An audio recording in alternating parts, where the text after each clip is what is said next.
a game that hits a little closer to home as we learn all about the big bosses, bigger biomes, and brand new big buggies coming to a park near you in Grounded 2.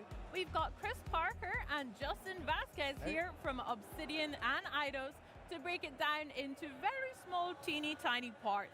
I mean, they say good things come in small packages, so thank you so much for helping me unwrap these presents today, guys. How are you today? We're well. Thank you for having us here. We're very excited to be here to talk about the game. Yeah, doing great. Super excited to be here. I'm honestly so excited to gush all about the fun I've been having in Grounded 2 since it launched now a month ago into early access. So I've been having a blast, but how's the experience been for you two? It's been an incredible experience. We're so blessed to have such an amazing community around Grounded 2. Everyone just reacted so well to the announcement and the fact that the game was coming to them so quickly. And seeing the game in players' hands now, everything that they're doing with it, all the fun they're having with buggies, all the fun they're having in the park, all the different builds that they're making and breaking, and all the great feedback we're getting, it's just getting us super excited and really focused on how we can make the best Grounded 2 possible with our community. I love that. Chris, have you been having a good time with it as well? Yeah, I'm just so excited about how well it's been received, because you know, when you're making a game, you have this passion, you have this joy, you really want it to be something that the community is going to love, and they already love Grounded 1, right? So much passion there. And so until you get that into the players' hands and the community's hands, you just don't know exactly. You know, you can hope, but until they've actually sort of tasted that meal, you don't know how it's going to go. And so it went out there, people are super excited about it. They have tons of stuff to say and tons of great ideas, and we love that. And it's just been really exciting. Amazing. Well, I've tasted it and I've really enjoyed it as well. We've been digging in a lot. It's been so much fun. And obviously you mentioned buggies, one of the big new additions in Grounded 2. And how has community feedback helped improve and expand that kind of area of the game for you guys? That's a really good question. For us, the buggies were such an important feature to bring to life because it was the #1 requested feature from Grounded 1. Yeah.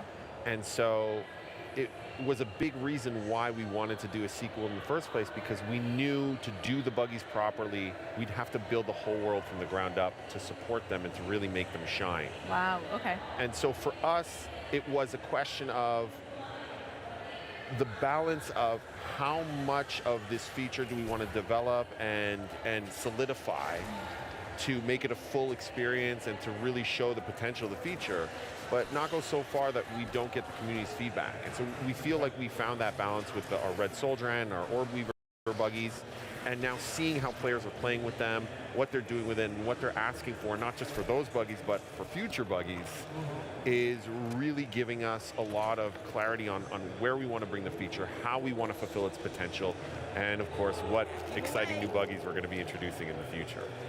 Yeah, there's so many aspects to buggies.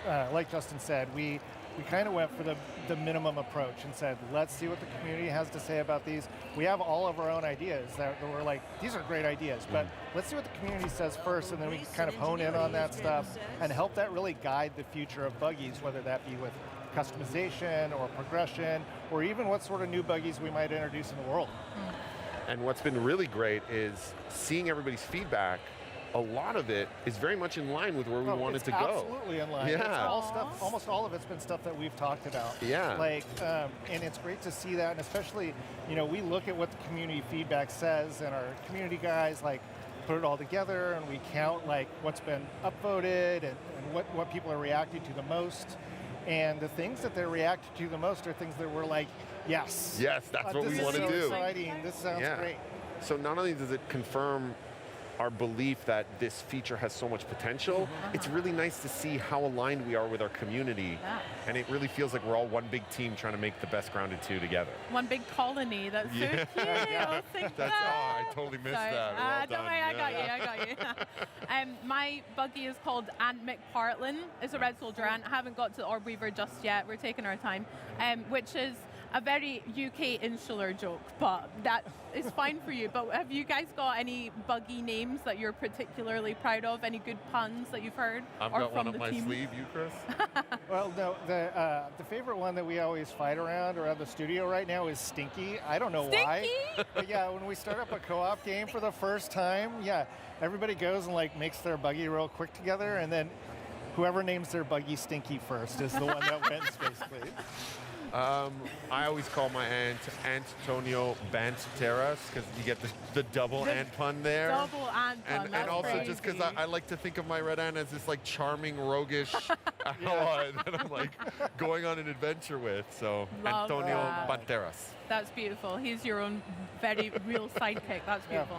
We have another first in Grounded 2 with our classes. So, I mean, we were chatting a little bit behind the scenes about, I've been loving the mage class personally, but what has been the most exciting developments from either seeing a lot of players get to grips with these classes or from the team themselves? I mean, when we set out developing archetypes, they were really about just helping players understand how do I best equip my character for whatever it is I'm trying to do today, right? You're not locked into being a mage for the whole game. You could be a mage one night and then switch over to a ranger or a rogue or whatever. You want to be a sword and board fighter, do that. But let's have the interface help you out and help you sort of like min-max easily into that play style. And to be perfectly honest, I thought this was just like a kind of a nice little quality of life add to the game. And the players love it. Like they think it's fantastic, and they want to know, hey, what are the next ones going to be? What equipment that's going to be added so that we can, further develop this particular archetype? And that's been really surprising, but also super encouraging and exciting for me, just to see that, people love this. Something that I thought was pretty small, something that actually IDOS actually championed in the first place, and everybody loves it. It's great. It's been really positive reception. From our point of view, it felt like a natural extension of what Grounded was already doing, and what made Grounded special as a survival game was this really rich RPG fighting system. And to speak to what Chris is saying, that's also the shared DNA between Obsidian and Eidos Montreal, is that love for both RPG mechanics and progression and player choice. And so this felt like a natural extension of us working together, of us collaborating.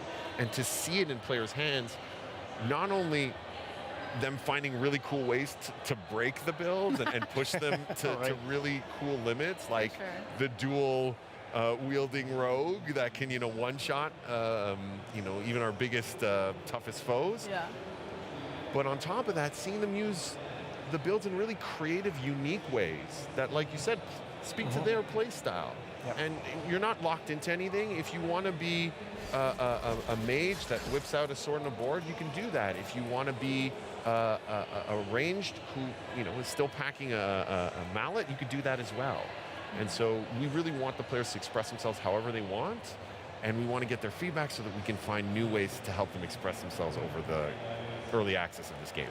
Love that. I mean, with new classes, we've also got some new bugs as well in Grounded 2. How has that been for putting those into the game, implementing them, and how have the community received some of the new ones, like our new scorpions, our caterpillars, etc.? Are there any fan favorites that you've seen emerge? I don't know about favorites, but I mean, I think all of them have been really well received, but like for different reasons, of course. So we've got a ton of feedback from folks who are like, man, the caterpillars are so sweet and they're beautiful, and I have to kill them.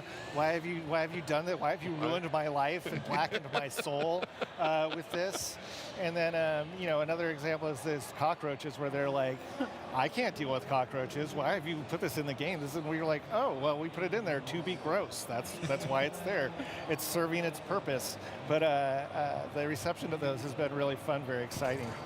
And on the other side, what was nice for us is when we first started talking about what creatures we wanted to bring to Grounded 2, I think it was universal. Everyone was like, we need something that is on the same level of terrifying as the wolf spider from Grounded 1. And the number one contender was the scorpion. And it was a huge request from the community for a long time.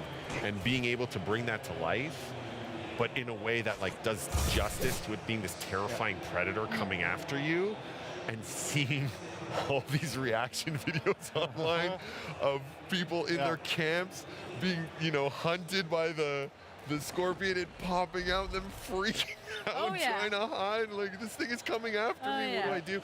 It's so rewarding to be able to like traumatize a whole new group of players in interesting ways. Yeah, but you guys have a lot to answer for making me kill the sweet caterpillars and the butterflies, and then also the horrendous night terrors I've had for the scorpions. So yeah, we'll talk afterwards. But speaking of foes and new enemies, I hear we have a new boss to look forward to as well. So can you tell me what this new boss is and why you guys are excited for players to take it on? No, I can't tell you. So our new boss is a giant tarantula. Oh my named gosh. Axel. You'd have to know that to be able to answer who that. has gotten loose in the park, and this is what we're calling our first park boss. And in Grounded 1, there was these really cool backyard bosses, the brood mother, the mantis, and these were all really giant, terrifying foes. And so we knew we wanted to keep up that tradition. Yeah, look at this thing; it's terrifying. We wanted to keep up that tradition, but because now you're riding buggies, what's giant and terrifying and monstrous has to scale in proportion to that. And so we really wanted to nail that like primal feature creature terrifying experience for players. And again, it was just the clear first choice for us was we have to bring that fantasy of the tarantula to life. And that's where Axel was born. And then we had to look at scale. I mean, like it is, I don't even know if you can tell from the footage we just showed it looks how huge. Immensely huge this is. So the character in that footage is riding around on its own orb weaver spider, and the orb weaver looks teeny tiny compared to the tarantula, because it's about like 3 times bigger than a wolf spider, which is one of the largest creatures in Grounded 1. And I think it's about 16 times bigger than the player, so it's pretty massive. It's massive. It's absolutely huge, and we think players will have a lot of fun with it. It's got its own arena. It's got its own sort of recipe and things that you've got to do in order to summon it and bring it in. But we think it's a pretty exciting boss. Yeah, it looks huge and terrifying for sure. How did you guys land on the name Axel? That's so cute, for one. I'm guessing it's a pet tarantula as well that someone just found. Oh no.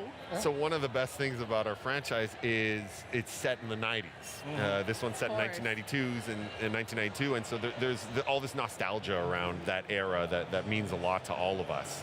And Axel is actually a reference to Home Alone. In Home Alone, the older brother has a pet tarantula called Axel that gets loose. And so that's our little Easter egg. Yeah. I love that. I love that it makes sense in the world of Grounded too, but also it's just a sick callback to real world movies and stuff. There's a couple of more Home Alone references in the game, so around Axel, so I can't wait to see if the community catches them all. Love it. Yeah. Well, let's get back to this big boss Axel, because I would love to hear some tips from you guys about taking him on. I'm terrified already, and I'm hoping I don't have to do it alone. But yeah, do you have any tips for players on taking them down? Well, I mean, with basically any adventure in Grounded, you got to load up before. You got to prepare for whatever your adventure is going to be. You need to make sure you've got enough food and water and healing supplies. And then you're just going to have to go in and die a couple of times. That's basically what's going to have to happen.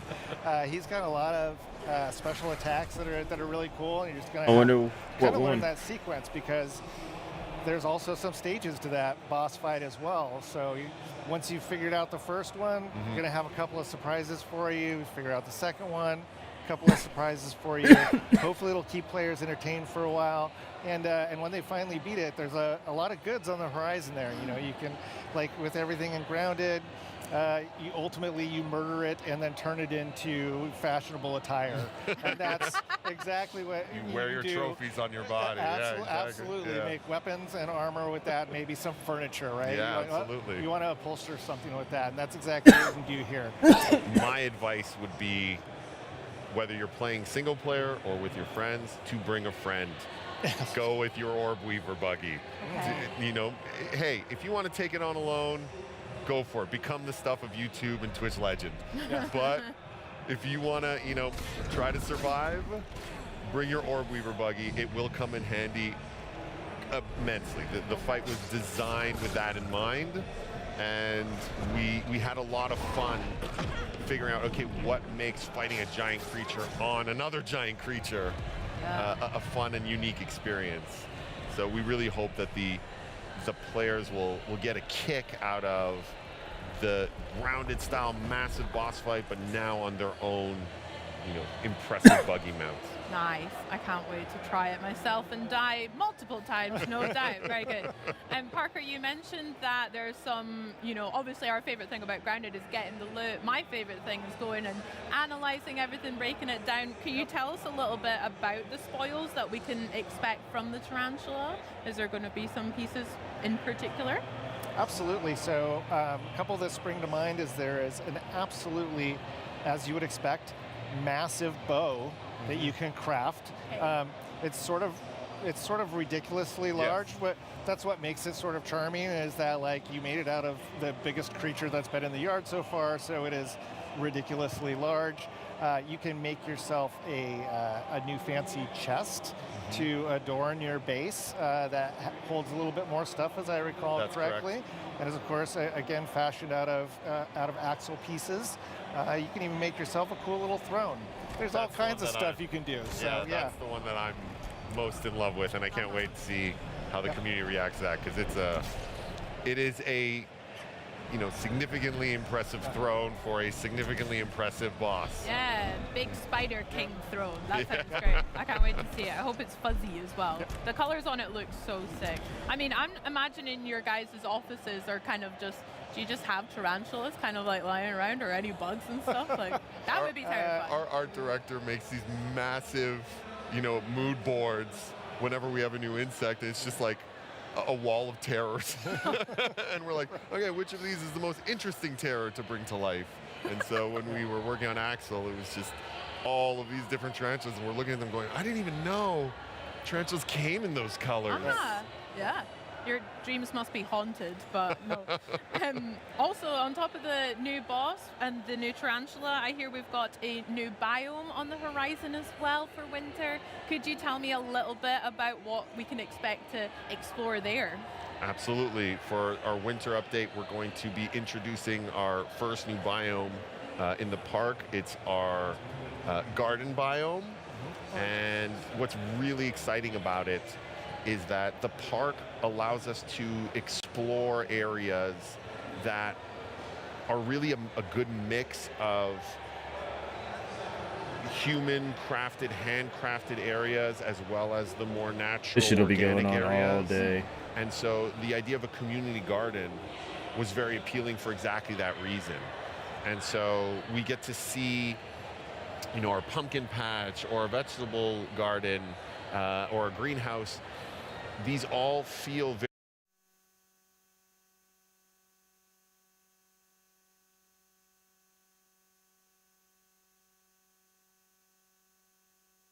Well, you guys don't have any audio.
Boom. I think we got sound and everything now.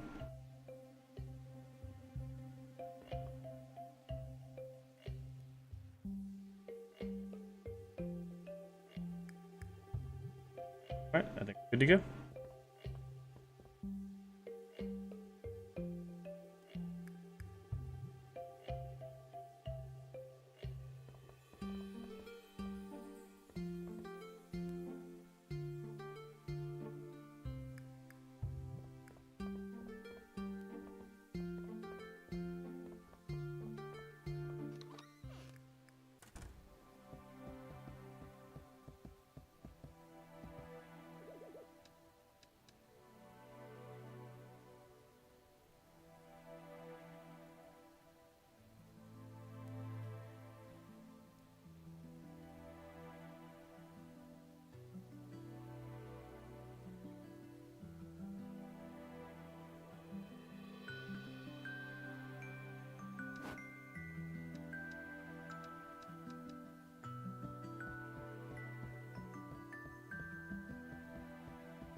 Hopefully everybody's having a good day. Hopefully everything's going well.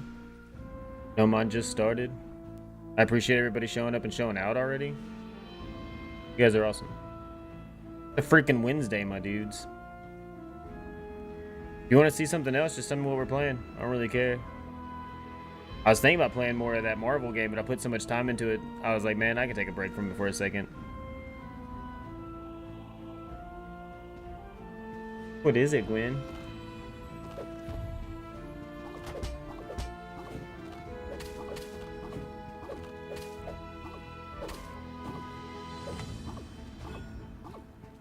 You always gotta go after I get started, huh?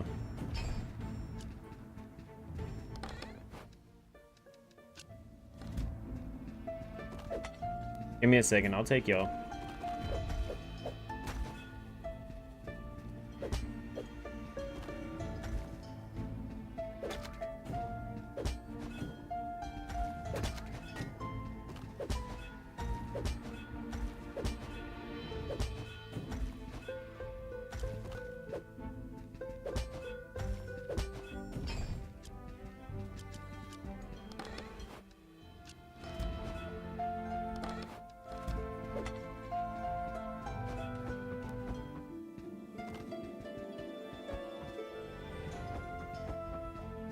Dead end.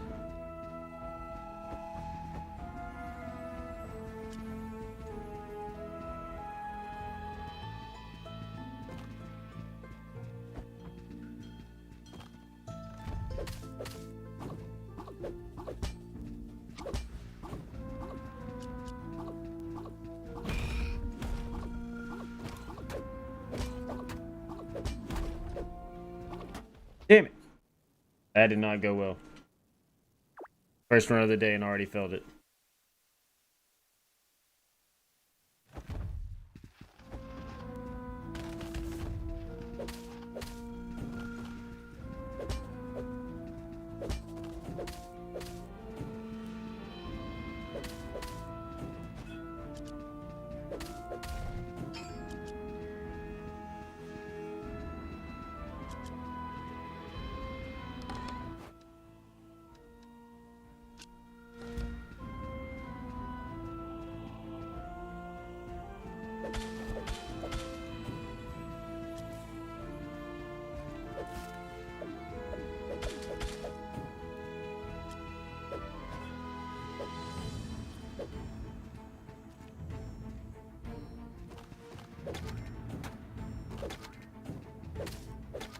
I wonder what that is. It's like it was like a forest zone. I thought it was gonna be like a whole different biome.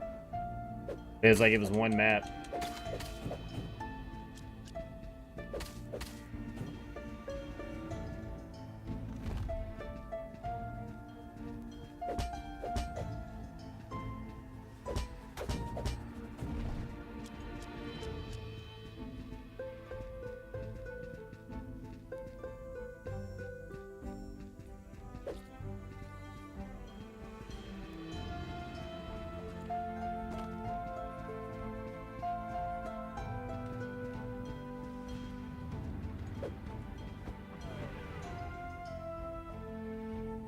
What is this?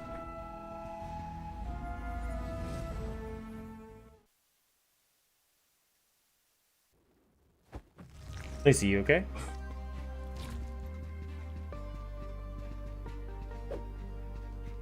Right, Luce?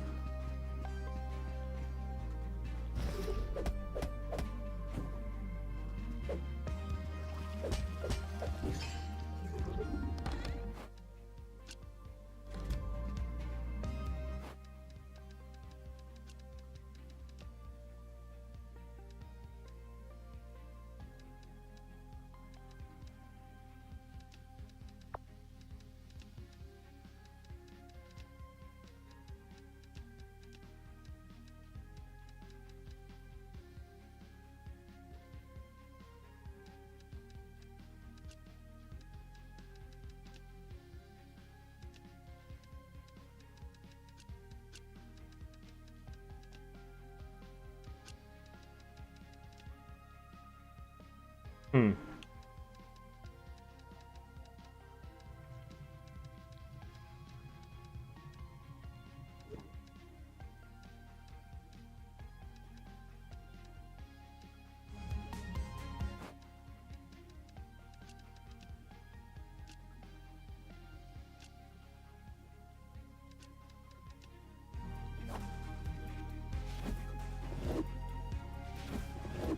That's like a glove. Oh, wow.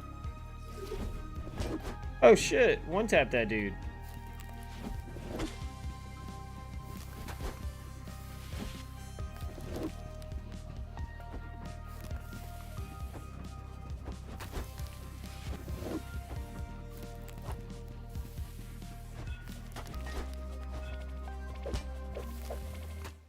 No! I'd went so far. What up, Whitehammer? I gotta quit risking it this morning. I had done so much. I had gotten so many new things. I should have just teleported out. I fucked up, dude. I fucked up, dude.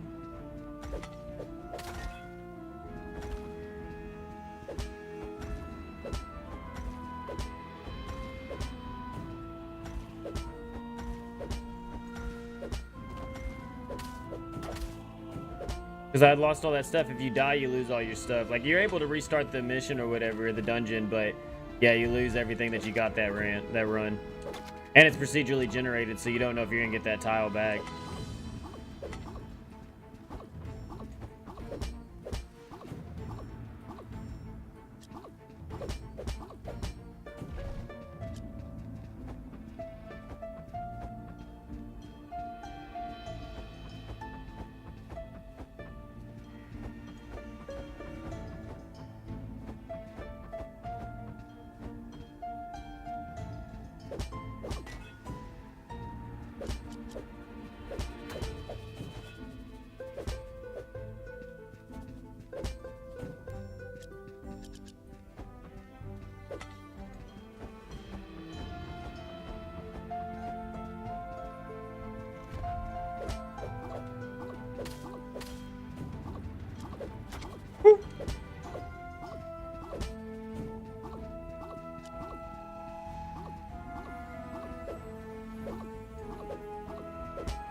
Get that health. Off the collar, Miles.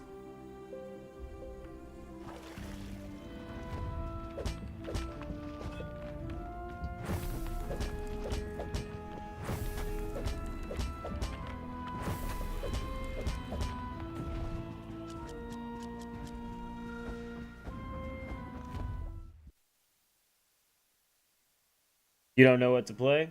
Anything, dude. Yeah, that's why I probably won't stay on this for long, but I saw this for like $3 yesterday, and I've never played the DLC, and I don't think I ever actually beat the base game, so I was like, I'm gonna scoop it up. Because when I played it, it was on Game Pass.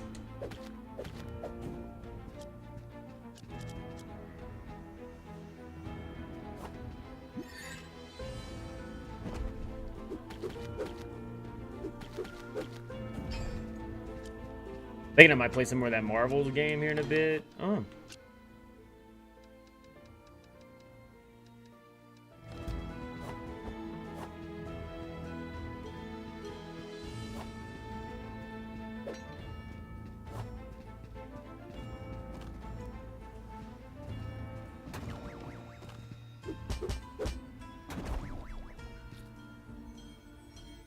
Like, let me hurry up and get out before I die again.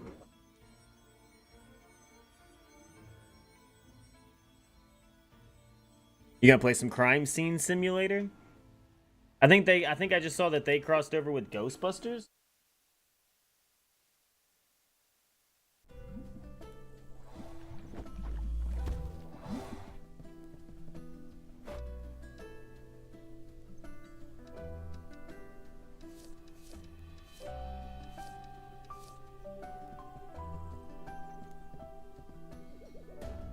It's also on Game Pass now? Damn, okay.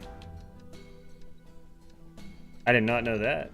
Actually, wait, I did know that because Amber plays. Actually, no, you're right. You're right, actually. Amber gets that scrub daddy and goes to town.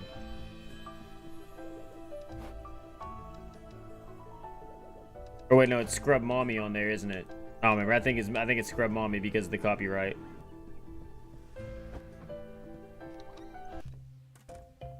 Dude, it is pretty cool. I tried to help Amber, and I kept spilling her mop bucket.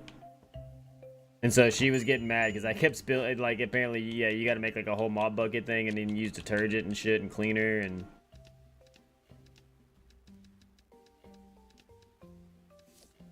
Alright, so let's see. $20 is a cheap price for fabric. I put it up for $50. Let's see what happens.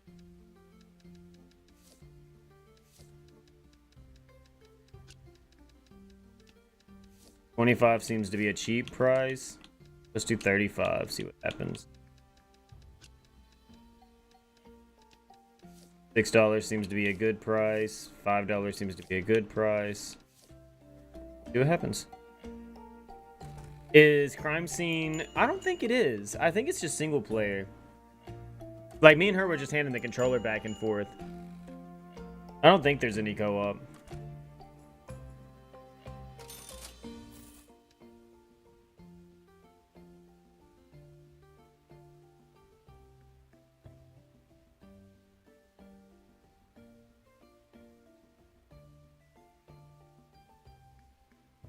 Yeah, it's single player.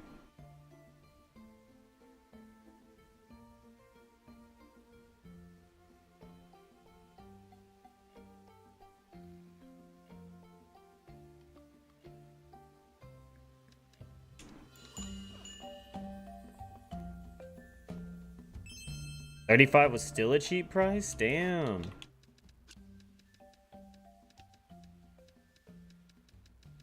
Try 50.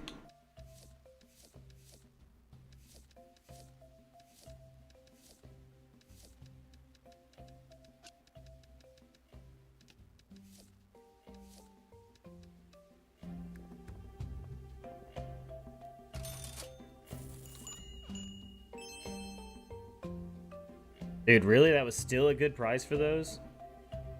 Like a cheap price?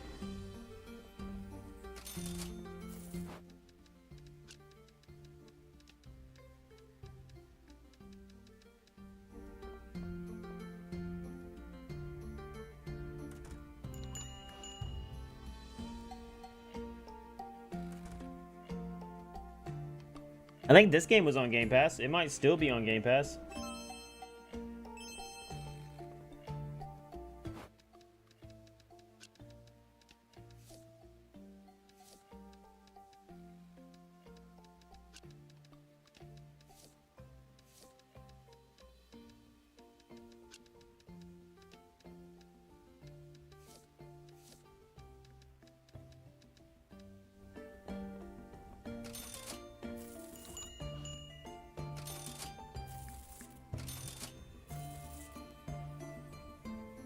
Yeah, basically you like take over this tavern and during the day you run the tavern to make money and to like upgrade the town, and then at night you run dungeons and stuff. You can run dungeons during the day, they're just not as populated.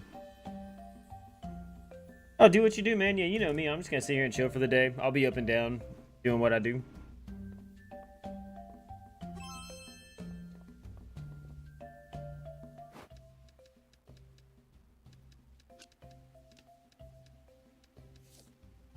And so see, like right here, the smiley with the gold eyes means you sold it for cheap. The one that's green means that that's where you want to sell it. That's a good price. And then the other two are like too expensive. And so you gotta take the stuff that you found in the dungeon and you put it up for sale. And so see, people like it for $2. Maybe they'll like it for $3, but they say $5 is too expensive. They say 40 is a good price for this. I'm gonna do 60. 15 was too cheap, so I'll put it up for 35. 100 was a good price. I'm gonna see if they pay 110. See if they'll still pay it. Be happy with it.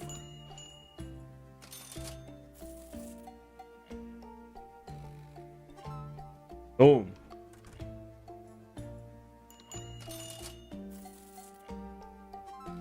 Boom.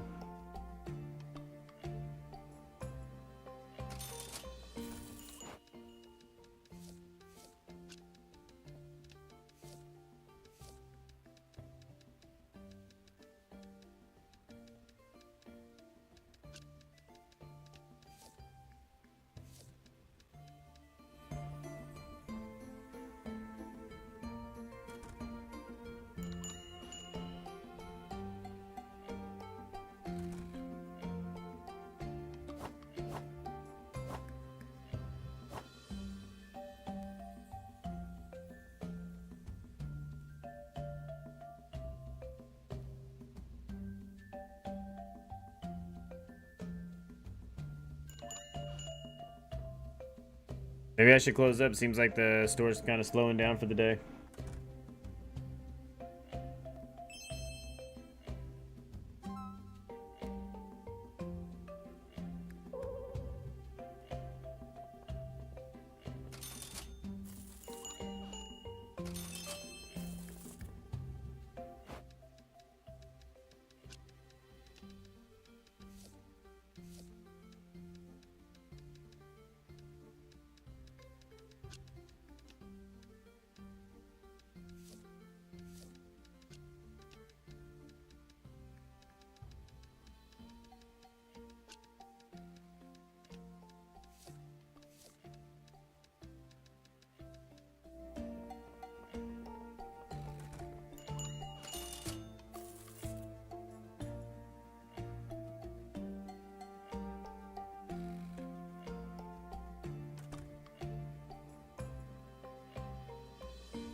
$130 was still just a good man.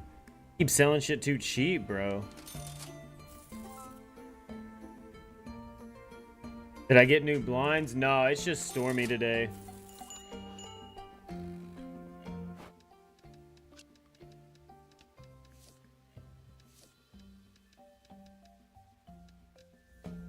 It started raining like halfway through the day.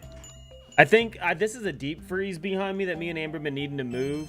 And like I just kind of covered up and put some toys and stuff on top of it. I'm gonna move it soon. I think I'm gonna move my desk around to see what happens. See if I like it more.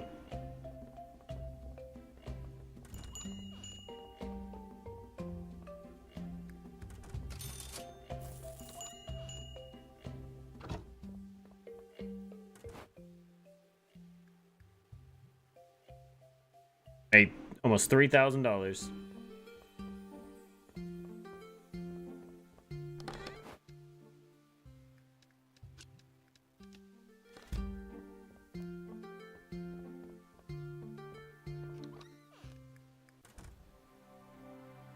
I haven't really looked outside to see what it feels like today. I know it dropped from like 100 yesterday to like fucking like 70 like instant, so it was kind of weird, but yeah, I was feeling pretty good yesterday after the rain.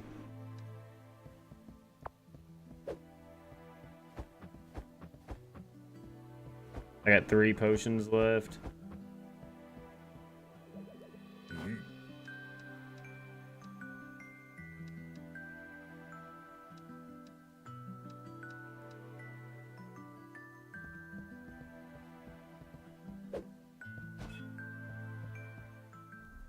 Yeah, dude, I got a couple of trees in my back lot that are already that I already pretty much have like a leaf ring around them. I need to go out there and leaf blow and clean up.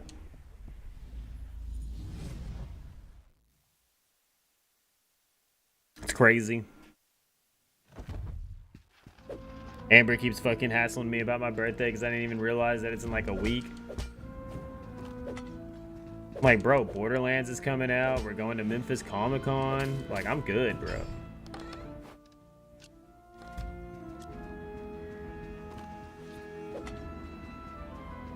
Got some elk jerky. I've never had any elk jerky. We used to have this jerky place down here, and I've tried like gator jerky.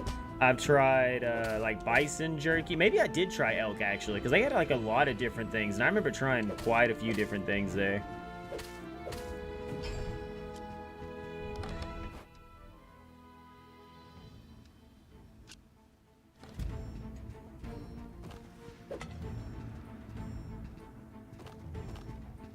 Yeah, the gator jerky wasn't that bad. I felt like it was like...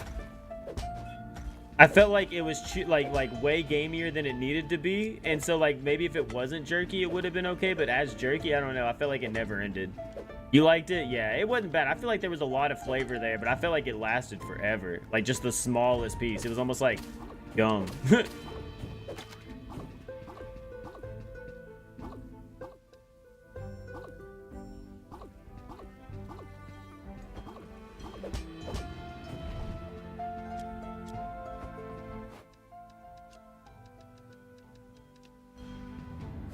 I was just thinking about making a bow.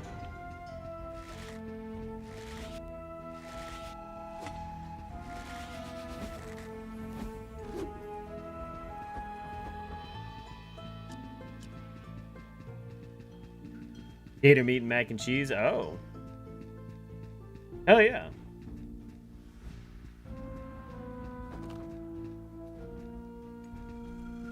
Is this a new game? No, this is a game I played a while back whenever I was just bored on Game Pass.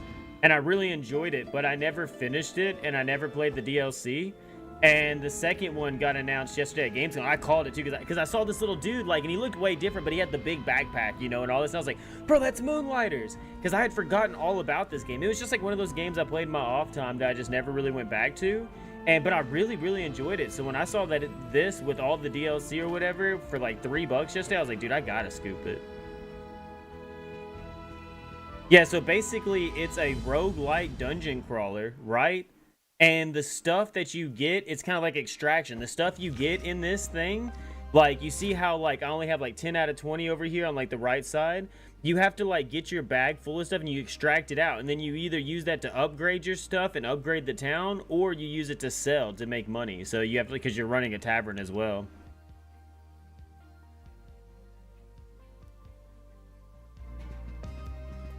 Yeah, I was actually watching the Xbox stuff earlier.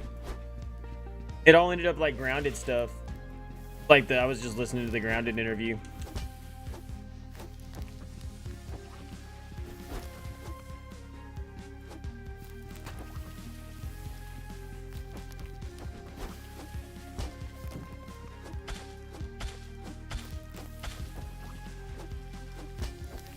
No, I fell.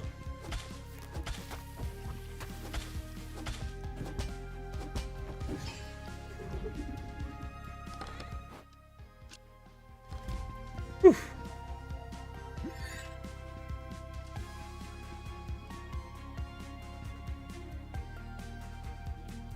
I want to play some more Marvel Heroes, yeah, but I just wanted to play this today. All right now. I'll probably end up hopping on some Marvel Heroes.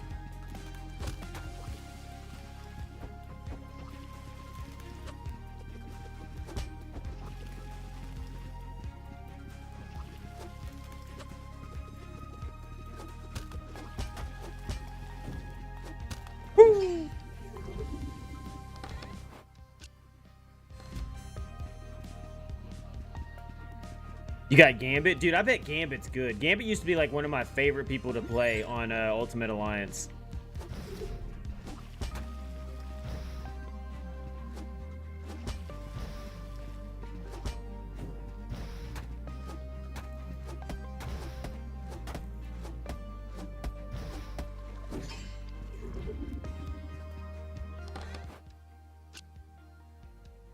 What is all this? Hold on. I got a rune tool. Golem volume. Artifact interaction stone becomes this. Oh, so what do I want this to turn into? I want this to turn into whatever this is. I want you. Yeah, turn into this. Yeah. This gotta stay on top or bottom.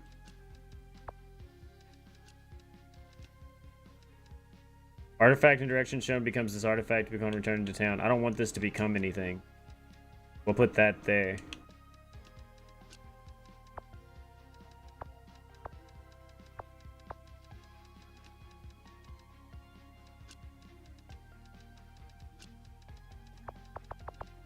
Ah, okay. That's gonna be random. That has to stay up there. That has to stay up there. All right, we're good.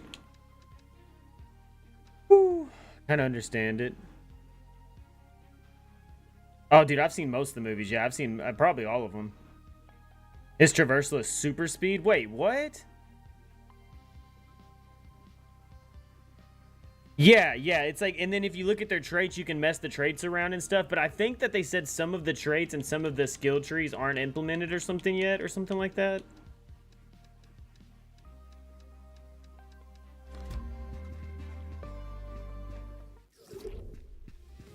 Nope. I'm gonna get out while I'm ahead.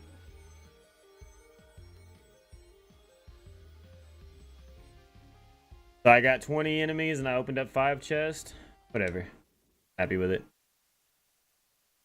Dude, Kitty, I've heard sick, dude. Kitty and Wolverine do a lot of stuff together. Like in the comics and shit?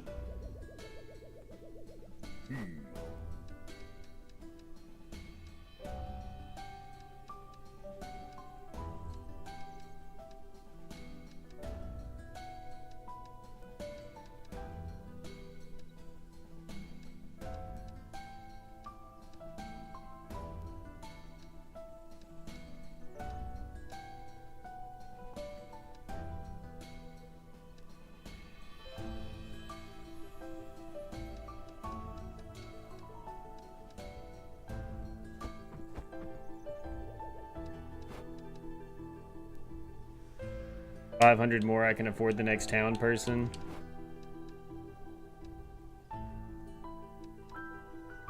Cheap sell, but Autumn's out here. We'll have a 75% discount. That good? Oh, dude, wait, what? $4,000 at 10% tip? Yeah.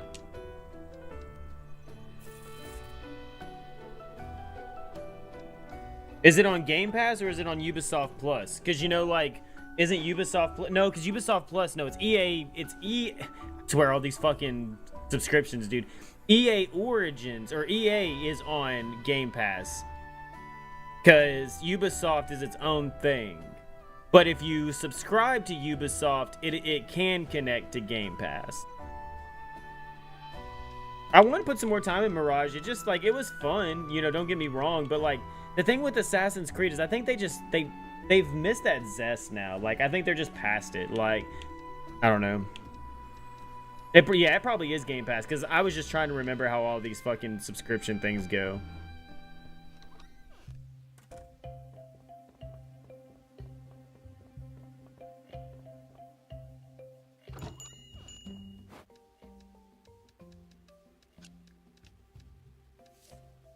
All right, so they like it for $15. Maybe I can get 17 out of it.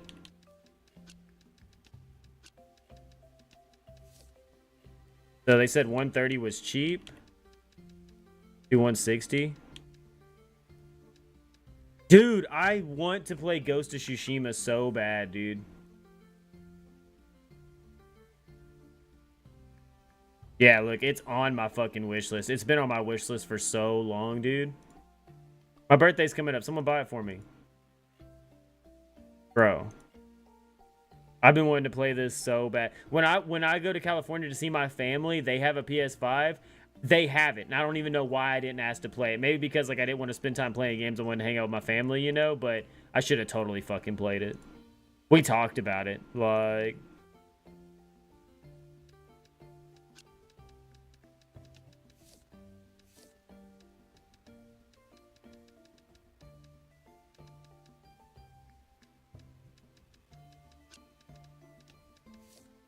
Never sold one of these.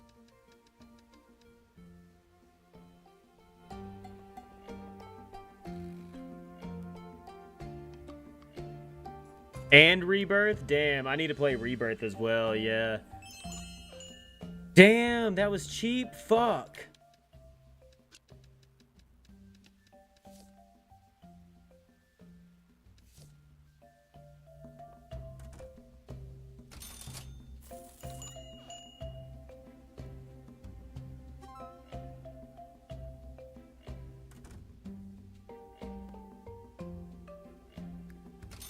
Hey, Lucy?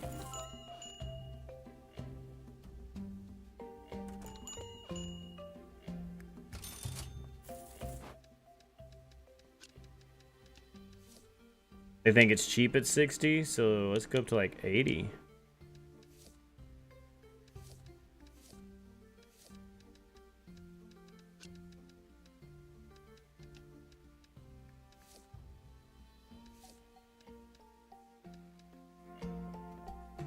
You know me, I'm min-max, man. Even if it's just $1 extra they can pay, bro. I'm getting that extra $1.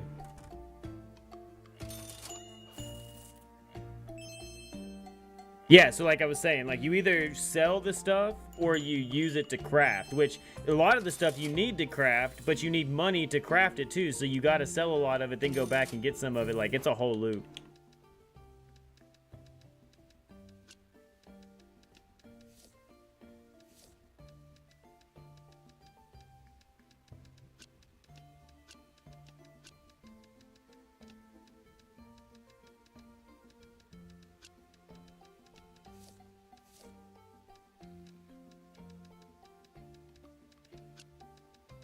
And they'll tell you too, like, see, like, the little gold eyes means that you sold it for too cheap. The one with just smiley eyes means that's a good price. And then everything past that means that, I'm on my PC. Yeah, I'm on my PC. If you want me to hook up my Xbox, I can hook up my Xbox. You're watching my dogs for me, bro. I can hook up the Xbox. Yeah, it's on Steam.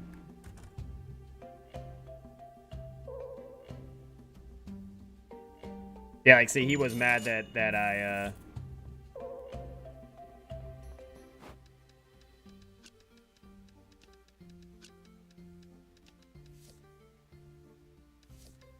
So 500 for that was way too expensive, apparently. Try 300. 15 was good, but they haven't said anything about 30.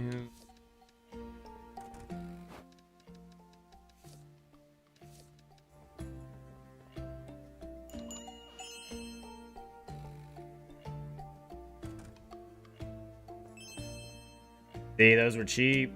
Both those things I just sold were cheap. Damn it.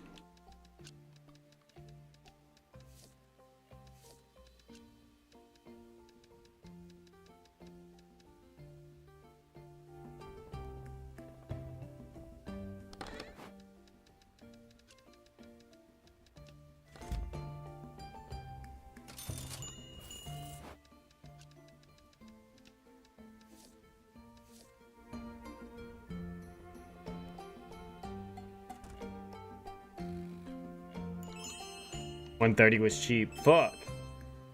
300 was cheap, but 500 was too expensive. Hey, but that was money, dude. That was money. Come on, go buy that last item. Go buy that last item. Apparently 50 was cheap, man. Alright, guys, I gotta close up shop. I'm out of items. I gotta close up.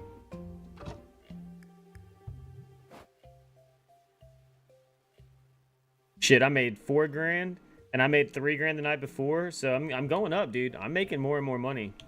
It's because I'm getting more of the stuff like tuned in to like what they like to pay for it, so they're buying more of it. Only got one potion left.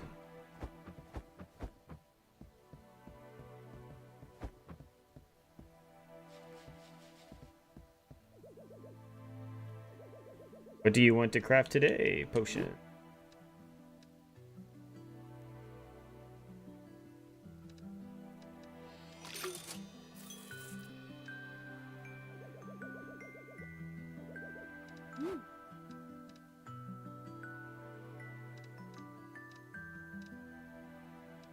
Oh yeah, I upgraded my sword and shield, so it does more damage. I forgot about that.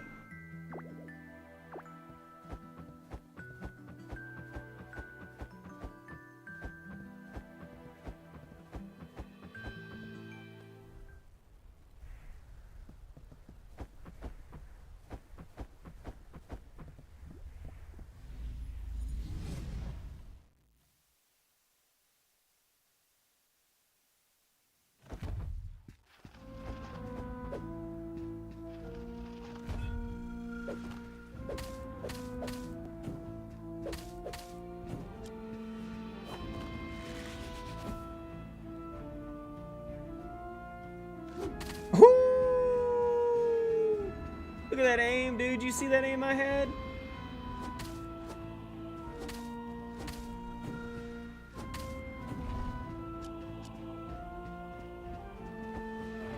I know I made it. Whatever.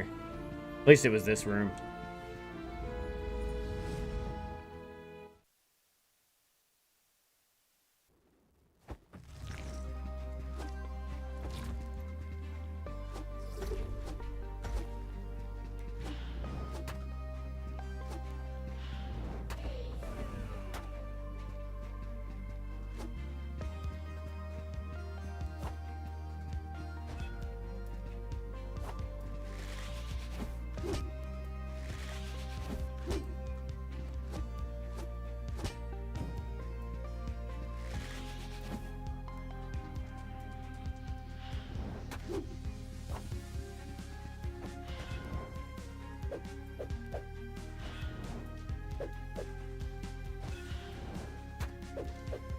How do you kill this thing?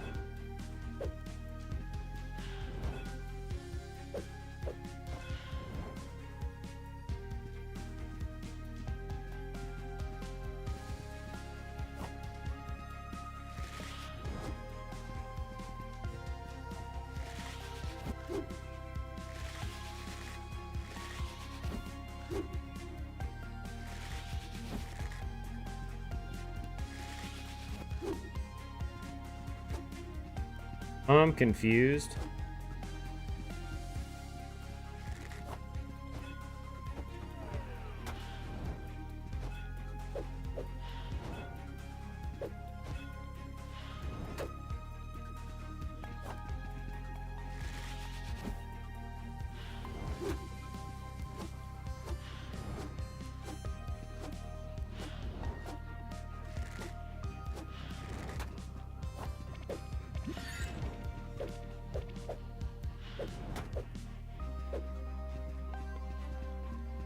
Bro, I don't know. What the fuck?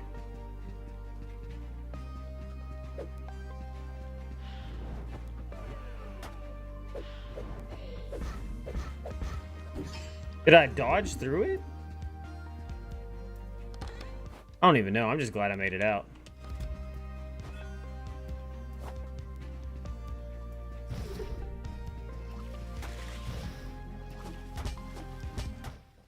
Damn, and then I died next room. Play again. I'm not going back to town. Bro, that fucking, those green rooms are crazy. I feel like that, I feel like that's maybe the DLC stuff.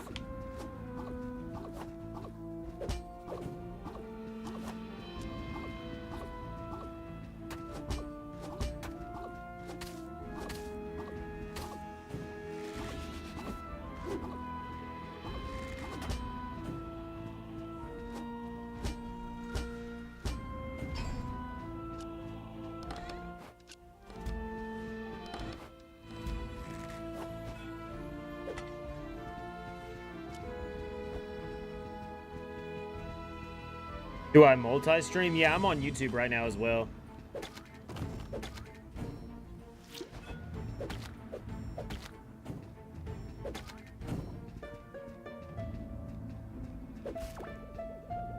Seems like it may have been a place that went a graveyard full of waiting for scavengers.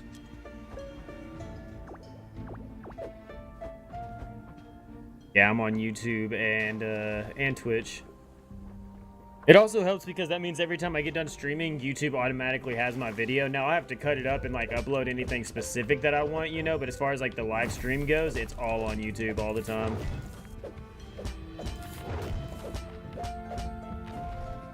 So anytime you see a stream and you're like, oh wow, that's a game I play, or you want to go back and watch something, or you're bored, yeah, you can always help on YouTube. Like, I think it says I have like up to like 300 and something videos now.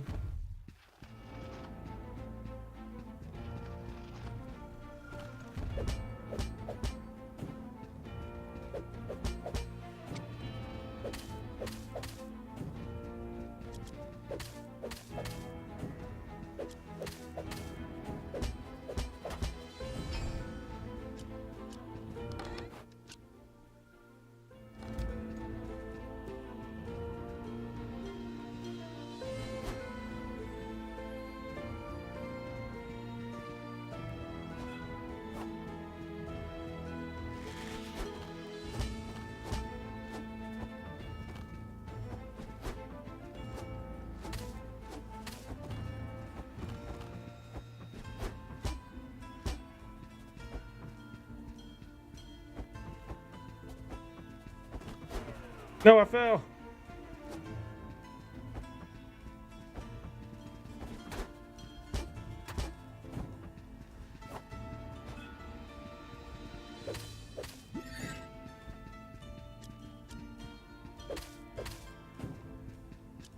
Oof. You can't do videos right now? What does that mean? What do you mean you can't do videos?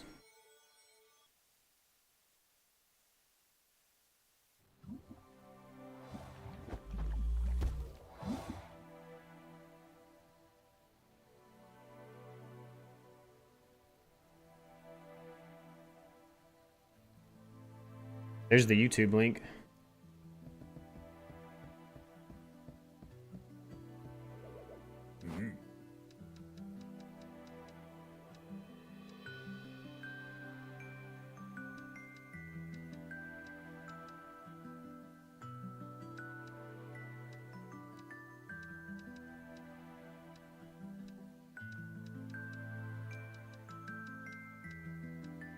Like, but I need more money to do any of that. At the same time, it's like, bro, I need more money to do any of that.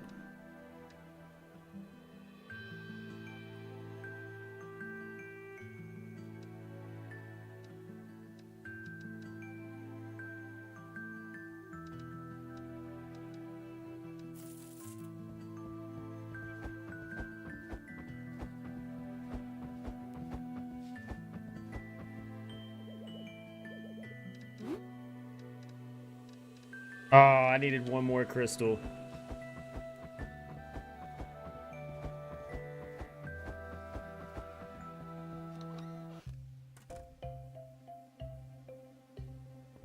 Wondershare? I've never heard of Wondershare, yeah, so I don't know anything about that. I do know, like, if you're just cutting, like, depending on what you're editing, you know, Twitch does have some tools for editing. Like, I use it quite often. Like, if you go in there into, like, video producer mode or whatever, you can actually cut your videos down. You can highlight parts of it. You can, like, cut segments out. All types of stuff. Yeah, and there's a lot of stuff on the internet you can pay for, but that doesn't always make it worth your while, sadly. Sadly, you know.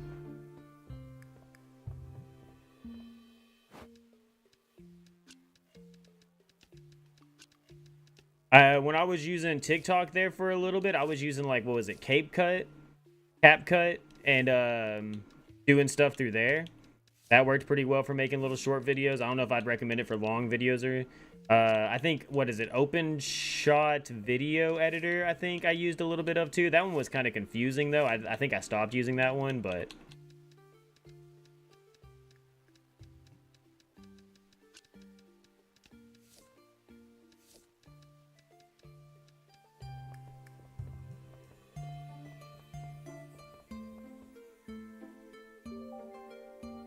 Oh, it happens, dude. I mean, yeah, dude. We all gotta live and we learn. You know what I mean? You live and you learn.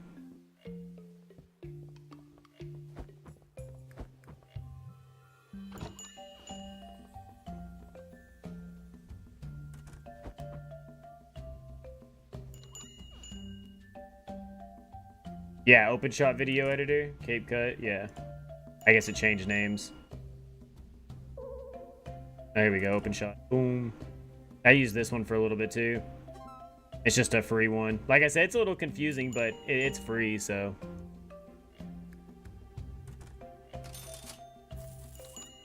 Have I played Medieval Dynasty? I don't think so. I played Dynasty Warriors.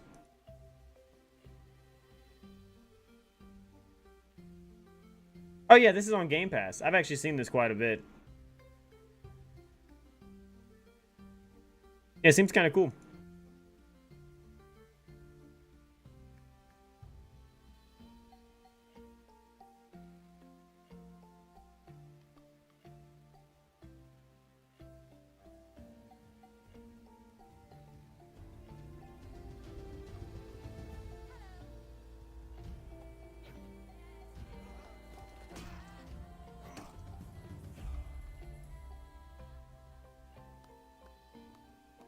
Marriage between players? Damn.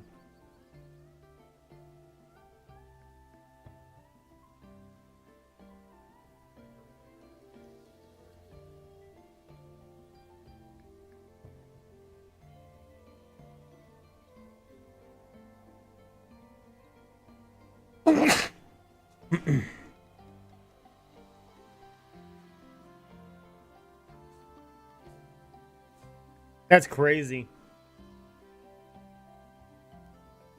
So it's like another open world survival.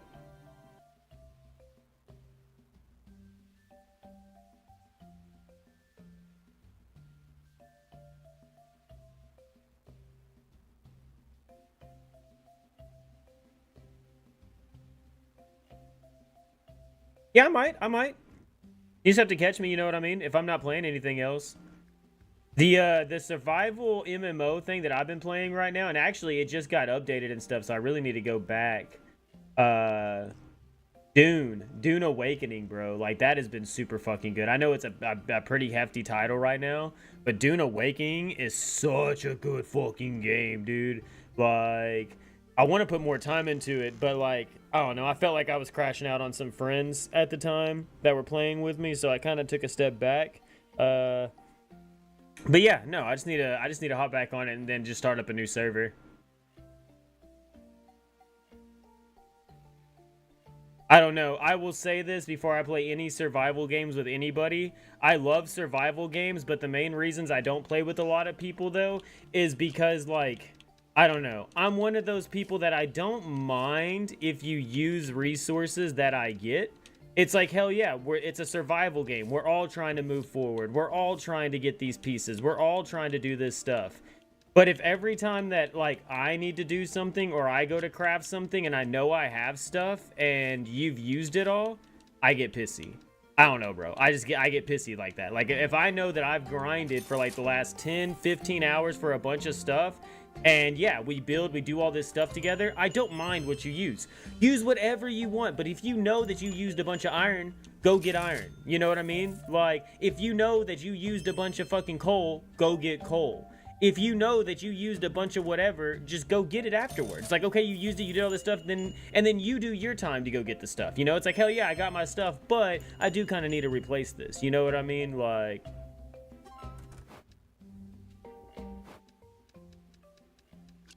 yeah, and don't get me wrong. I know I sit here and play games, so, like, I know that I have more time to spend on games than a lot of people. So back to the, I don't mind. I do not mind. I understand that if I spend all day, I get 5,000 ore. And if you spend the next 3 hours that you know is the only time you have to play, you only get 1,000. And you just kind of want to play right now. I get that. Do that today. But then tomorrow, go get ore. You know what I mean? But then tomorrow, you go get ore. Because I respect your time. Respect my time, too. Where I had to do this stuff. You know what I mean? Like, yeah, I'm a chill-ass gamer. I don't really care. But, like, if every time I go to do something that I know there's stuff in there and it's always missing, I get pissy. I don't know. I get pissy, dude. I can't really explain to you why. Maybe I'm just a bad friend. I do not know. All I know is that, yeah, if I spend 8 hours to get iron and I put it in a chest and then I go to build the one thing that I need to build and I can't even build the one thing I need to build, I get pissy.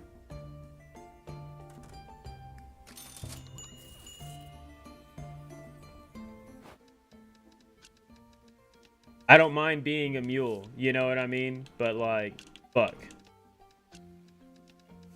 There comes a point.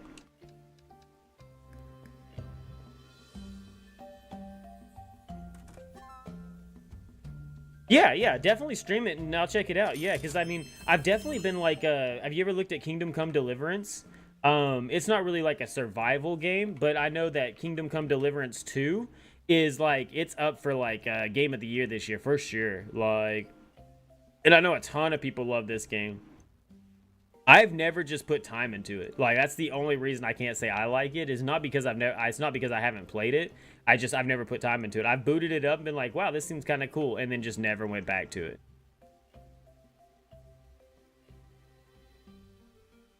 You don't know if you like it. See, that's the same way I feel about it. It seems really, really fun, but I don't know if it's a me game, you know? But the whole aspect of it seems cool as fuck, dude. And then, like, the new DLC coming out, it's like a whole, like, yeah, Legacy of the Forge. It's a whole blacksmith thing that they announced yesterday. Yeah, cool. It's on Game Pass, I'm pretty sure. I'm pretty sure Kingdom Come Deliverance is on Game Pass.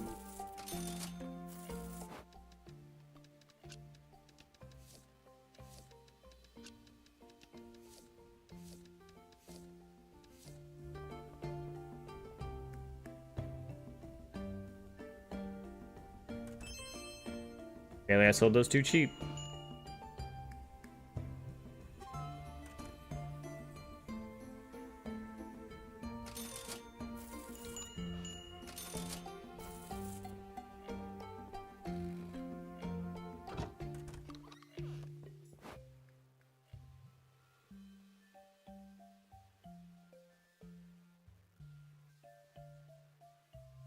Made about the same amount of money as I made the first day, or the day before it.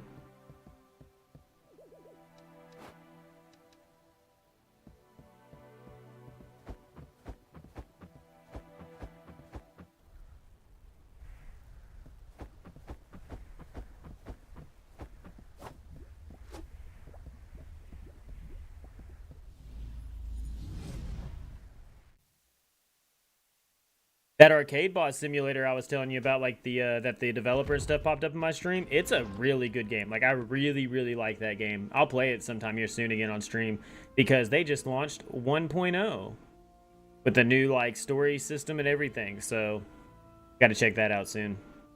I tried 100% it, but one of the fucking achievements were broken. But I bet you it's fixed now.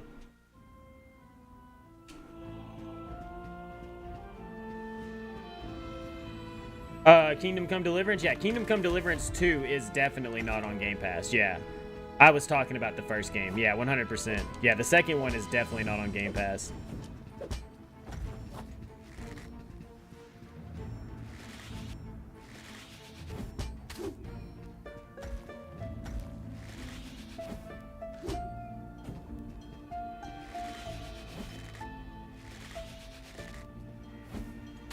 You played Arcade Boss Simulator on Game Pass? What? I don't think Arcade Boss Simulator is on Game Pass. That's like a single developer game.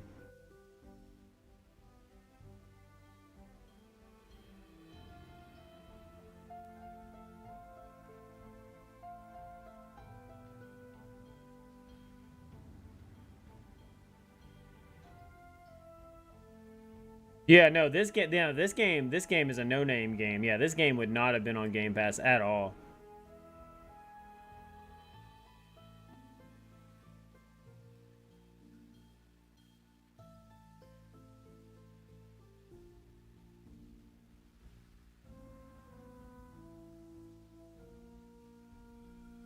Arcade Paradise. Yeah, Arcade Paradise. That was all right. Arcade Paradise was all right, if this is the one you were talking about. This one was alright. I didn't really like this one too much. I felt like that was a little complicated for no reason.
Oh, a lot of people hate Game Pass, and I don't blame them. Game Pass has made gaming saturated. It has made publishers think about how they publish their games differently. It has made certain developers really make it hard to get established publishers because a lot of these publishers will push for a Game Pass deal or something now. But at the same time, it makes a really good avenue for small-time devs. It gives a really good avenue for games that don't usually sell well. It gives a good avenue for games that generally wouldn't have gotten pushed, but because of Game Pass, they're pushing them along because they know that somebody on Game Pass will play them. So I don't know. I think Game Pass is a double-edged sword. I've always think that Game Pass is really good for the consumer. Like, for me and you, I feel like Game Pass is super fucking good. Like, there's no complaints as a consumer of Game Pass. But from a business perspective, I have definitely been around the block long enough to notice that the gaming landscape changed. The moment Game Pass got announced and started getting big, it changed. You know, it was like the Netflix of gaming. You know, it's just like how Netflix, when they started doing, you know, went past the DVDs and started doing the streaming service. It's the same thing. Like, it's the same push. It's just now it's video games, you know? And eventually we all knew it was going to happen. And I definitely think Game Pass has some really good ideas. And I definitely think it is for the better. But I definitely, yeah, I do understand all the criticism that come along with it too. Like 100%. Once again, it was the Netflixification of video games. And, you know, at Netflix, you know, since the streaming service thing, you know, movies have changed and everything too, you know, TV shows have changed. So it's like, it's just that thing, you know?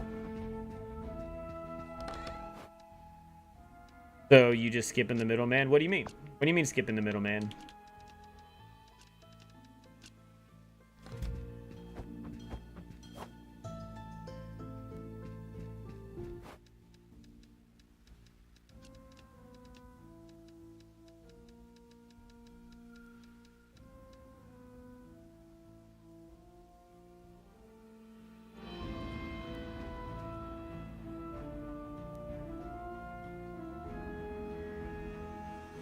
Yeah, but the thing about owning physical things, though, like, I'm a person that, like, I still subscribe to Game Informer.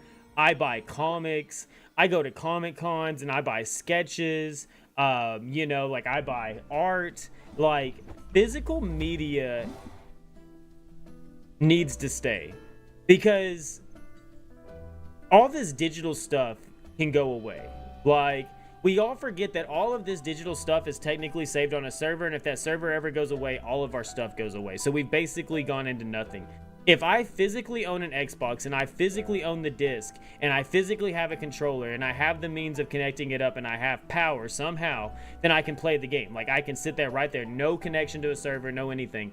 But all of these games, like right now, even though I'm offline, if I were to disconnect my Ethernet cable right now, I would not be able to play this single player game, right? Because it is a digital game. And so physical media, like, that's where I'm different, is because, like, I'm still a big pusher for physical media. I still buy vinyl. Like, I can go show you my vinyl collection. Like, I still buy vinyl music. Like, physical media is way different than digital media. Being able to hold something, being able to look at it, shit, being able to just, like, even if all of this goes away, like, being able to just go flip through it and look at it, you know what I mean, and hold it in your hands it's such a special feeling.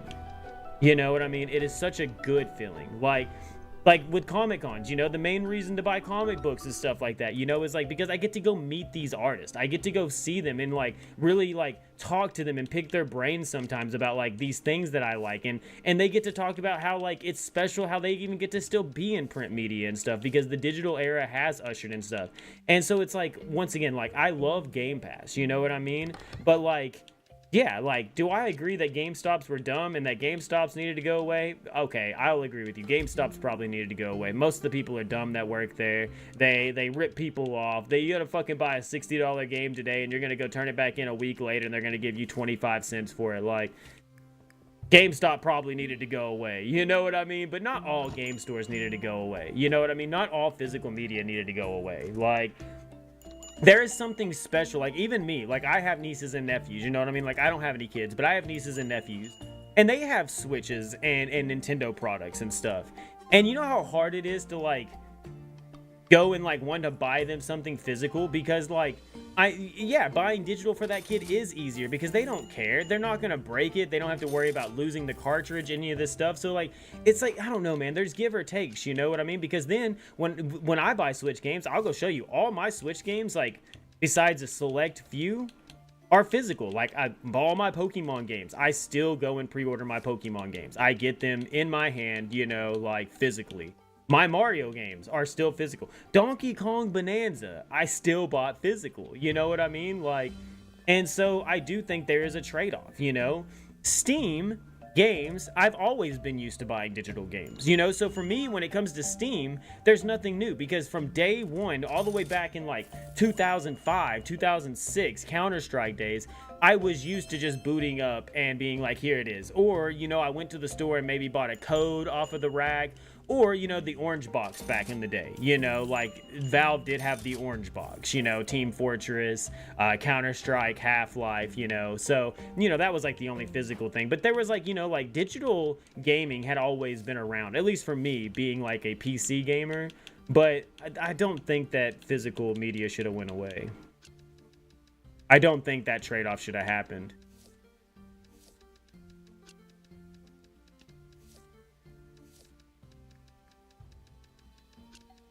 But I can tell you, me personally, as a gamer, and this is just personal opinion, as a gamer, exactly what I'm saying. I personally buy the games how I want to buy them. I don't let Game Pass decide how I buy games. I don't let Game Pass decide what games I play. I don't let Xbox dictate my gamers and my games, and I don't let PlayStation dictate my games. I don't let Nintendo dictate my games. I dictate my games. You know what I mean? Like I pick what I play. I pick how I play it. I pick if I want it physically. I pick if I want it digitally. I pick if I want it on Xbox, or if I want it on PlayStation, or if I want it on PC. Like, I literally was going to buy Death Stranding 2 because I don't even own a PlayStation 5. But my buddy Cribs does, and I was gonna go borrow it from him because, like, I love physical games, and Death Stranding, if I owned it, I could go get it signed by, you know, fucking Norman Reedus or Kojima or Ella Fanning or any of these people that are in it, Margot Qualley, like, you know, like Conan over, like all of them, you know what I mean? Because I own it, you know. And I may still actually go buy a PS5 copy just so I do own it, because, like, I haven't played Death Stranding 2, but I fucking love Death Stranding. And owning physical things is a big deal for me, you know? But ideally, am I waiting to buy it digitally on Steam? Yeah, I mean, honestly, like, I'm just waiting for the Steam release and I'm gonna buy it digitally, you know what I mean? But once again, I didn't let PlayStation go, oh, well, because it's on PlayStation, I'm gonna buy a PlayStation and become a PlayStation Sony pony and fucking play it. No, bro, like, I'll play it on my terms when I want to play it, as I want to play it. Fuck, Tony Hawk Pro Skater. Perfect choice. Like, I love the Tony Hawk franchise. I have been a skater at heart. My skateboard is right at arm's length right now. You know what I mean? And I knew it was launching on Game Pass. I still bought that game on Steam. You know what I mean? I still paid for it.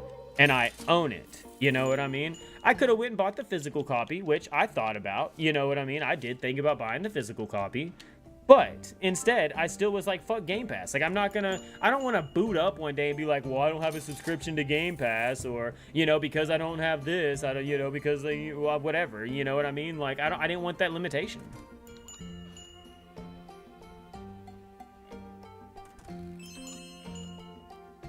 Yeah, so I am one of the few people that I will tell you physical media is needed. You should buy physical media and go support your local dealer. You know what I mean? But in the same breath, I enjoy that people can play games how they want, when they want, where they want to, however they want to. I enjoy Game Pass because, you know, like this game right here. I literally bought this game because I played it on Game Pass. You know what I'm saying? I played it on Game Pass. I enjoyed it so much that I saw it go on sale, and I don't have Game Pass right now, so I bought it. I love Game Pass. I love the fact that Xbox games are going to PlayStation. I love the fact that PlayStation games are going to Xbox. I love the fact that all of these games are finally going to Nintendo. I'm not mad. You know why? Because I enjoy people being able to play games. I enjoy being able to talk to somebody about a game I enjoy, and it doesn't matter what they played it on, we can have that experience. I also enjoy, you know, my Steam Deck, you know, and where I can bring everything along with me. I love my Switch too, because I get my Nintendo, you know what I mean? Like, I'm a gamer, and down at the end of the day, my personal opinion is, I want you to play games and enjoy it however you can play games and enjoy it. And if we can talk about it at the end of the day and both enjoy it, then that's all that I care about. What did GameStop used to say? Power to the players.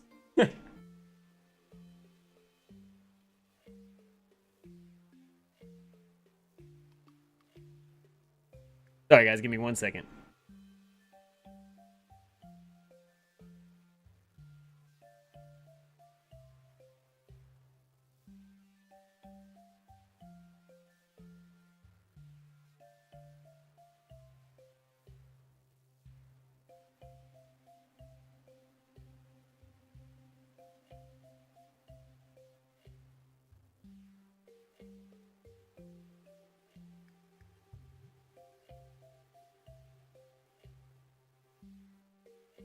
They're showing off Dying Light the Beast, but dude, like the original Dying Light, ooh, man, like the second game, that was so buggy.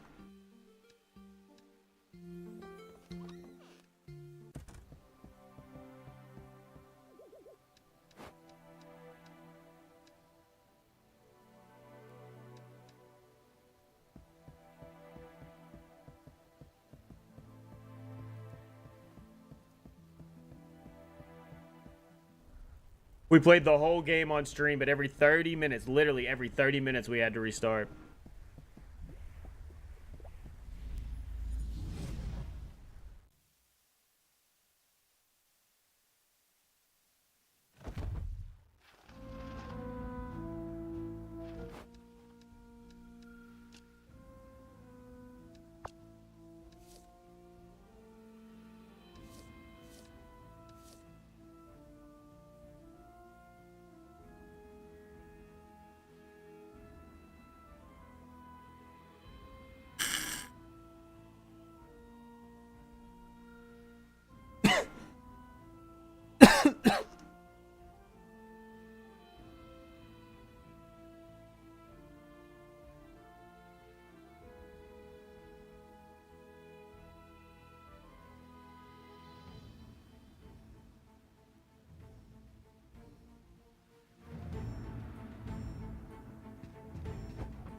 Gwen, outside.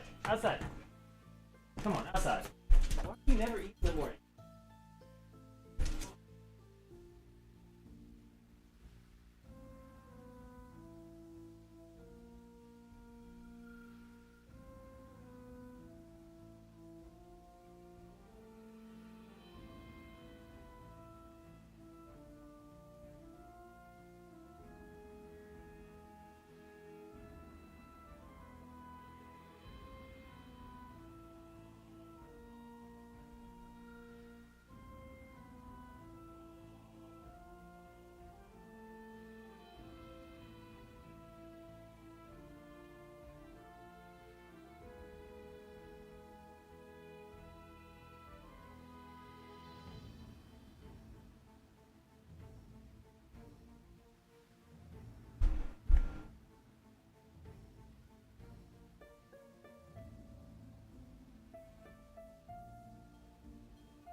gotta hang outside for a minute.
Which one?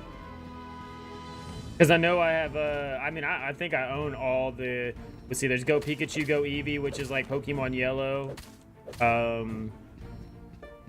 They have like the Brilliant Diamond, Shining Pearl, Scarlet Violet, Sword Shield, Arceus. Or did they put some on the Switch Online, like the Game Boy emulator and stuff?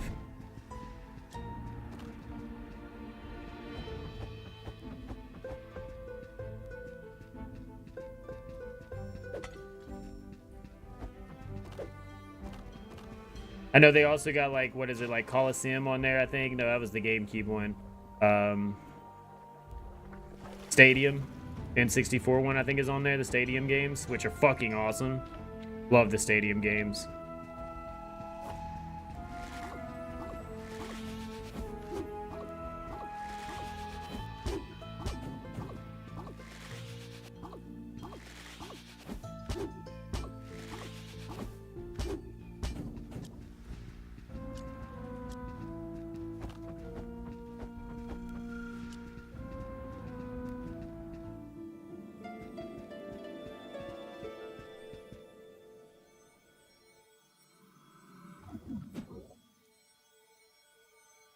I killed 40 units that one time. Let's go.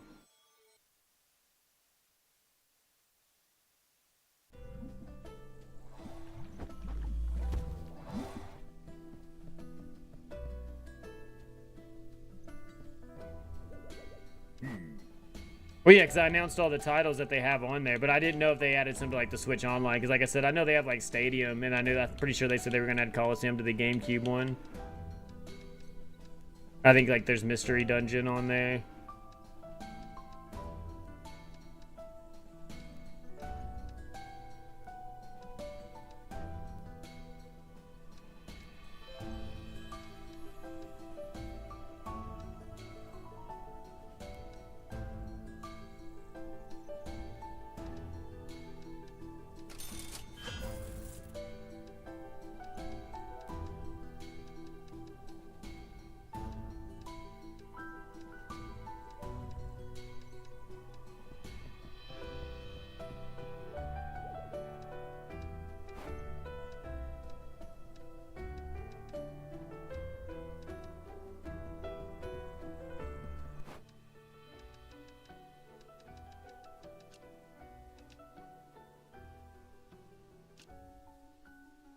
Oh, got a chest piece on.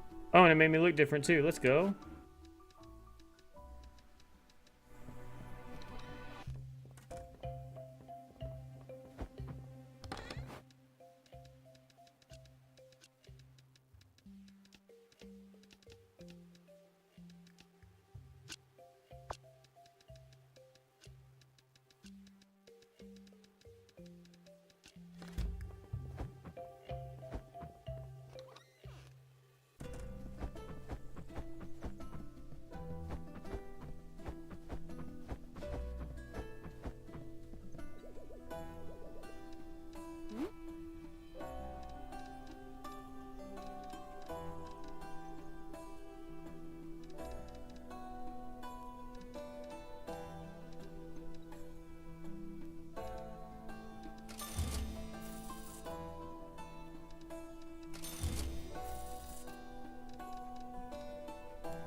I fully upgraded that sword.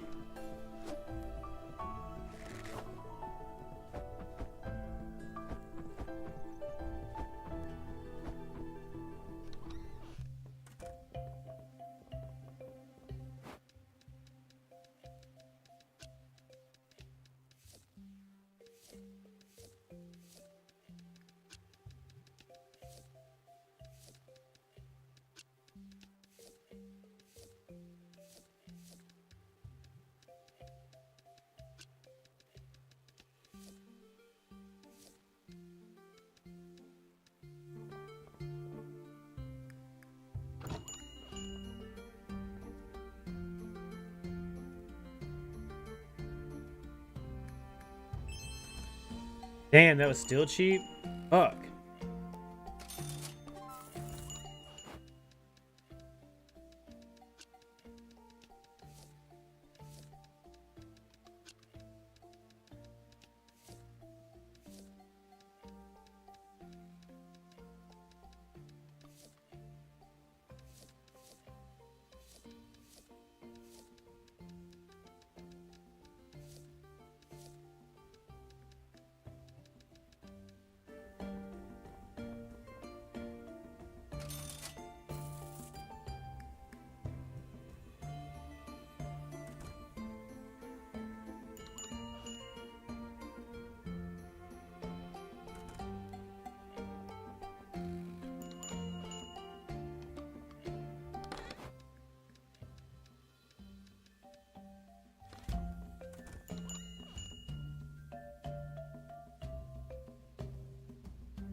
I fuck with the prices too much, now nobody wants to buy anything. Oh, that's still good. That's still good.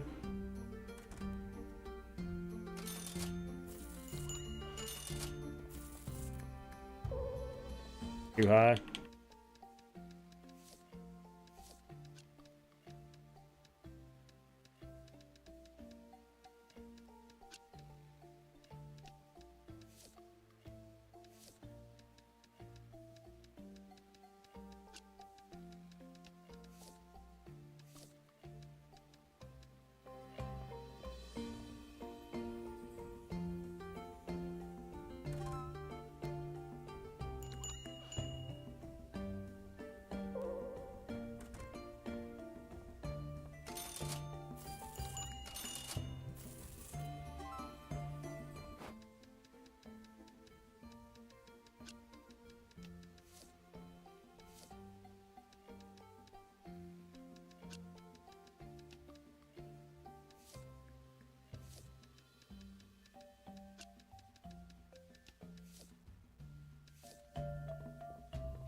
Still bought it though.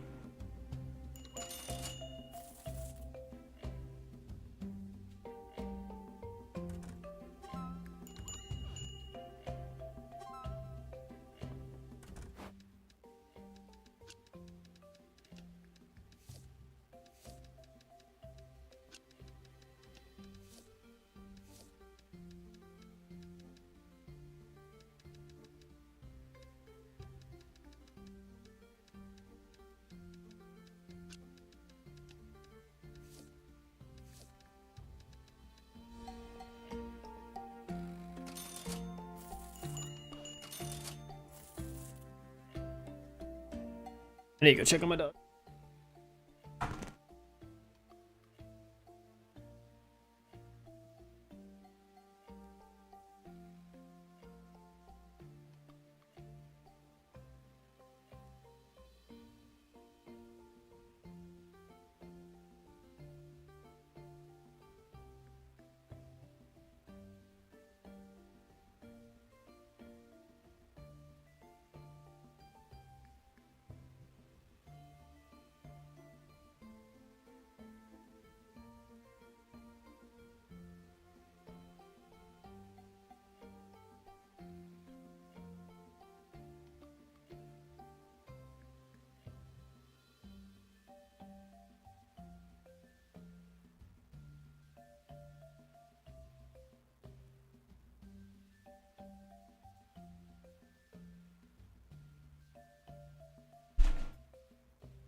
Quinn, eat your food. Quinn, eat some food. Yeah. You're a good girl. Hey, Quinn, come here. You're a good girl.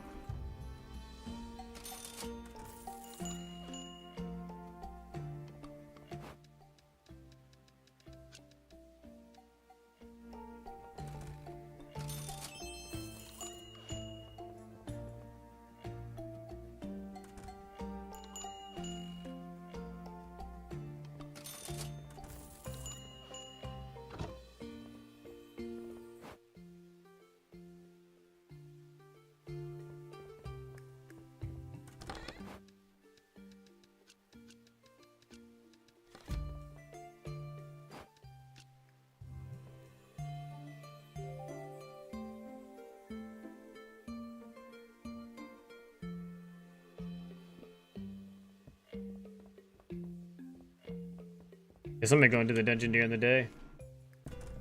And they said it's not as lucrative during the day.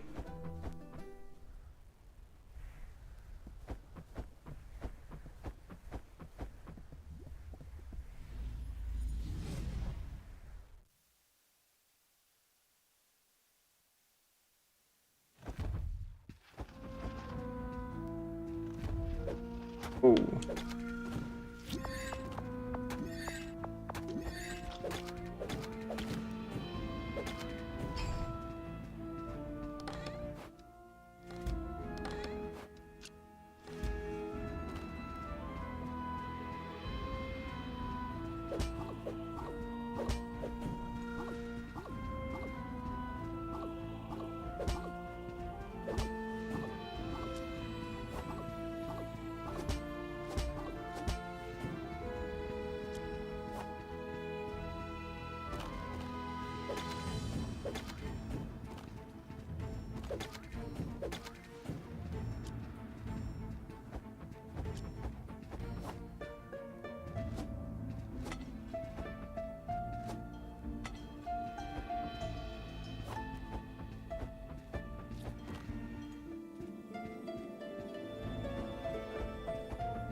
Was that glittering?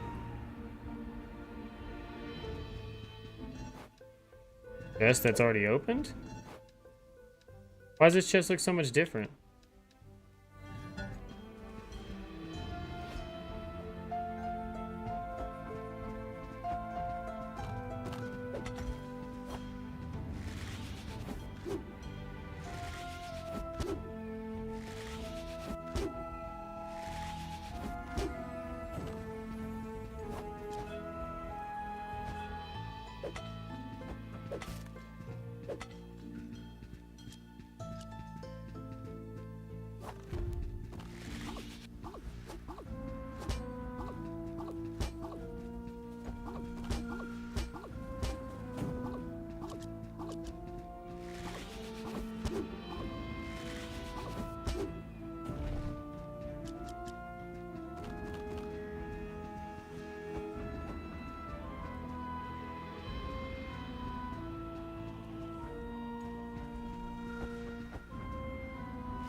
Ooh, and I don't even need the healing right now. Let's go.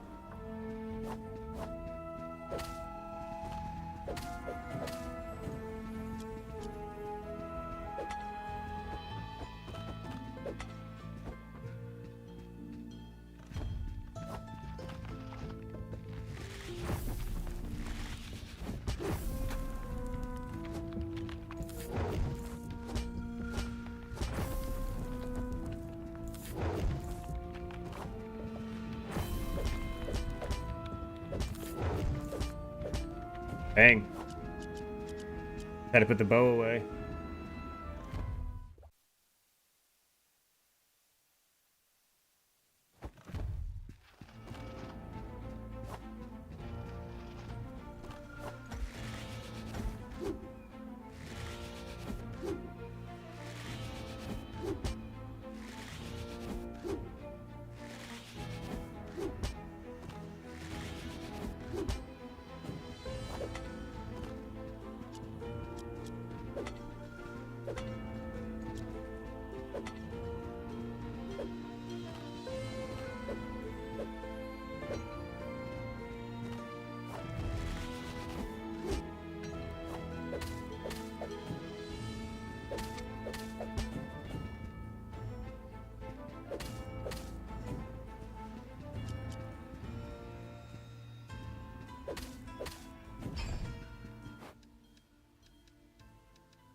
Got one more room out and then I'm out.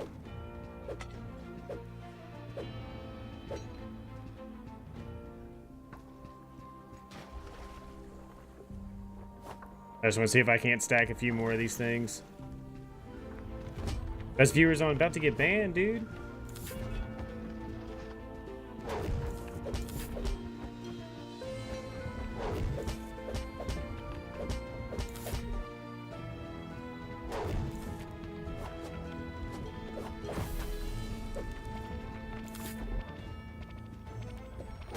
No, I was teleporting out! I risked it for the biscuit, dude. I risked it for the biscuit and I died. At least I got an achievement for it. At least I got an achievement for it. That's all I can say. That's the only thing I can say. Damn, that was so sad.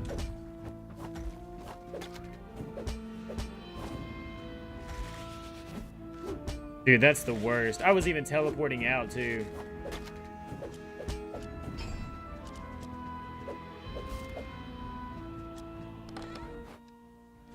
Oh, man. That hurts, dude.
Ooh, you tried, didn't you?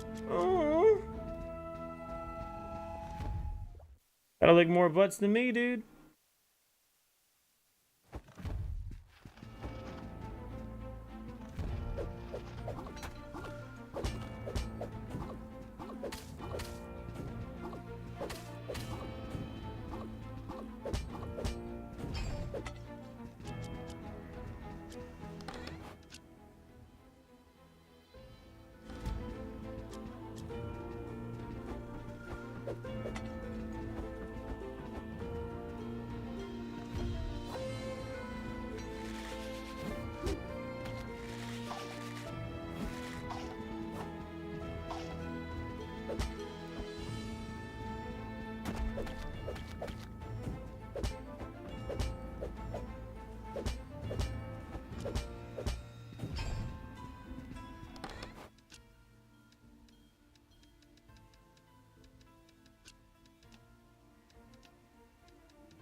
I shouldn't risk it a second time.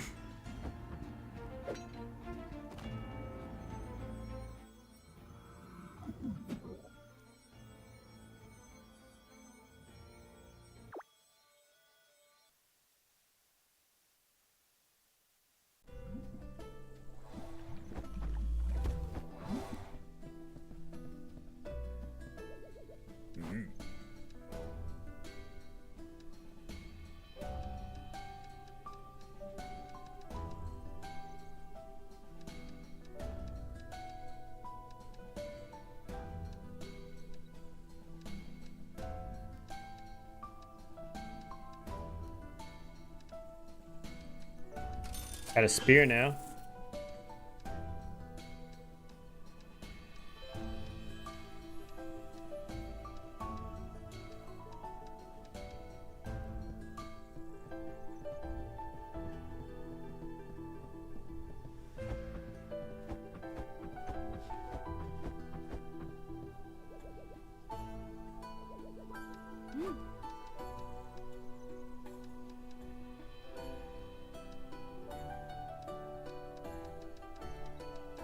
So there's potions you can take that will reveal the whole dungeon. Wow.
Make some money.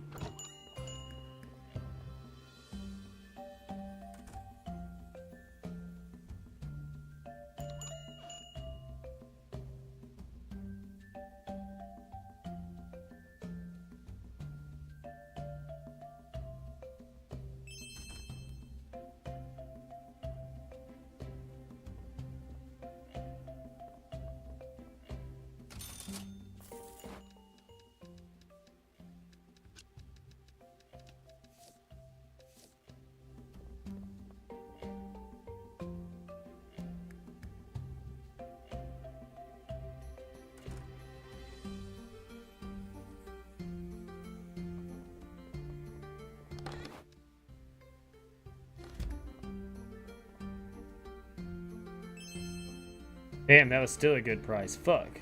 Like a cheap price.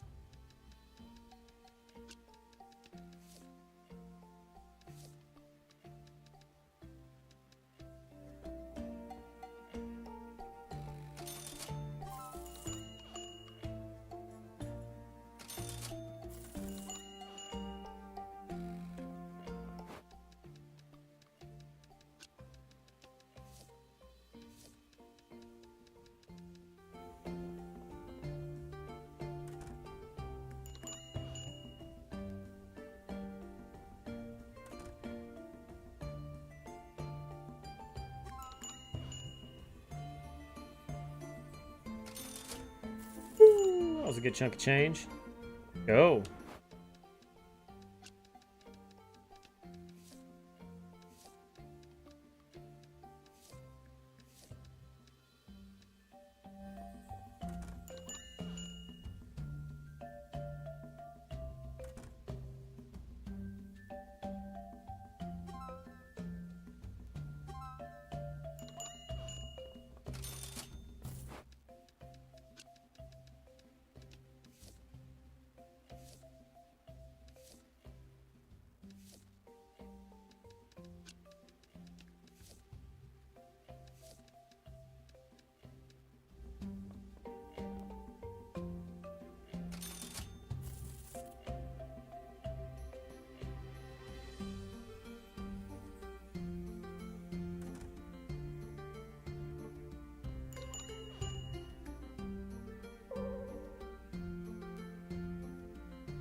Dude, I'm up to 8 grand. Let's fucking go, dude.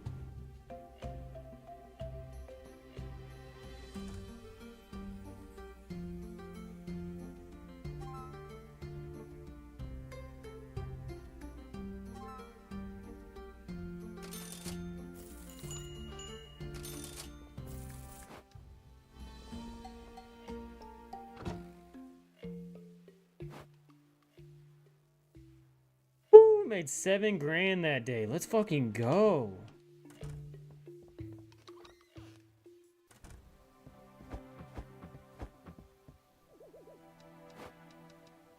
I gotta wait till day.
Bro, that strong attack with the spear is actually pretty good.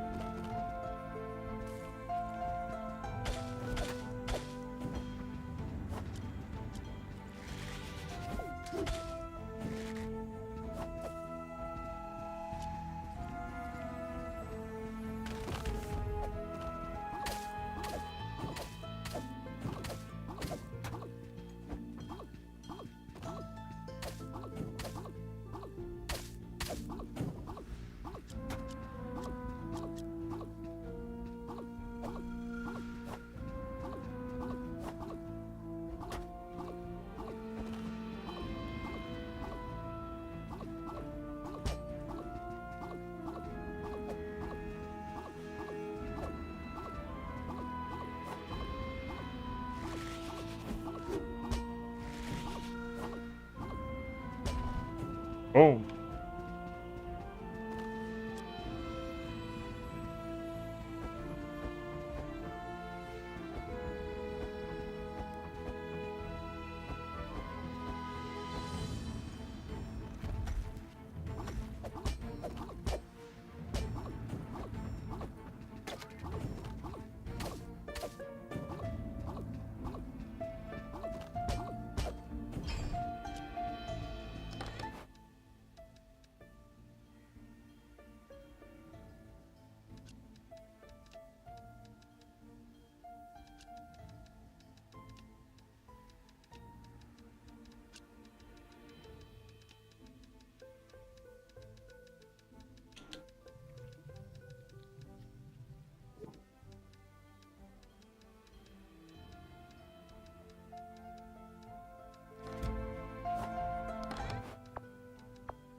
I gotta be a little bit more safer here for a little bit. Get some more resources and stuff going.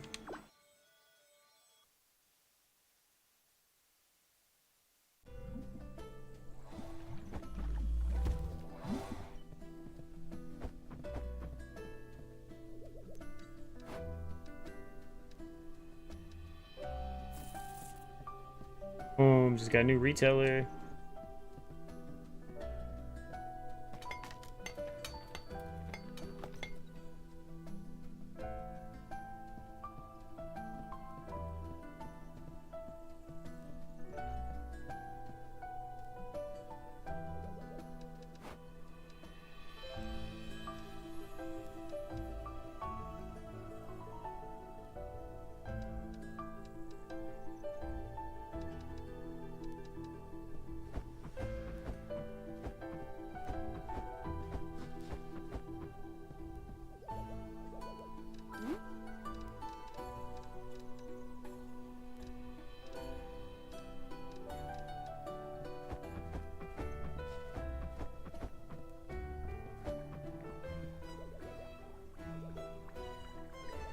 Oh, you are Will, correct? Owner of the Moonlighter? I'm Julian. Thank you for requesting a retail in.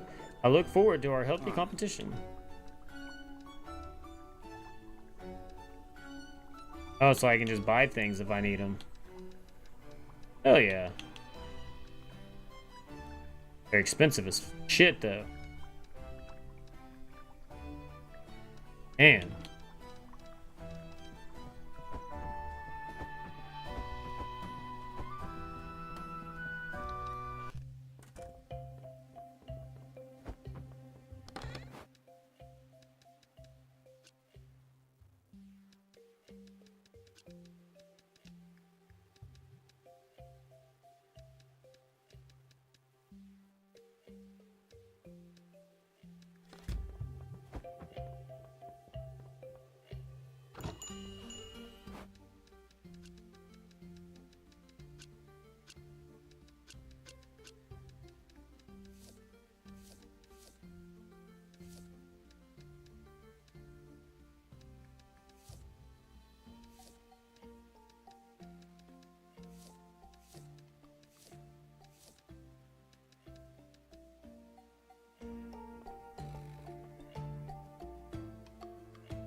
Make some money.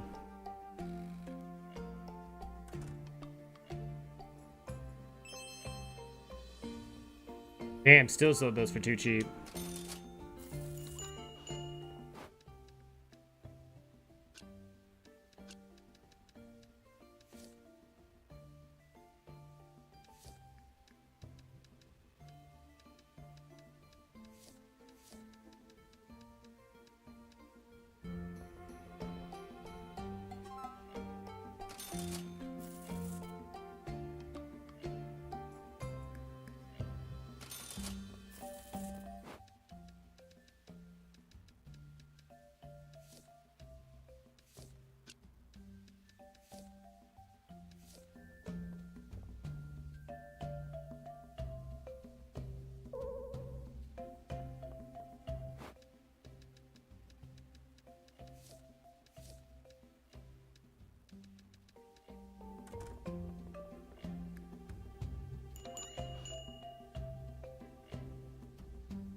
$150 for that fabric was still cheap?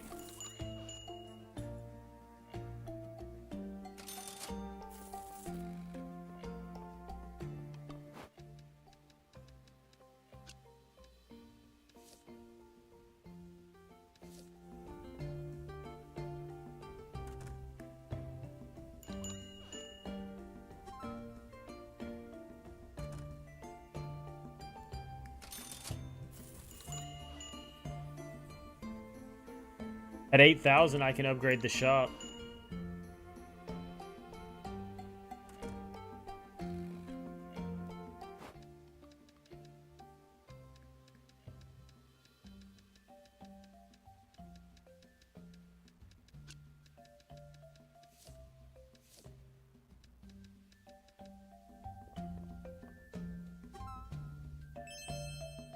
Damn, those metal bars were still cheap.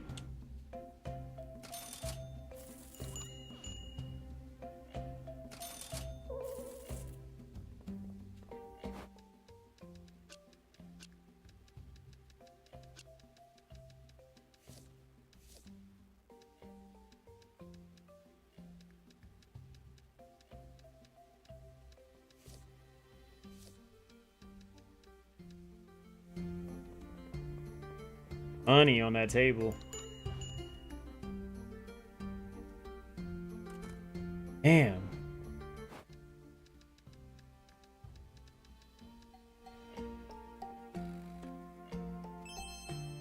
Man, that was too cheap for those, whatever.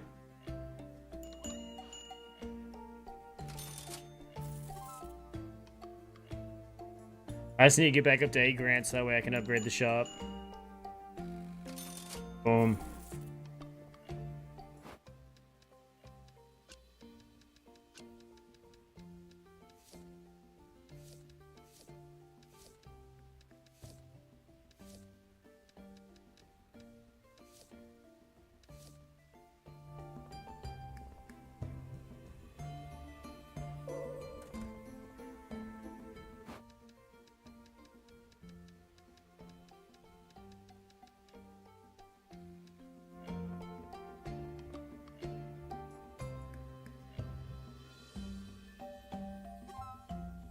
$260 was a good price. Let's go. Shit, I'm up to 9 grand.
Hey, I got it.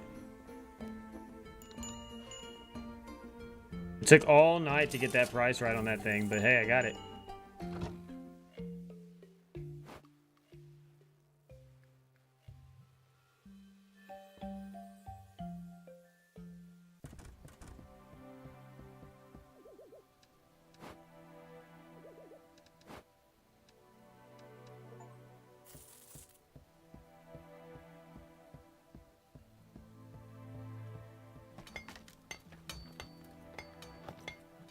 Dang.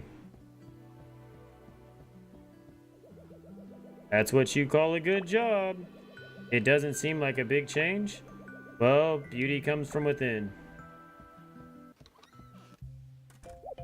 Boom! 2 tables now.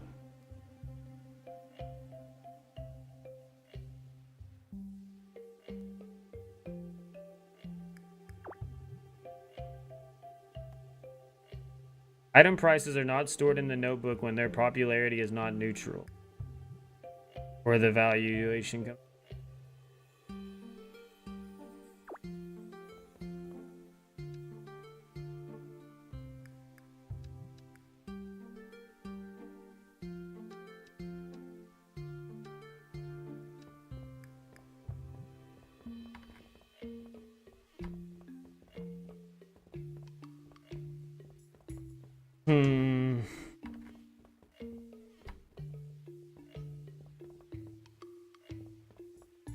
Alright guys, give me just a minute. I need to stand up and go use the restroom. I'll be right back.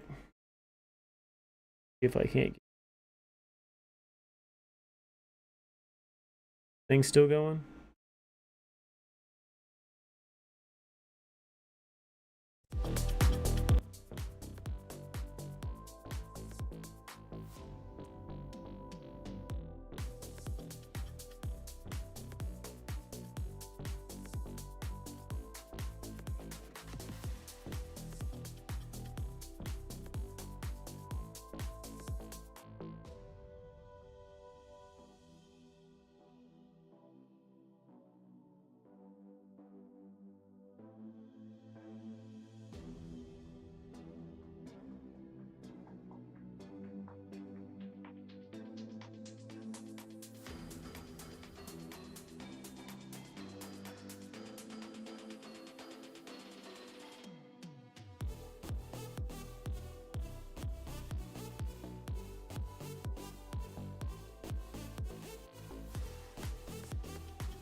The main game, but tell us a little bit more about the lore behind the Order and the giants we can expect in this game. Absolutely, and without giving away too many spoilers, because that would be boring, right? But the core premise is that within the Vatican you will encounter this mysterious character, Father Ricci. He is very obsessed with this idea of a secret chamber and a certain artifact and a relic that he's hunting for. And he asks Indiana Jones for help to unravel the mystery of him. And that sets you off on a path where we dig much deeper into the background story and the background lore of the Nephilims and the tribe of giants, and how that connects with both the Vatican and Rome as a whole, but also there are hints and hooks back to the main game. Got you. Very interesting. So, do you think, would you say the story itself is quite self-contained? How much of that is, or how much does it affect the main game, or how much can be enjoyed independently from it as well? Yeah, so it is self-contained, but it also it's something that you should be able to experience from the first playthrough. As you get through the Vatican, you know, you find Father Ricci, you can go on this quest, or if you've already completed the game before, you can come back to the Vatican, he's there, and that'll put you off onto a new quest as well. Love that. I can't wait to experience it then as well. Now, as we're looking forward to that, I really enjoyed some of the side stories that we would go off and do, the adventures with Indy, or even just snapping some pictures. So lots more of that to look forward to in the Order of Giants. Oh yeah. So we have like lots of brand new puzzles, lots of new mechanics, new enemies, and all of our puzzles are like from fresh. You know, we were new mechanics, and we're not recycling anything there. As well, we also have 2 new adventure books that you can find, tons of notes that will give you backstory about the history of the Nephilim and other things. And as Axel has said, this is the kind of content that ties into, you know, the story from before, like you'd be able to find out more about some things that you kind of maybe overlooked, and also about the story to come. So, in your journal, you'll have all these notes, and it fits right into like, that journey of filling the journal from like the very first note you pick up in Marshall College all the way to what you find at in Iraq at the end. Heck yeah. Oh, that sounds so exciting. I wanted to ask about the adventure books because I love the way you guys integrated that as a way to level up in these skills and stuff. I wish I could do that. I mean, yeah, I guess reading does help develop new skills, so there we go. But yeah, we can expect to see some more and maybe collect some more in the DLC as well? Yeah, 2 new adventure books, and of course these are things that you need to go exploring around to be able to find. These are not locked, these aren't just like standing out in the open, but you need to go exploring, find little puzzles, solve mysteries, and it fits right into the whole idea of being Indiana Jones, being curious and always open for discovery. Got you. You guys must be so smart doing puzzles all the time in game and in the office and stuff, crafting these ones. Wow, I'm jealous. So let's talk a little bit about the process of creating the expansion itself and the development. Maybe Axel, you can start us off. How did the success of the main game and the Great Circle inform your decisions going forward into the DLC? Yeah, so it's always been the plan to kind of deepen the story and dive deeper into the aspects that we do have in the DLC. And with that being a very conscious choice, we also could make sure that we had good integration. So the game, the DLC takes place and it kicks off, within the Vatican, and there was not an easy thing to have that from a technical point of view to actually function. There's a lot of hard work from engineers and designers that's just working under the hood, that it's basically this kind of seamless transition into a DLC. So there's a lot of hard work that has been ongoing to make sure that you don't really notice that we are swapping out maps and doing a lot of technical mumbo jumbo. But it's in the end, it is this kind of seamless transition that we always aim to have. And I think that part of that conscious choice very early on helped us making sure that the experience in the end when you play the DLC is that it fits perfectly within the Great Circle experience. Love that. I mean, I don't want to gas you guys up a little too much, but I just had such a blast with the first one as well, especially with the puzzles and also just uncovering the Vatican and all of the locations we went. And even some of the performances were just so incredible. I was not to name drop, but I was lucky enough to talk to Troy, Baker and Marius, obviously, about their characters in Indiana Jones and the Great Circle. And Troy was saying about how the main point from himself and also from you guys developing it was to really put the player in Indiana's shoes. Yeah. It's not Troy Baker's Indiana, it's yourself, Absolutely. It's the player's Indiana. So that's so cool. And coming on to the players and how they've enjoyed the game, how do you think the community feedback has really helped shape the Order of Giants going forward and a lot of the decisions you guys have made?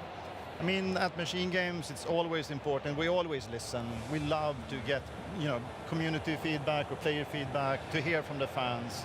And one thing that stood out to us after releasing The Great Circle was that the thing that we really wanted to try to convey with this game was things that were appreciated by the fans as well. And when listening in on certain aspects, like could this be tweaked, could this be polished, that absolutely helped our process moving forward. But we did already obviously had a very strong vision and a plan for what to do. But there are a lot of micro decisions within the DLC and the development of it that is in relation to listening into the community and the player feedback. It's we had this opportunity to be able to polish some things even further. There are sections within the DLC that is even of higher quality than the main game. Yes, given to the fact that we had more time to polish certain aspects.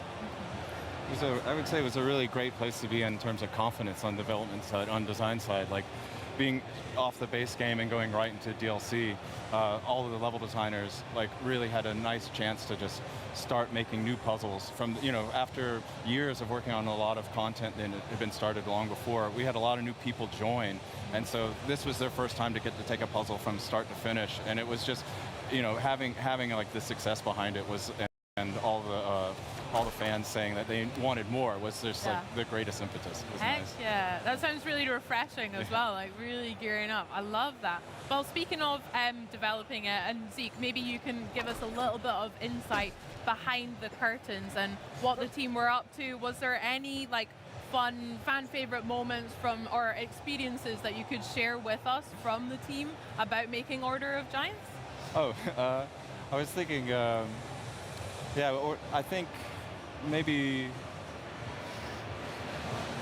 getting, one of my favorite parts about developing the core game, and I think this plays into the, DLC a good bit, was just like, we have all this stuff that you're able to use to beat up bad guys. Like, it's a Heck yeah. shovel, it's a plunger, it's a like shower brush. And this is a sort of thing that like we had early in the game, and just like, as we started to develop it, it's like, oh, this is super fun. And at some point we realized like later in development, it's like we need to have more and more and more stuff. But nobody had made that list. And one day the associate game director, like Frederick Jungdahl, stepped forward and he was like, hey, Zeke, I just have this 150 weapons that I would like to suggest. And so I think that carried on through, the base game. And actually, as we started into the DLC, it was just like, what are we going to be able to hit our enemies with now as well? Flip, that's a lot of choice. I mean, India is certainly well equipped there, that's so sick. Yeah. Well, I have to ask, guys, when and how can we access the new update? Yeah, so on September 4th, it's out. If you have premium or a premium upgrade or the collector's edition, you will be able to just access that. If you only have like the base version of the game, it will be accessible and you can purchase it as a standalone as well. But you need to have the base game to be able to enjoy the DLC. Okay, amazing. I can't wait to play myself and get that theme song stuck in my head all over again. I can't wait. Nice. Well, Axel, Zeke, it's been so much fun chatting all things Order of Giants. Congratulations again on the main game.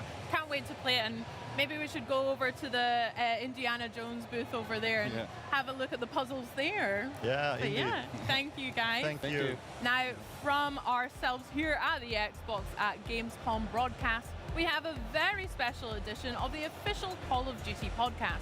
But first, we're about to fall into the disturbing world of Chronos, the New Dawn, the latest nightmare from Bloober Team. I can't wait to play. Let's join the Traveler in their fight to survive and enjoy some never-before-seen gameplay. Hello, my name is Wojciech Pinko and I'm a game director of Chronos the New Dawn. And today I'll be your guide through the abandoned factory, which actually was a ground zero for the disease, the change that wiped out humanity. So let's quickly bind weapons to shortcuts. And let's go. In Chronos you can break crates to find more loot, which will be really important. And the first enemy. No signs of life. I think we are safe. So let's move forward.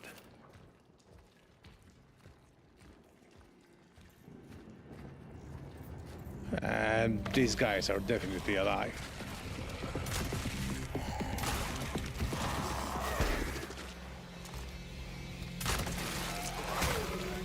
Combat in Chronos may be quite challenging, and the enemies can hit hard. And merge, yeah, that shot prevented the merge.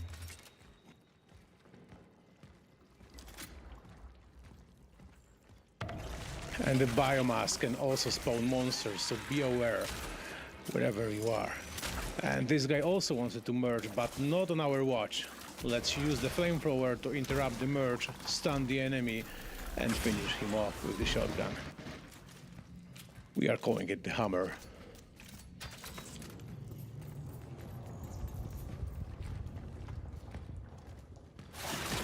And the new one. I think this one is, yeah, it's the Puker. He has a range attack, so let's get far away and, oh yeah, use a barrel to destroy the enemies. Like, using environment is also super important. Don't forget that you can also charge your weapons. So please notice that the Traveler sometimes presses the trigger to fire like a single bullet, but also sometimes charges it, so the bullet will have more damage, but will also got like a piercing ability. Of course, I'm talking right now about the pistol. The shotgun works different. The shotgun increases the spread when you're charging the weapon.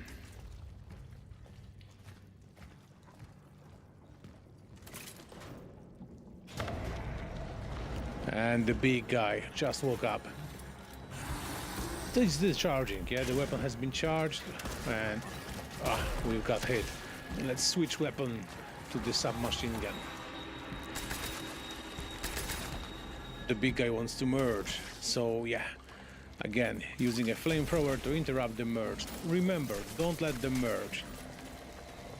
Use also the canister that was set in the environment, and the enemy is gone.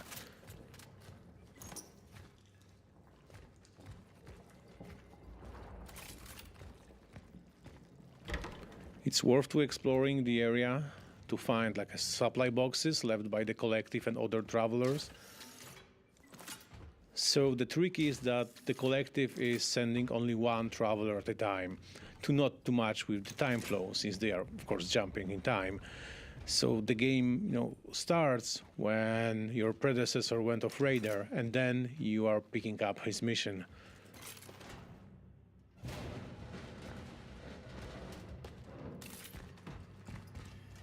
Let's squeeze through, and I can hear some monsters.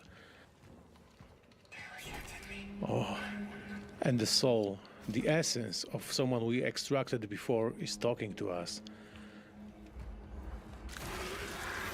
Oh, the Joe grabbed us. We called this monster a Joe.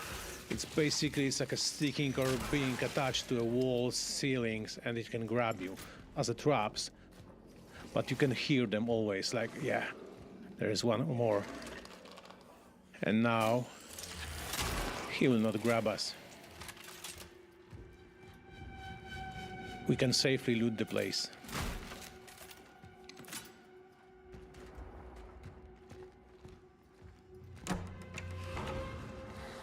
Less biomass, a good sign. Oh no, there is more. And we can hear roars, so more jaws will be here. So let's squeeze in and look for them. Yeah, there's one. Charge shot.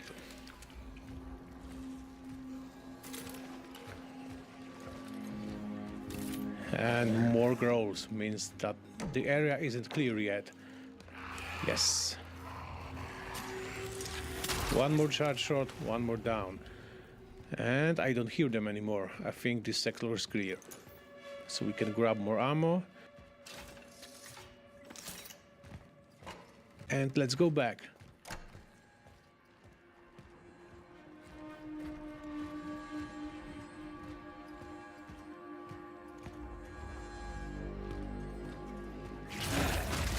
Oh, this one has spikes on its body. It means that, yeah, it's more powerful than previous monsters. He hit really hard. Reposition is a key to victory in Chronos. Yeah, you need to act fast. Yeah, charge your weapons like this. That was a juicy shot.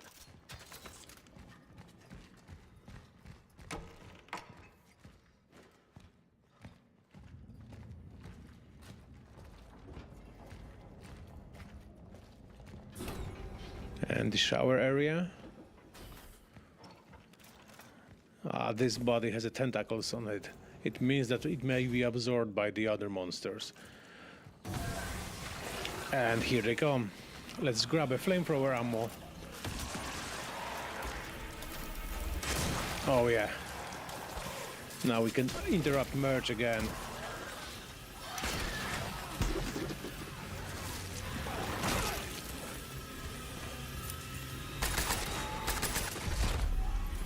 And stomp. Still alive? Not for long.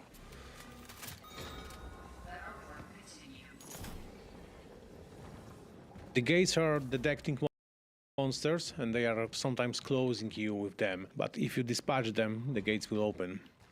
Those gates are also built by other travelers to lock some areas infested by the monsters.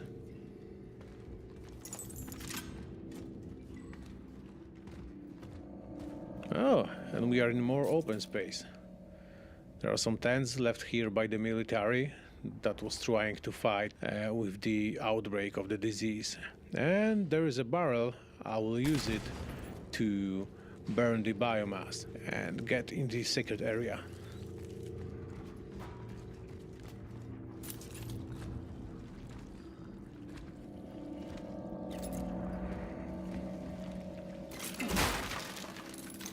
shell patch.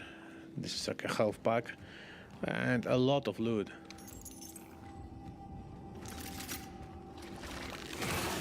And here comes the armored enemy. Its body is covered with the armor, so you need to aim at the exposed parts. Oh yeah, you can see that the bullets are bouncing off the armor, but I think the chest is exposed, so yeah, let's use it against him.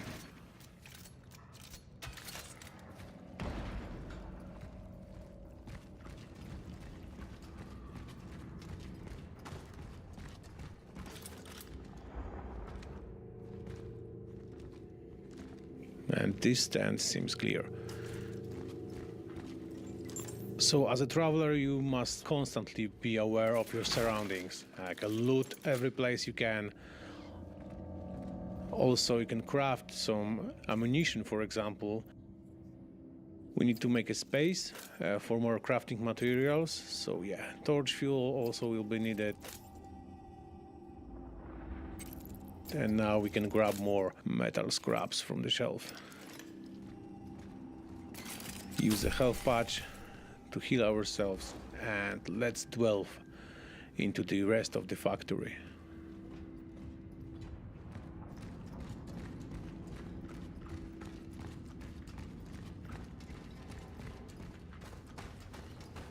Isolation zone. Doesn't sound good. I think that's a great place to stop. Thank you.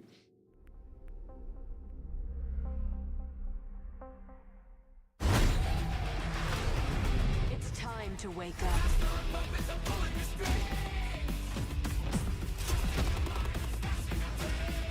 No more games. This ends now. Call of Duty Black Ops 7.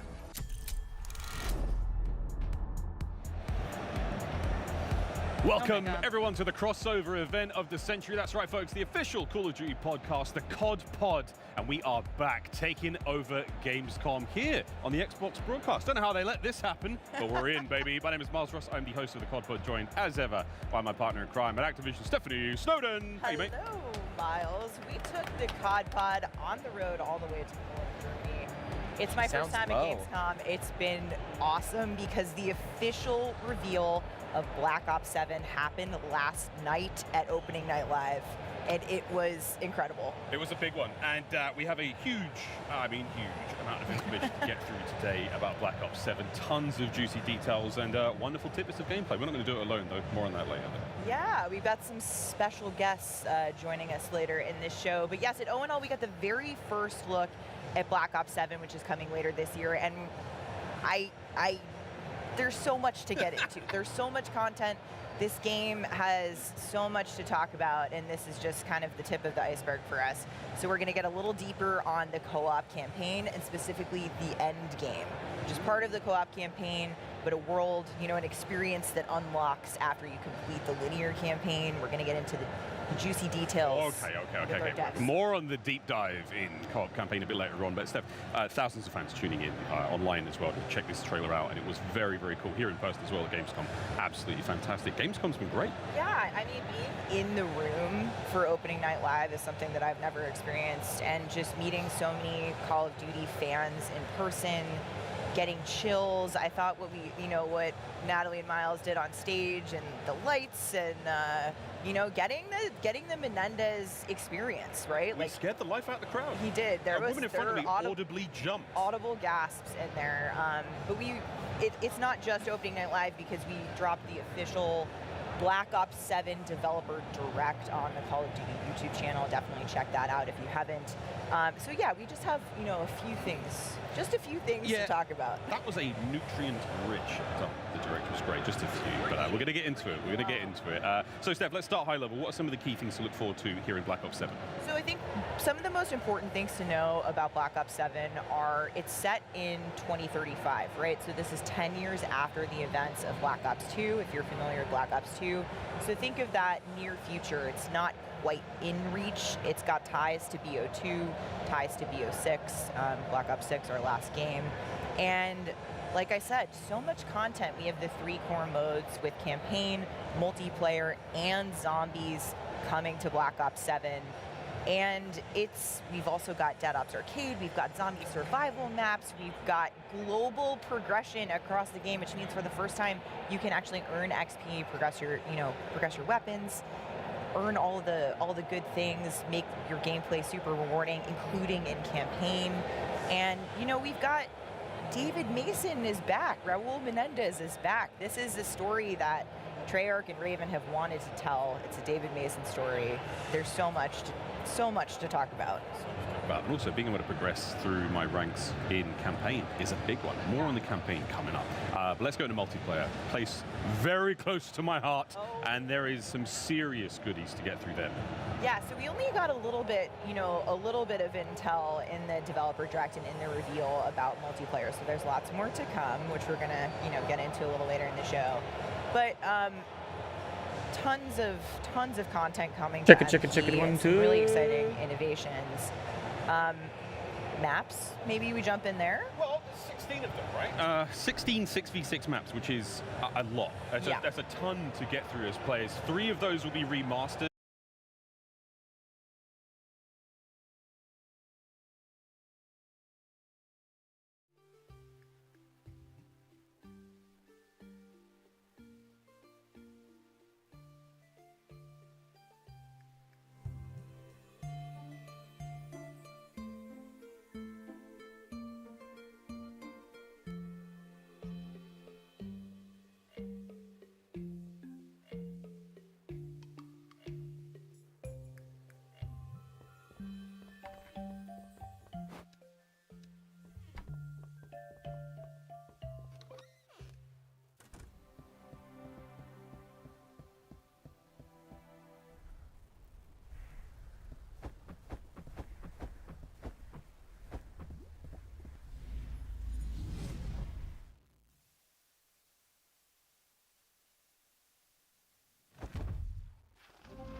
Pretty strong. I can make it past that first boss pretty easy now.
It acts like I made the girdle.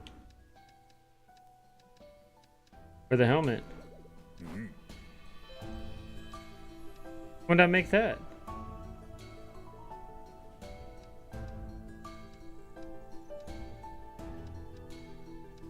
I don't have it on. Wonder if I sold it on accident.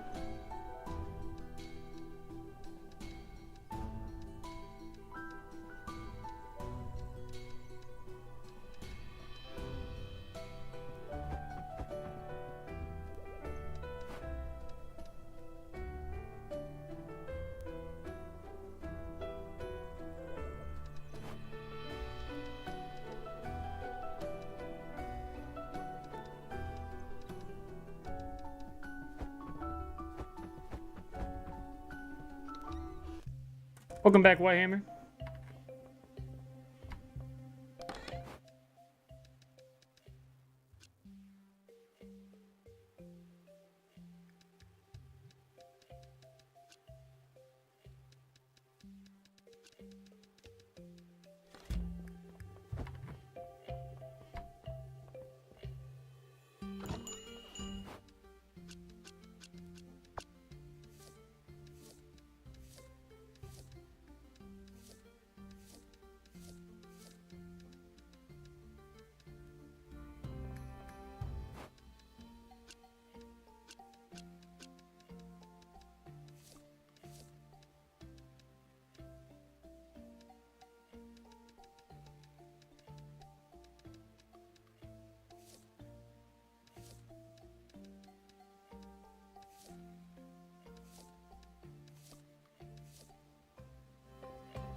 If I can make some money real fast.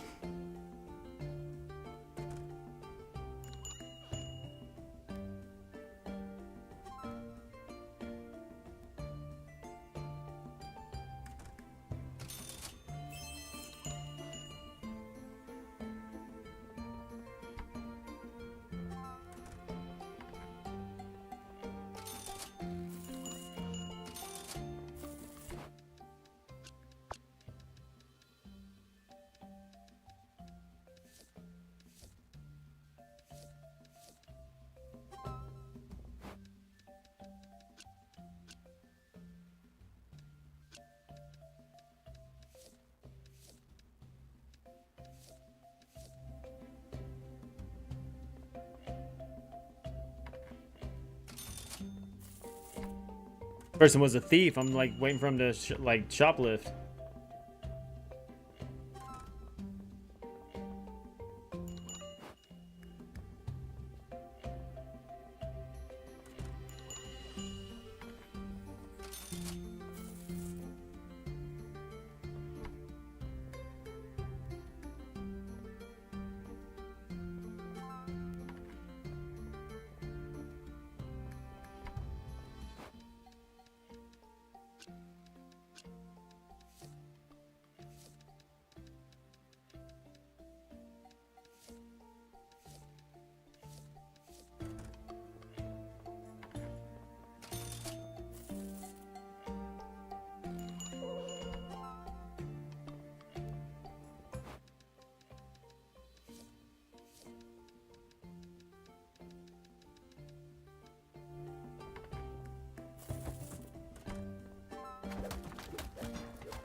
Wonder if I got my item back.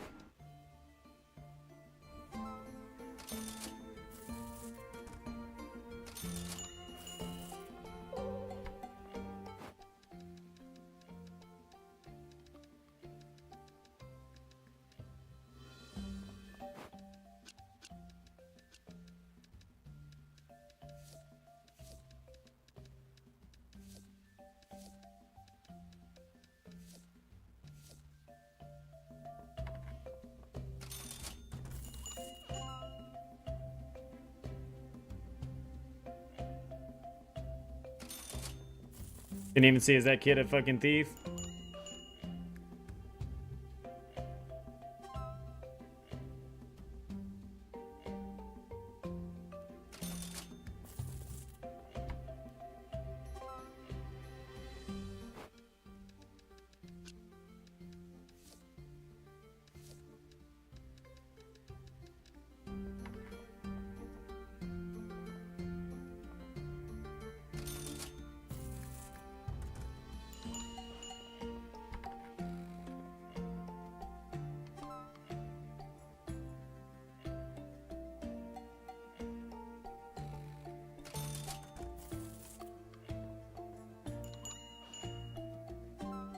I got over 10 grand. Let's go.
Boom. I had one thief that day. Still made 15 grand though. I made 15,000, dude. 14,600.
Ooh. Got lunchtime.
Ooh, health pool.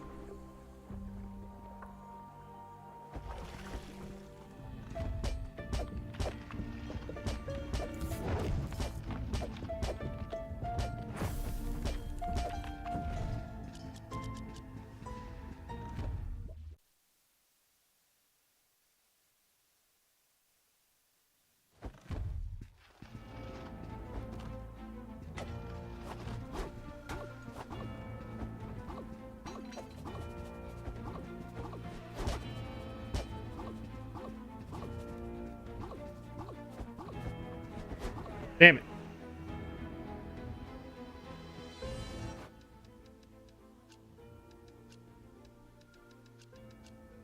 I don't know what's gonna happen, but I'm gonna put this there. It went somewhere.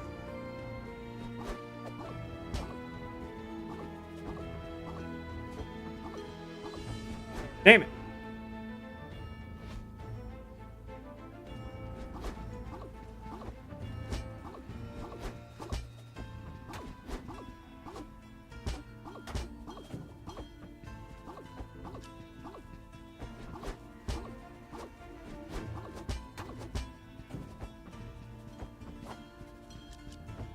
Damn it.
Damn it. Damn it.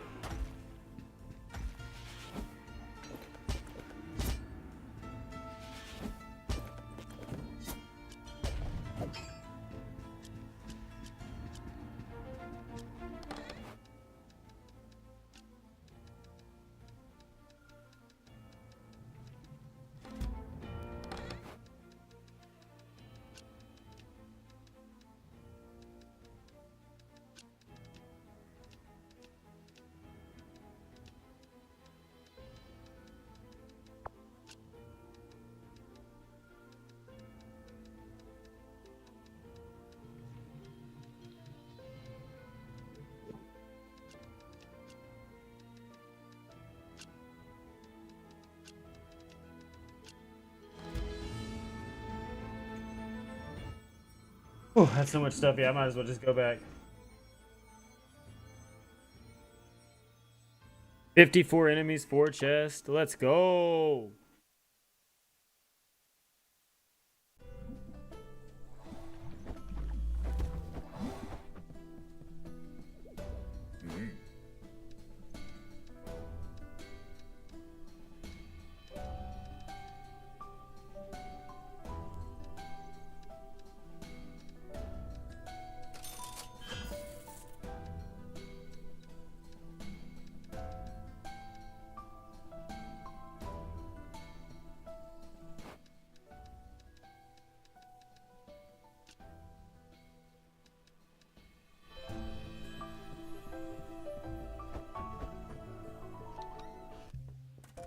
Got some boots now.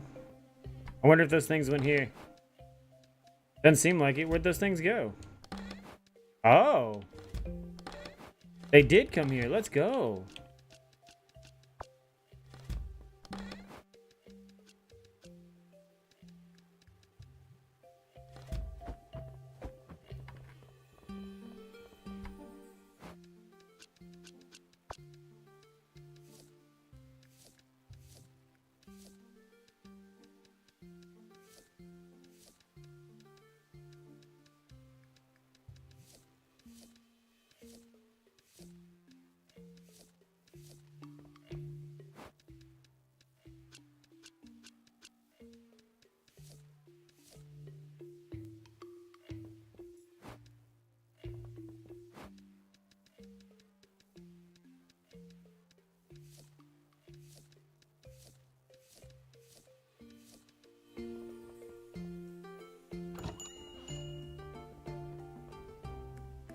There for a minute, YouTube was being slow. YouTube's usually delayed too. Like anytime you watch me on YouTube, it seems to be a little behind as well.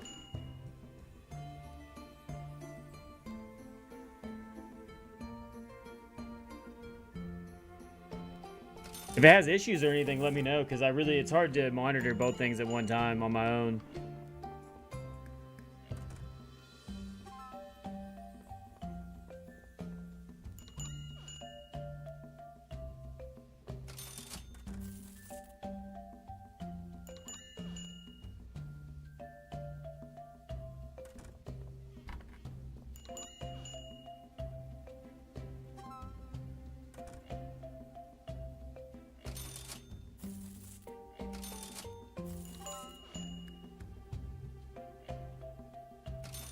Oh, well, I mean, I didn't drop any frames or anything, so stream shouldn't be lagging or anything.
Oh shit, my bad, guys.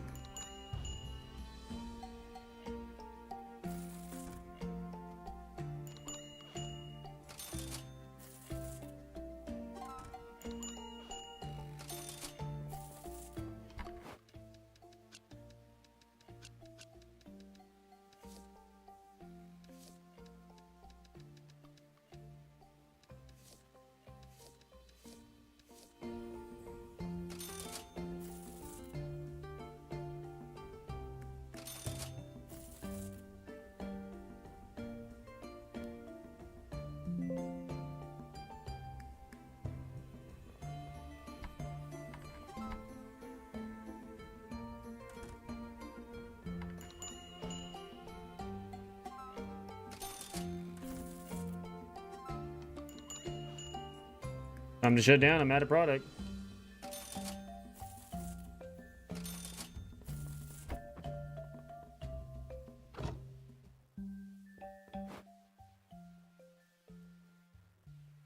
Hell yeah, 12 grand.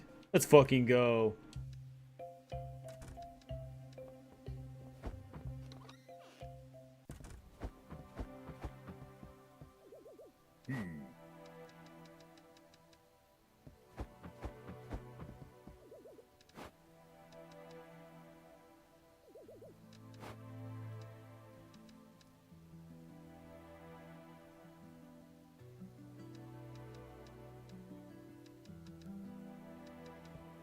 I need 20K to get that extra cash register so people leave a bigger tip.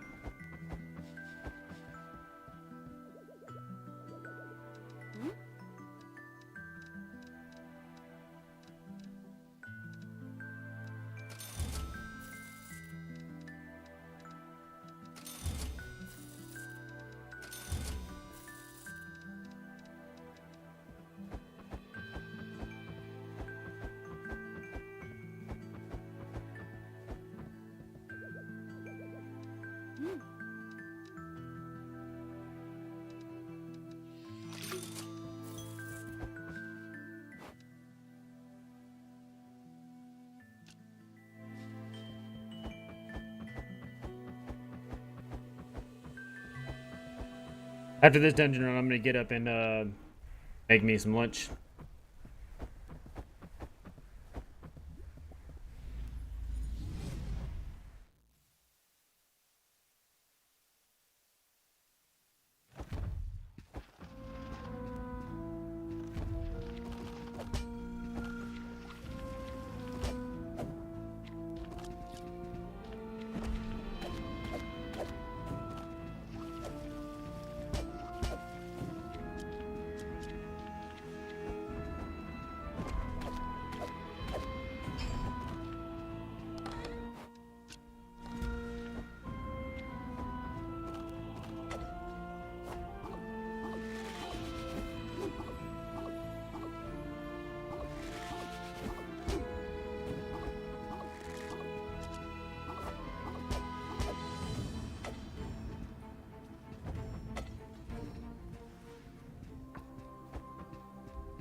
Oh, I'm already ranked level 2 in this dungeon.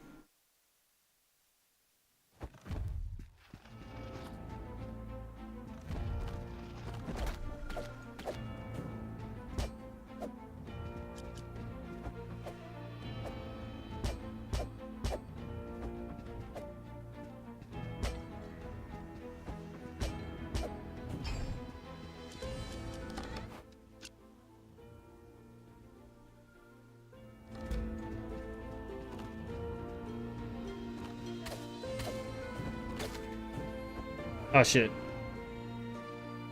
Oh, at least it was a special room.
Damn.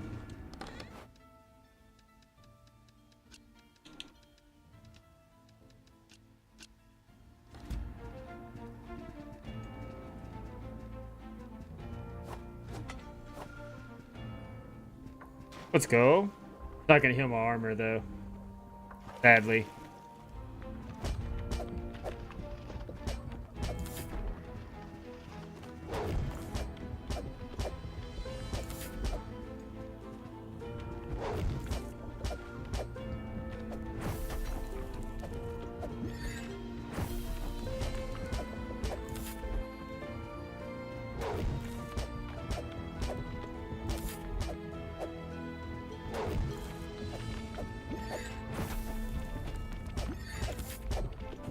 Got him.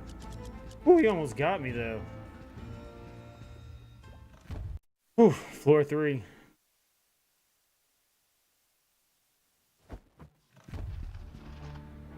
One more item dropped by that strange jelly creature. This one is a little more straightforward than the mirror. Similar to our pendants, if given enough gold, we can portal to safety. But, this is a big but. The portal remains open after use, meaning one may travel back to the very spot they departed from. Simply amazing, very convenient. For the time being, let us call it the Catalyst. Catalyst requires a bit more gold than our pendants.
I just upgraded my bow.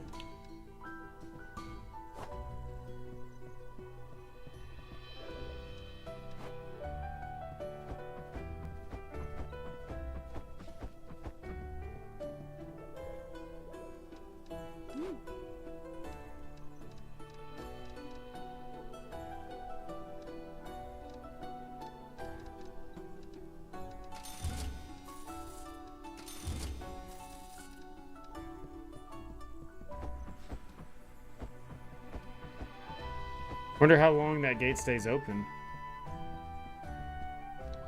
Like, can I run my full day?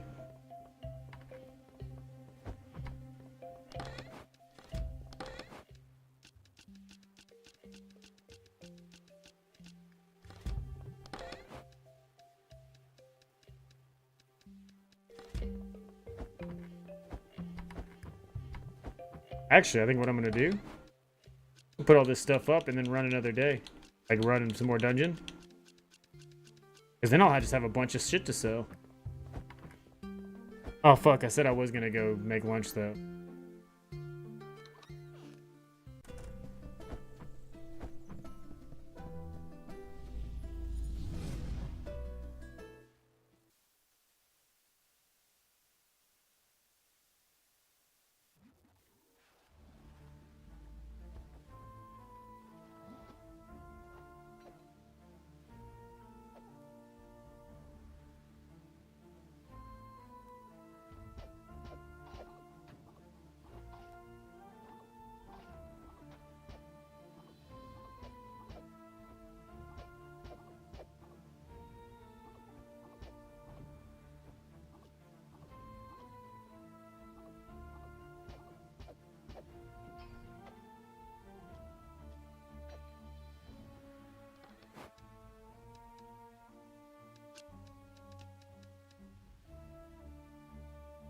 Artifact and direction shown becomes this artifact upon returning to town. Okay.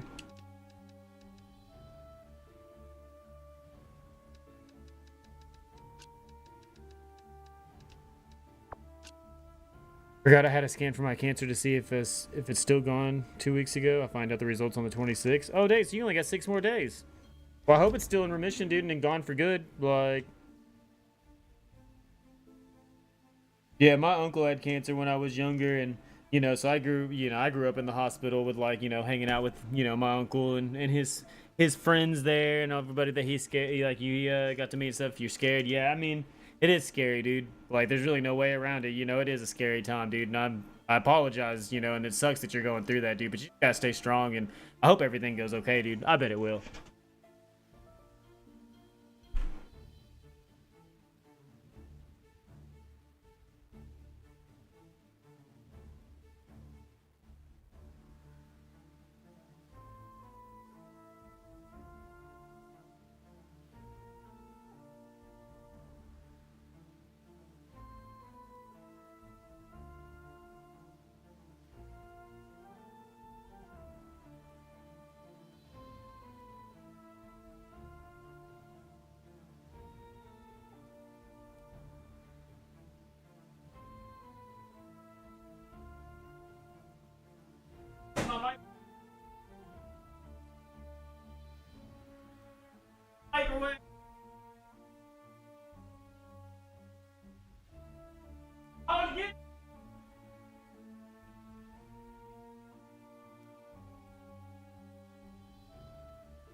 I think I'm gonna stream on the 26th.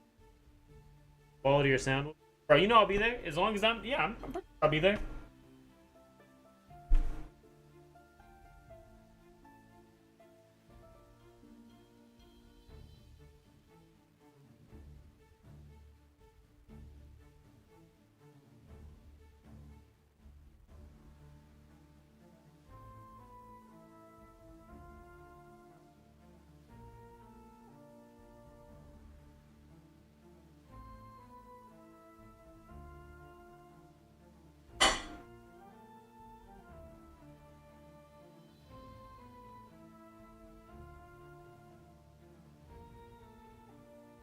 Girl.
Boom, got me some deconstructed enchilada.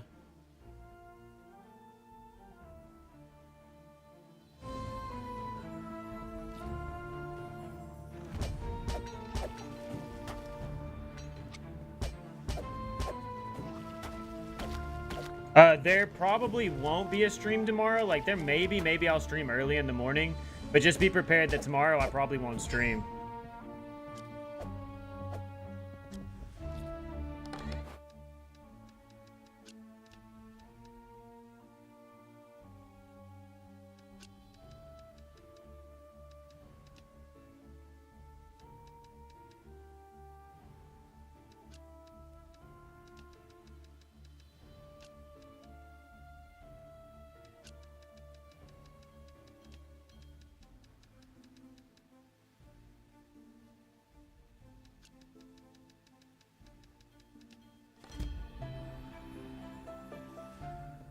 You just over there looking at your test. Yeah, don't sit there and just freak yourself out about it. Yeah, you don't need to sit there and just get in your head about it. The worst part about getting in your head is you're the only one there. You know what I mean? Nobody can really come and save you. That's the shittiest part. Just speaking about like my personal depression. Yeah, dude, you can't just let yourself sit around and get in your head all the time. That shit's not fun. Start creating all your own scenarios, you know, getting anxious.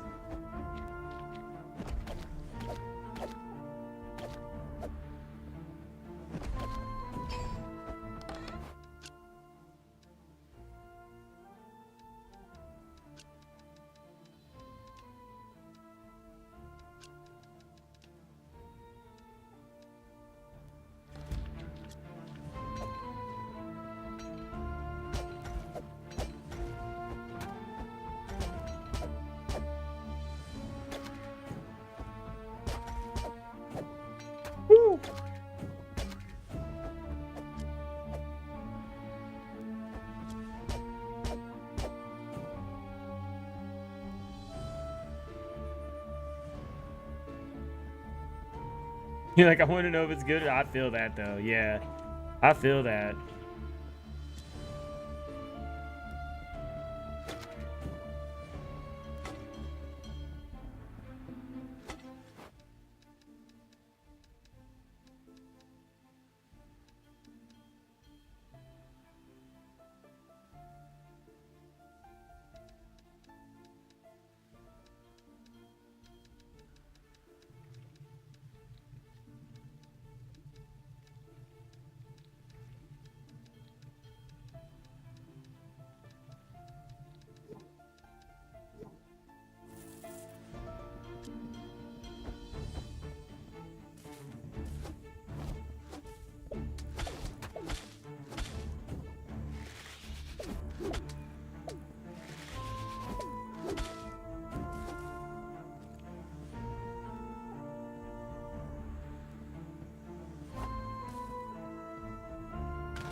500 was too much and 300 was a good price. Let's do 400.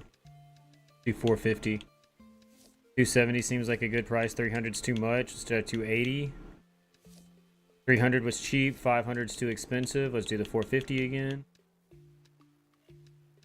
120. Nobody knows.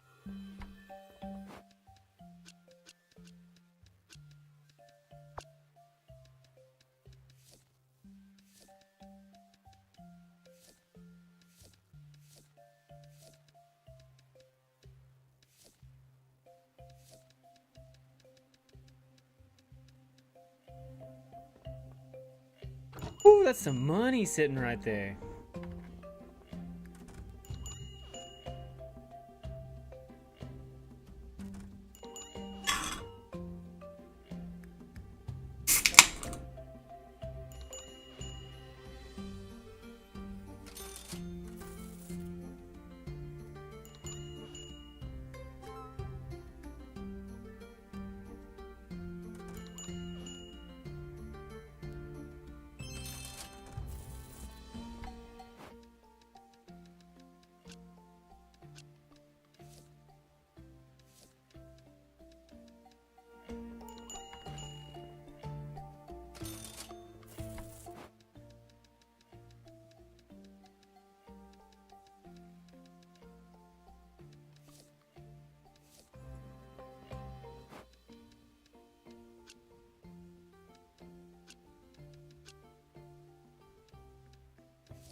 Give my item back, dude. Fucking thief.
Damn, apparently that was a steal even for 750 apiece. Fuck.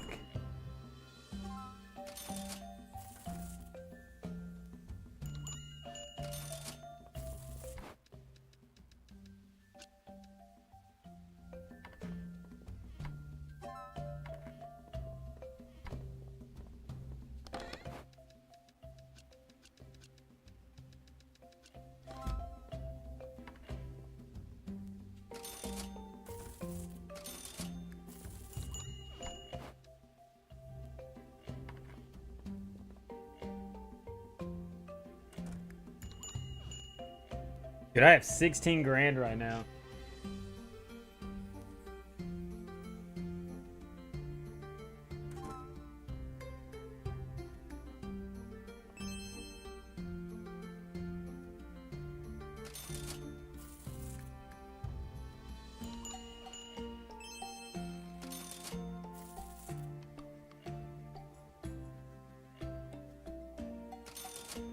That's over 20. That's 20 grand, dude.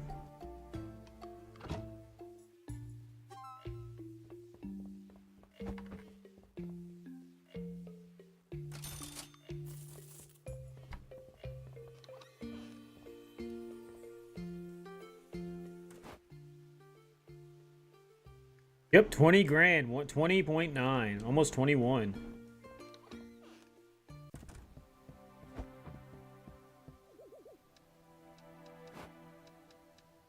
As a hawker, I've traveled the world looking for techniques to create objects that can inspire people. Visit my cart to find objects that can make your shop look more interesting to visitors.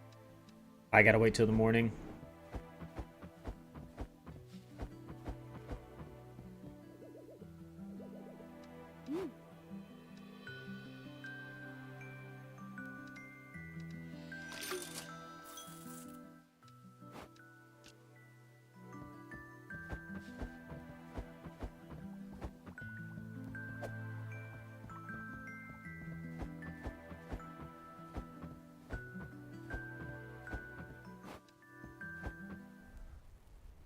What this dungeon looking like?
Already onto the second floor. Let's go.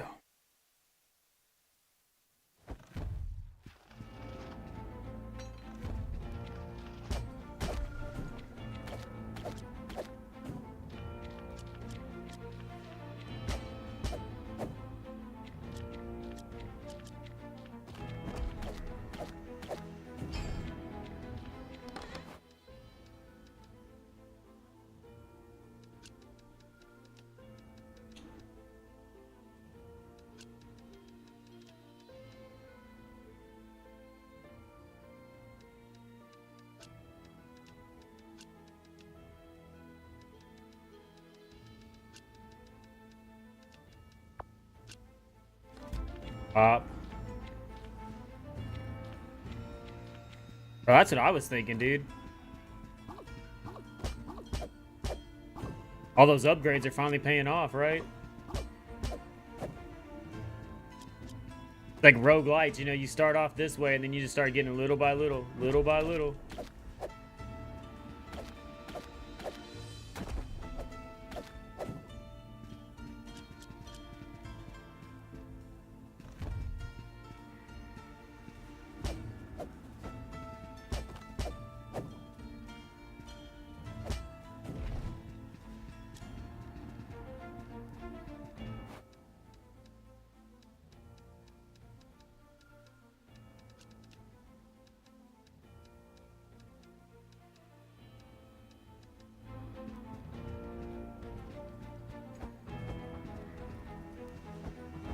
They spend that 20 grand to make a teleport back.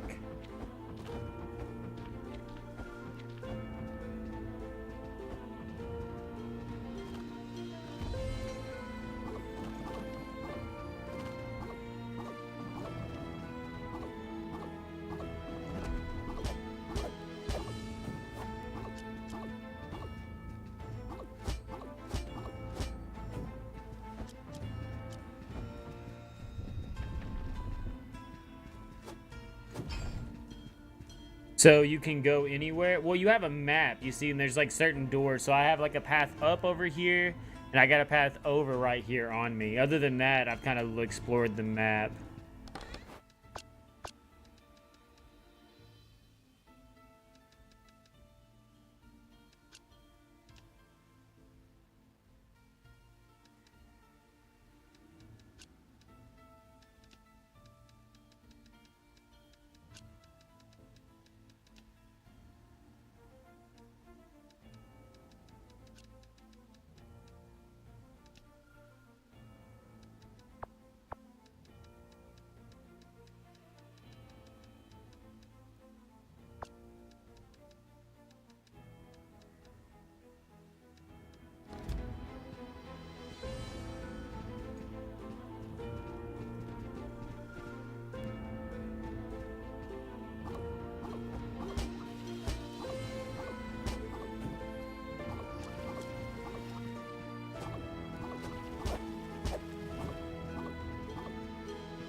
Yeah, I'm about to spend this 20 grand.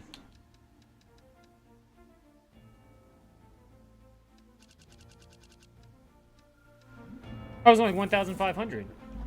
Oh, let's go. Oh, it was cheap. Never mind. That was cheap as fuck, bro. I thought it was 20 grand.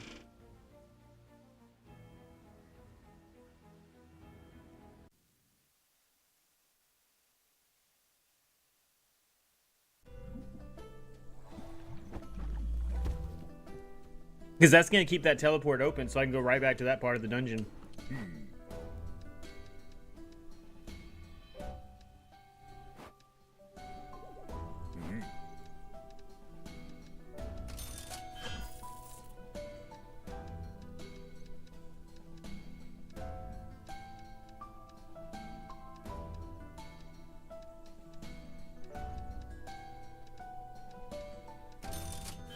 Created a better spear now.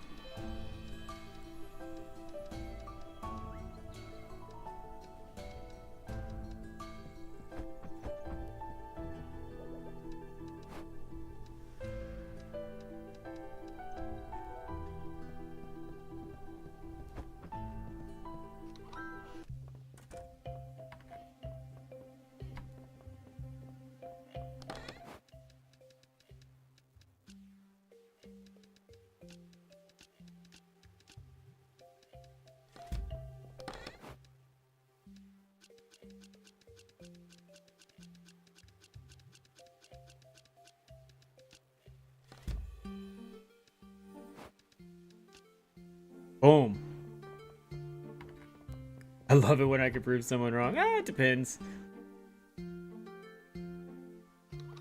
don't like proving anybody wrong, but at the same time, you know, it is nice to make sure everybody, you know, knows what they're talking about.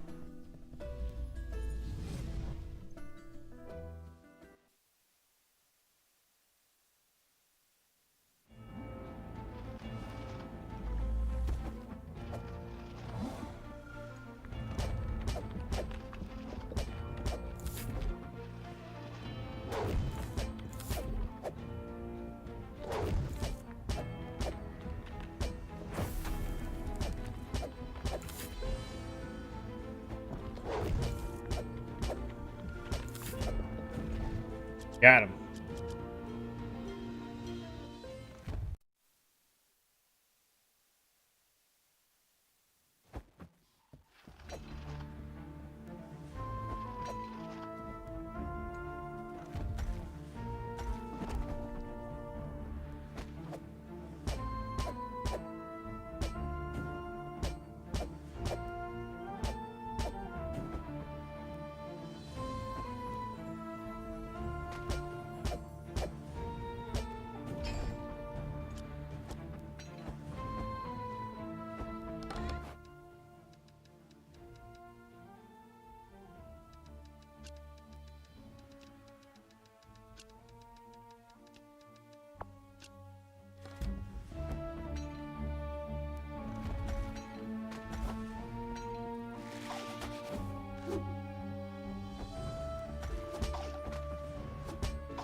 Got him.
Oof.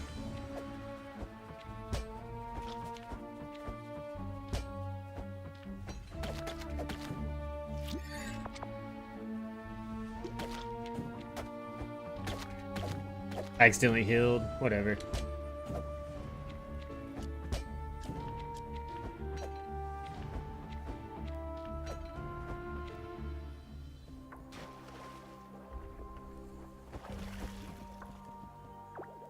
Today we introduce our stone golems. It doesn't stop the chambers from vanishing, but at least they will give our thieves a good thrashing in the process.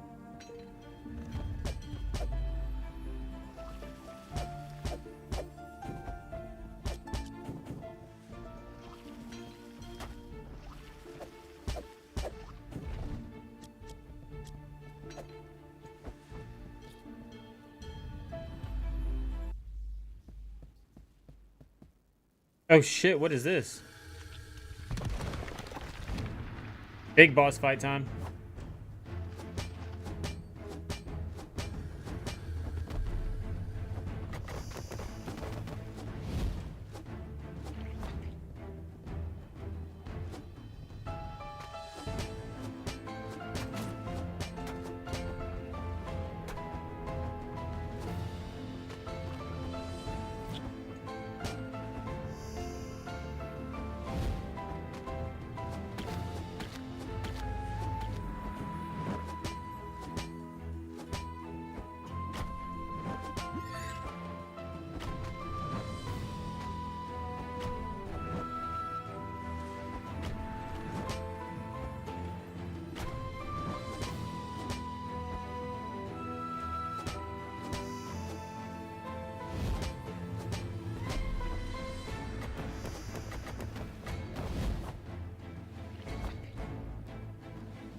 Dude, I almost had it first fucking try.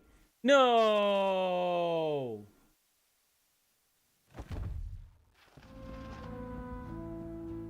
Starts me all the way from the beginning, too. All that shit's just gone. Motherfucker, dude.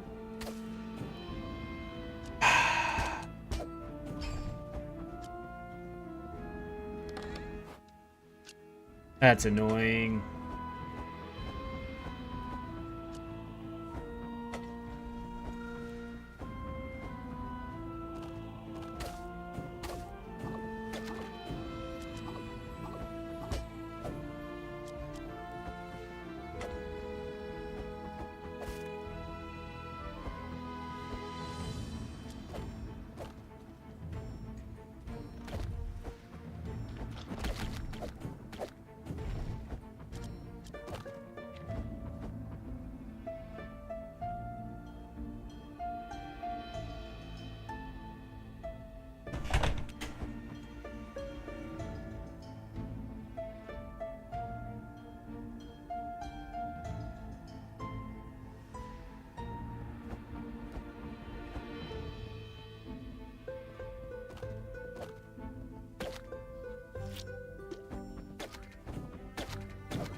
Boom, go back to town, try this all over again.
Good prices on all three of those. Let's go.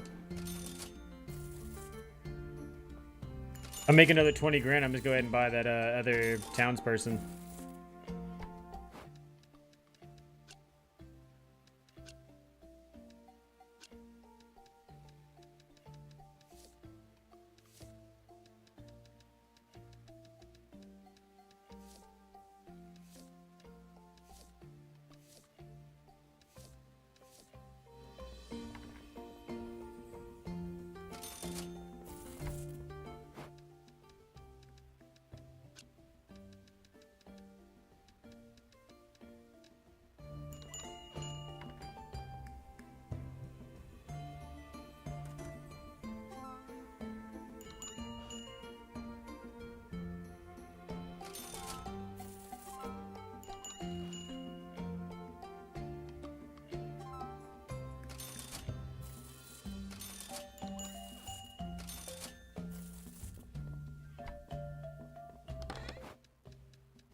Up to 14,000.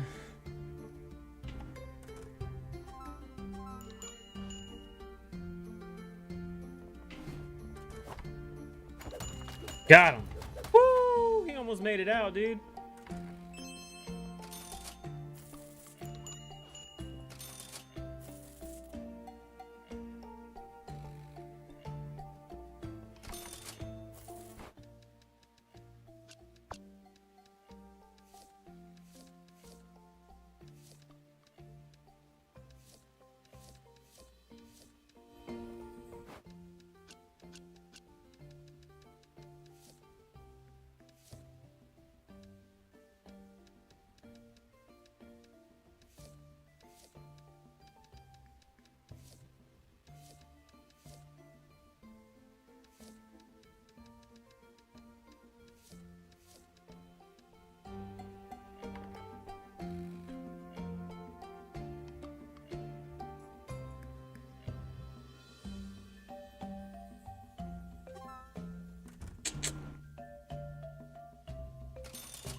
Got that 20 grand I was looking for.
Bro, if everyone's gonna quit buying shit, I'm gonna close up.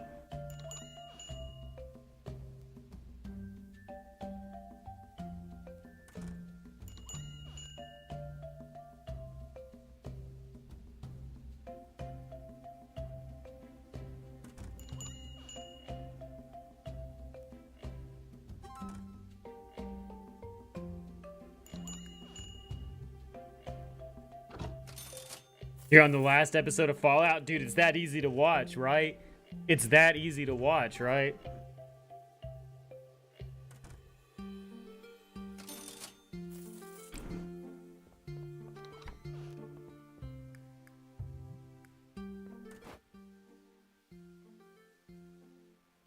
$18 grand.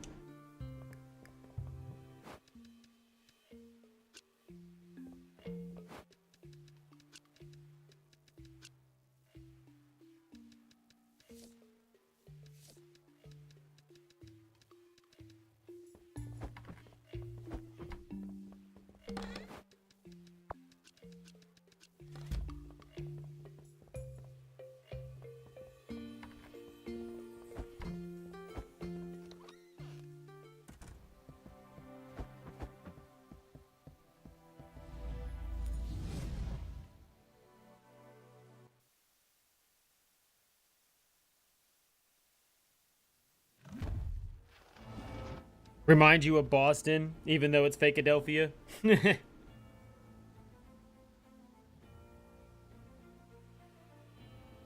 don't know. Every time I try to remember the name of the fucking Fallout Philadelphia, all I can think of is Philadelphia from fucking Kill Switch Engage.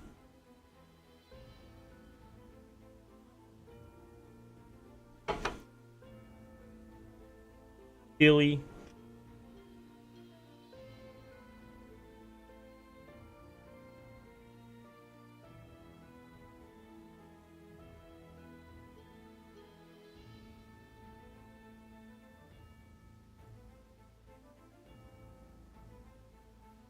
Dude, some of the, like, I don't want to spoil anything because I don't really, like, just, like, I want to talk about it, but I want to talk about it after you finished it, though.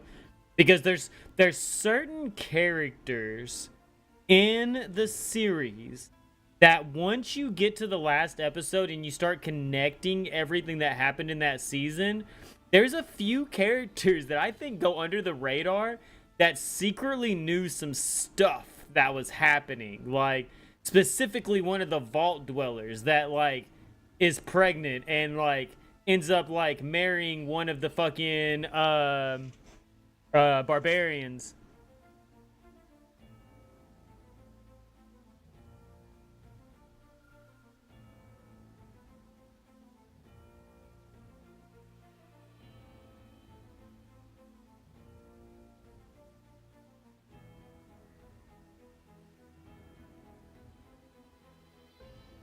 See, I don't know. There wasn't a sheriff that looked like Chuck Norris, and there wasn't people praising a bomb in the middle of a city.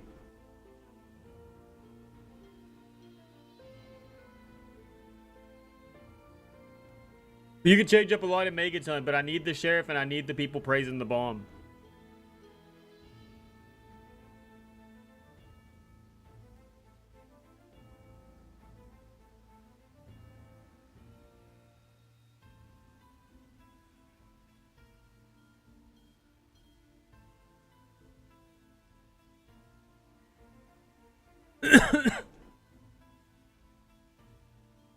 Dude. So what was the experiment in your vault? Oh, my vault didn't have one.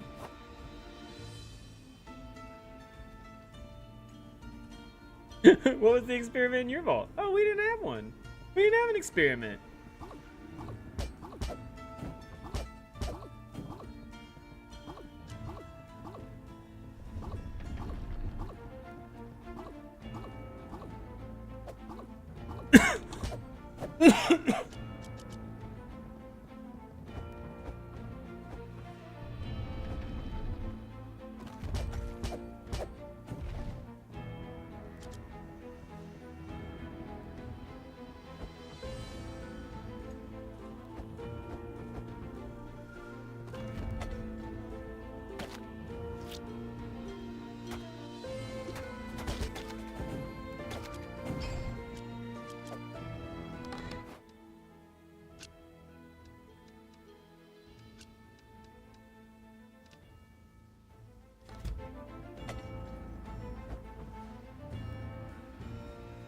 Dude, right? And there's all the people praising it too, and the fucking sheriff basically tells you, hey man, like there is a bomb here, it didn't go off, and some of the people praise it and some of the people don't, and you better not cause any trouble. And it's like, damn, dude. And then and then right before you leave, you can sit there and you can make the bomb go off or something. Yeah, man, you can straight level Megaton. Yeah. Fallout 3, dude, that's, man, classic for me.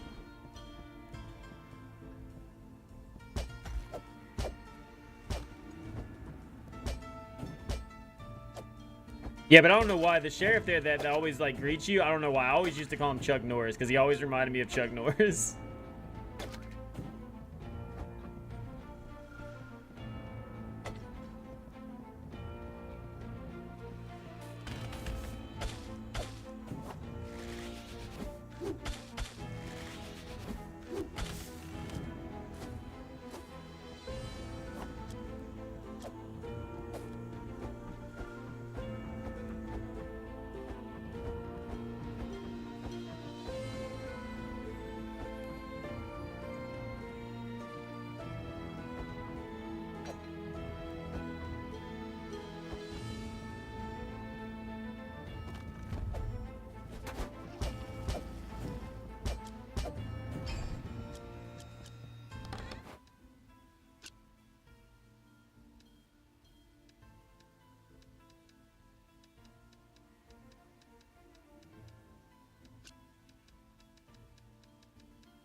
I don't even know how I was getting those double hits.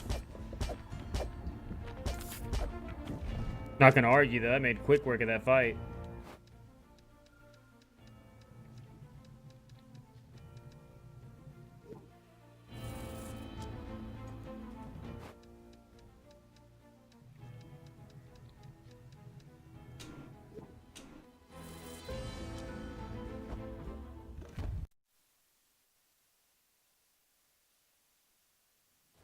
The Duster armor set. Yeah, it's a good one. I don't know what armor is my favorite, honestly.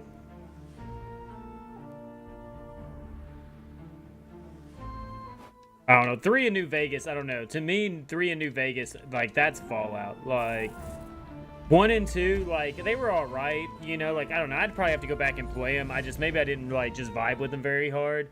But I don't know. 3 and New Vegas, I vibed with really hard. And then 4, I liked the story, but then I always lose myself in building the fucking base and stuff. But everybody tells me that, yeah, I can just let the Raiders take over the base. It doesn't mean anything. So I just gotta do that. Because I just don't like that whole building aspect in Fallout.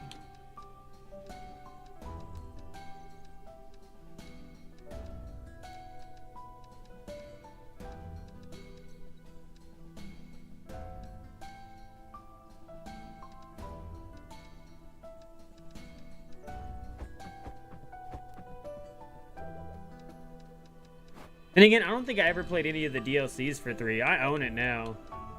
Because I bought like the biggest version on Steam or whatever, but...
Ah, bitch.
They're like moths. The moths flame, I tell you.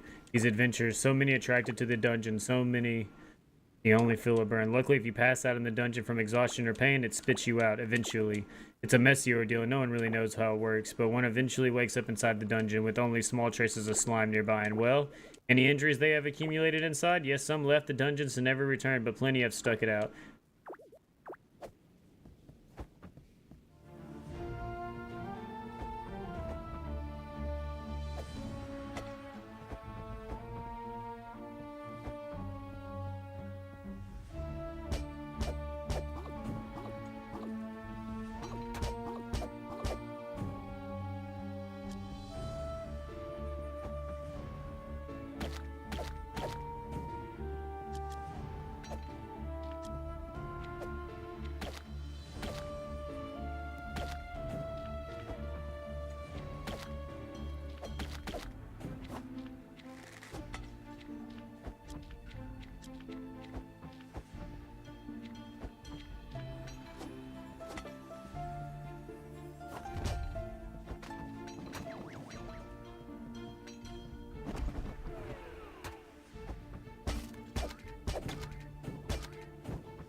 Well, this seems like a pretty good time. Oh, I don't have enough to use that. Damn.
That's supposed to be 1,375.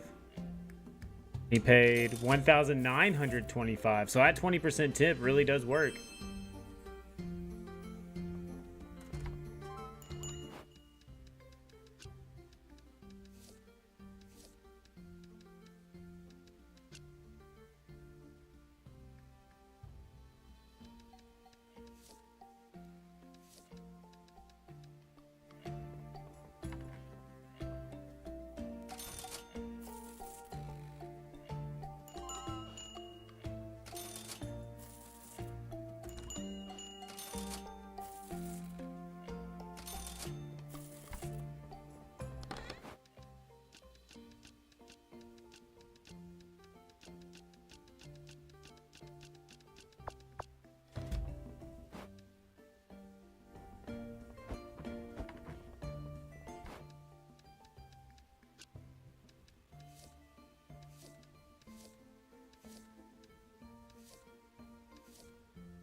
I'm at 18,000 right now. Let's go.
Up to 26K right now.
Gotta try it out, right? Like, gotta try to get the most money out of everything.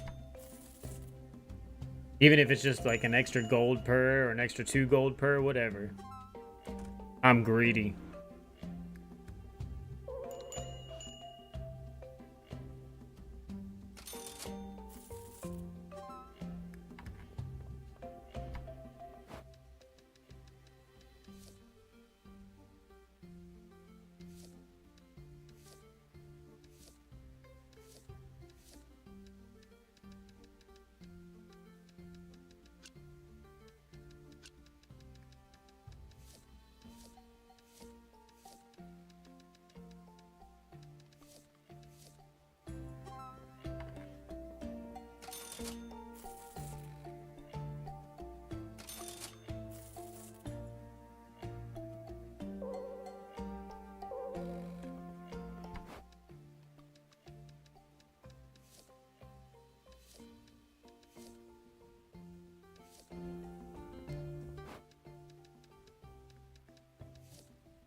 Dude, I ended up with 42 grand right now. Let's fucking go.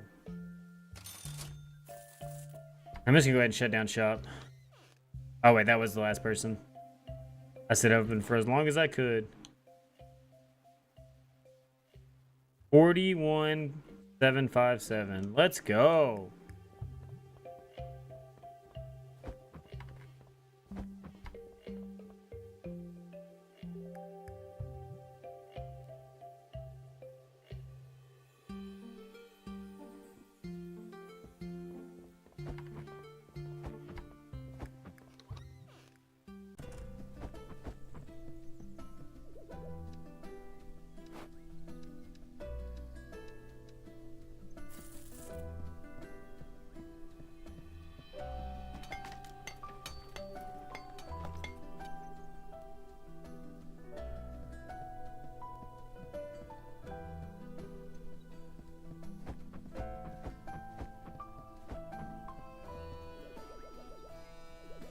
By your looks, you must be Will. Thank you requesting my card. My name is Alan. And my crafted decoration remind what it's like to feel again. If your shop is in need of a little decor, stop by Hawkers. Increases the time the shop can be open by 10%. Increases the max number of visitors to the shop. Increases the time visitors wait in queue. Increases the speed of visitors. Increase the max number. Increase visitor adds a generous oh.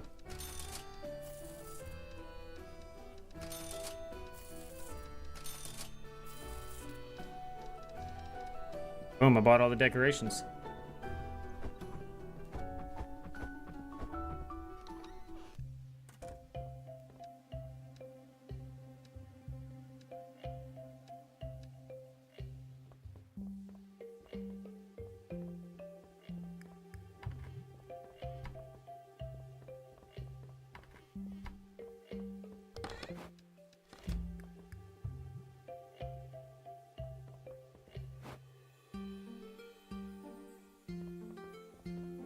Guess I can only put one thing up, even though I bought all those decorations?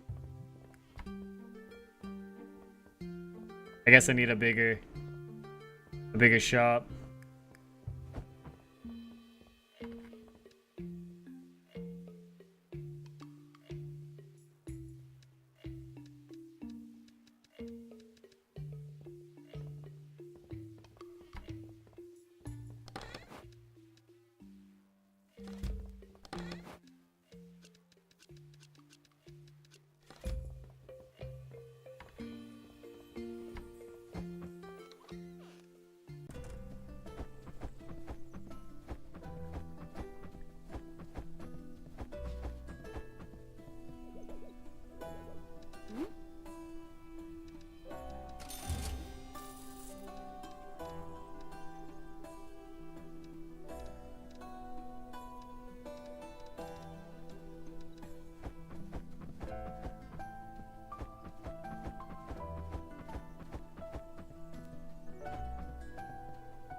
Boom, he didn't even get an attack off.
Boom, on to 3 already.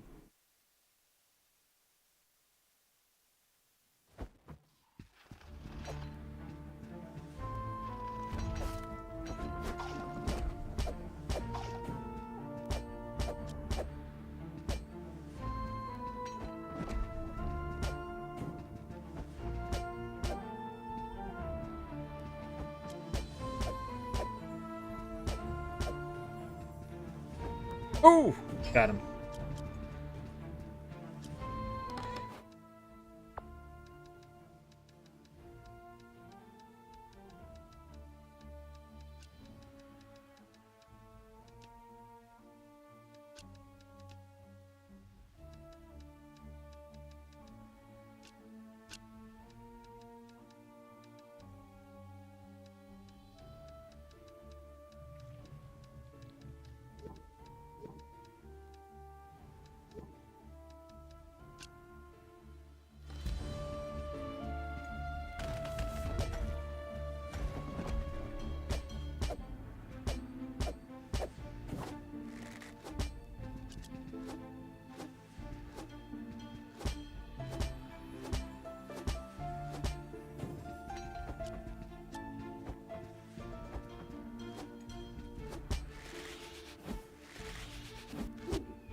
Oof, and now I get to start right here.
All right, here we go.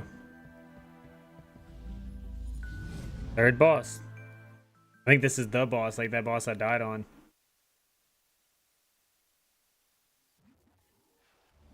Ooh, Lucy? Heard that.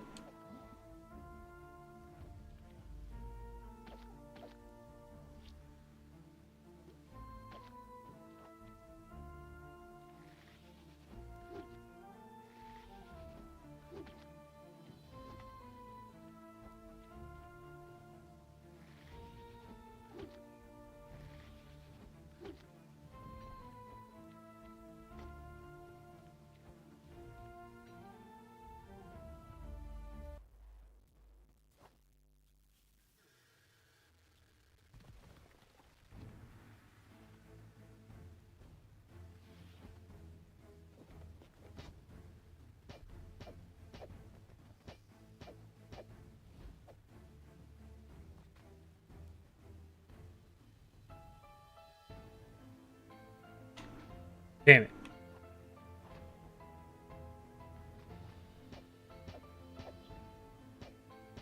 Lost all my shield during that.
Oh, I got it. Oh, I got it.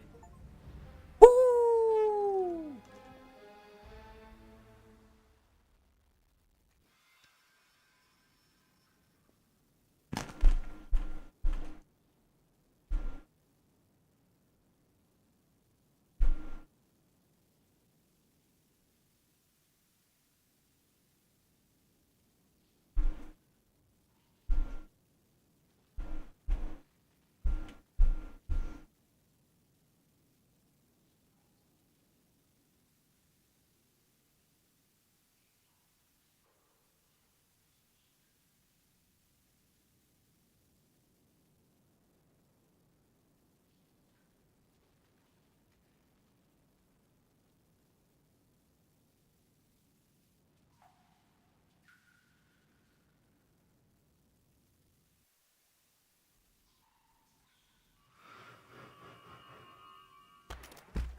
Oh, I got the first key.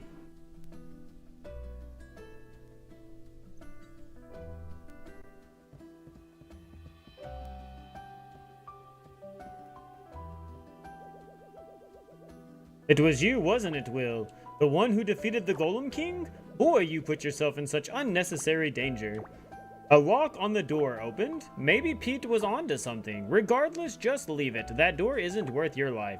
Pete didn't heed our warnings and well, due to the buzz your heroics are creating, the town has decided to reopen the forest dungeon. But with the Golem King dead by your hands, now is a great time to focus on Moonlighter. Take advantage of this momentum to expand the shop a bit. The town board should show what contracts are available. A somewhat strange traveler is looking to set up shop in town as well. He specializes in crafting odd ornaments and such.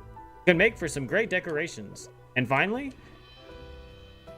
Andre over at Vulcan's Forge is preparing some new gear. He predicts an influx of materials from the forest dungeon to occur. As people become more brazen due to your recent actions, go there, see what he can offer. I won't have your demise on my shoulders, boy.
Damn, that was still at 1250.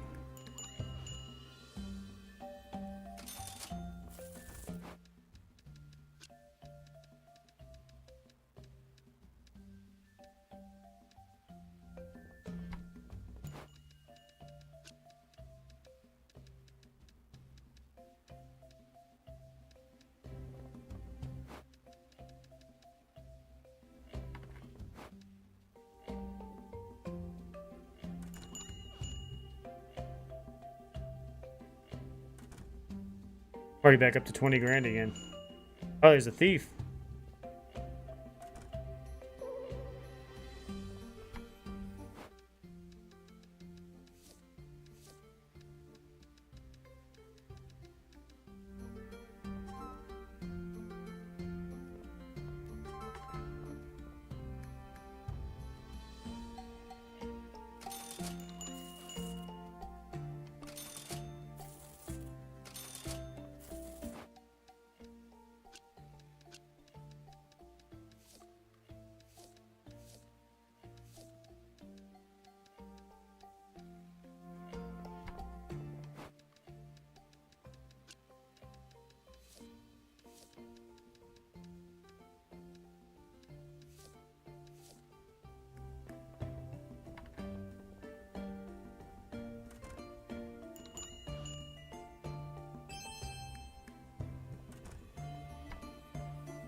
The thief either one made away with something or hasn't stolen anything yet.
Ended up with almost 40 grand. Let's go.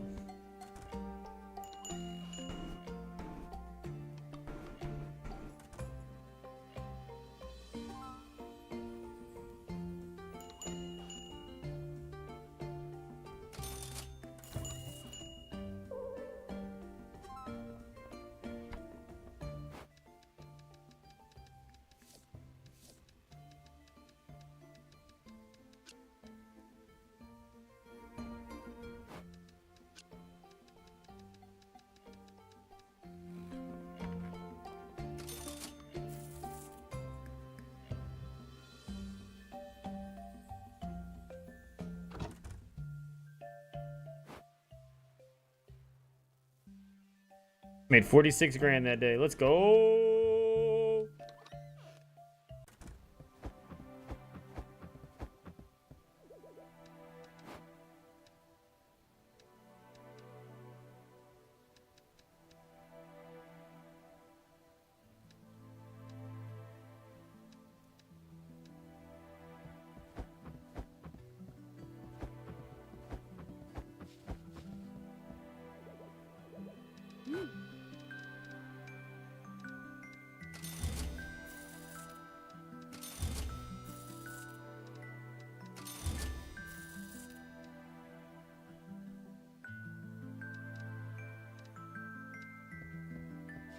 Fully upgraded my spear now.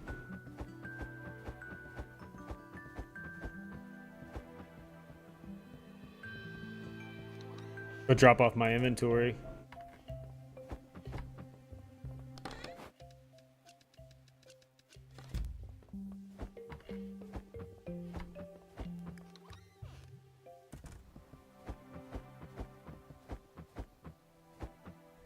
Now I'm like, do I go back in the first one or do I go to the new one? I go to the new one. That means new stuff to sell.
Patterns. Oh yes, these dungeons do indeed have patterns. You may think they are random, you may even think they are chaotic, but no. No, they are actually quite the opposite. There is reason and repetition, some sort of divine guide. The template of sorts followed by every of the dungeon rebuilds itself. For instance, we all know there are 3 floors to a dungeon, but have you noticed how this healing hot springs appears every floor, and how it always appears on the path towards the next floor? Placed not only to assist and heal, but also guide. These dungeons basically want you to find the treasure.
Find a secret room 10 times.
Woo!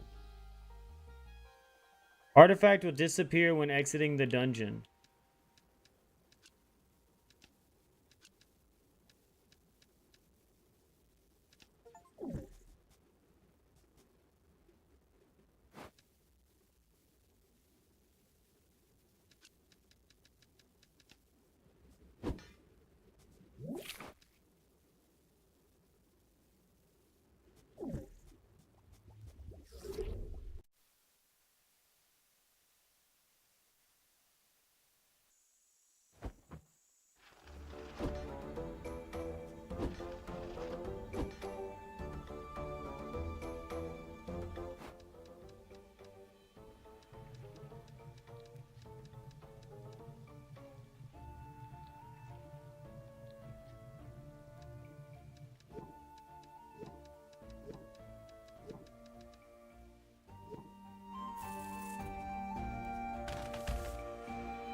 That's crazy. If I powered it up, it hit everything in the room at one time.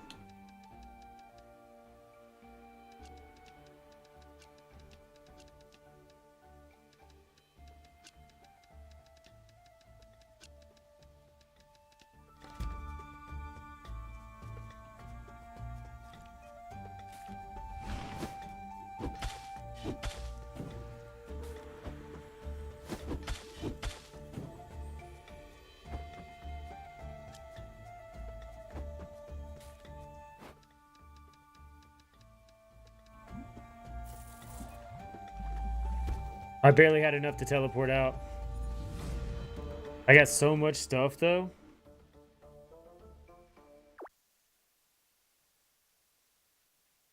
I thought that one room was going to be a chest. I can send things back to town. That's why I kept it there. And then when I went back, it wasn't. So I was like, oh, shit.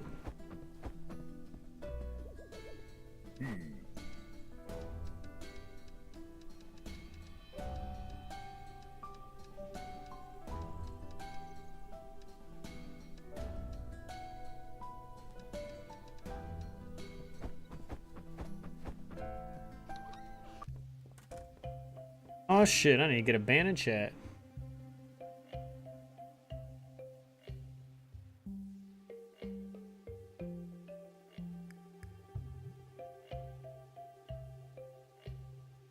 Oh shit, Amber got it, I think, as soon as I was getting it.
It's a floor 2.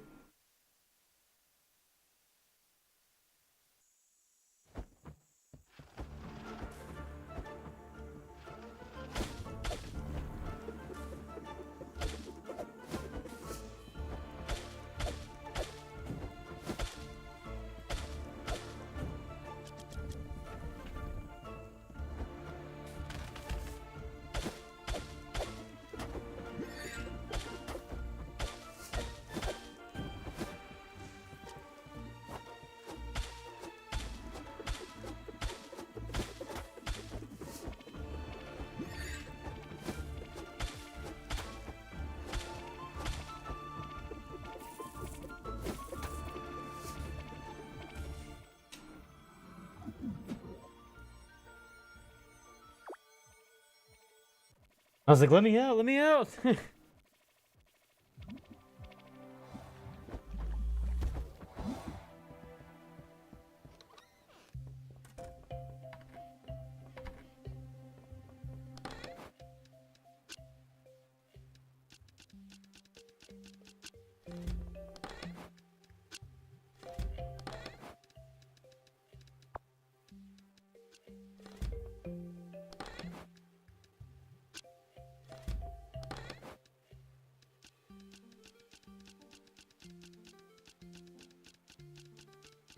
Make some money.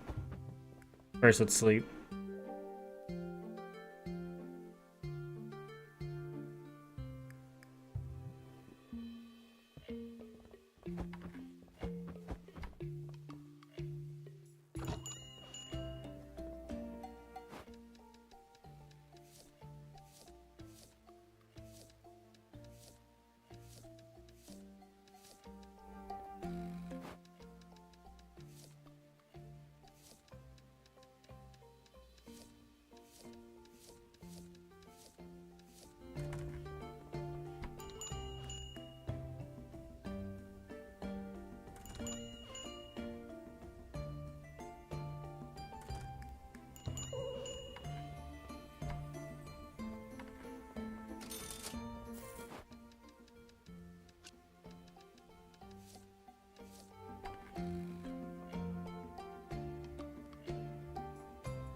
Oh, they're still buying them, though. They just weren't that happy with the price.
Playing with all these prices so I can make some money.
I'm up to 46,000. 666466665.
Got him.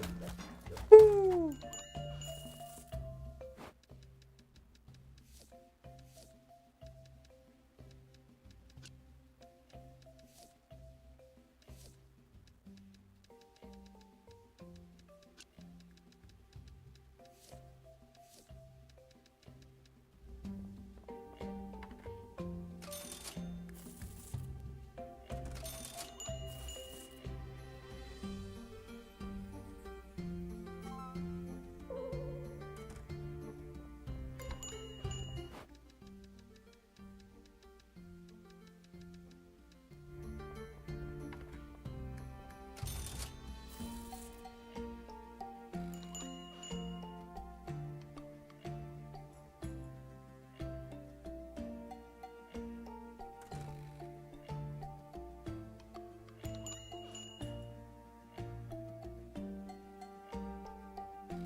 Ended up with $68,000.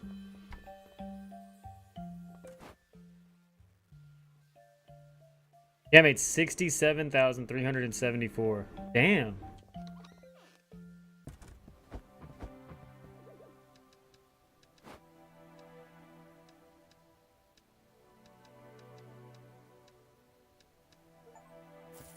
Upgrade your shop to the 3rd version.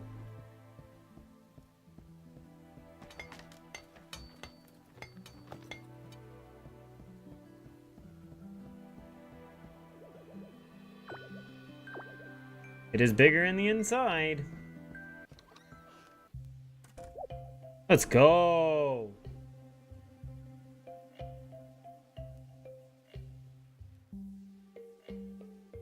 I don't even know what that means.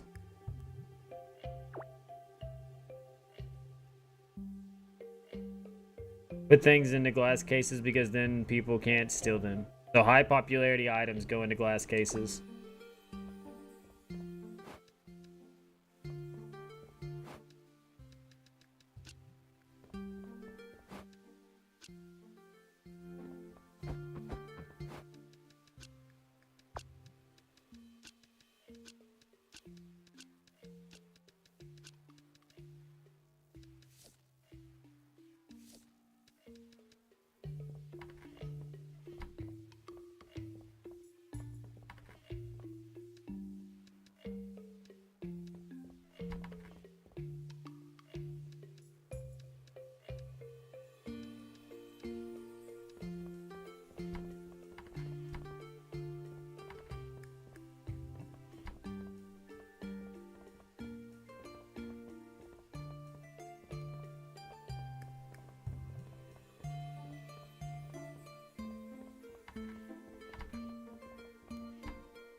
Give me just a second. I'm gonna clean up from lunch real fast.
You know, I used to never get emails from IDW, and I've been getting emails like the past like 2 months.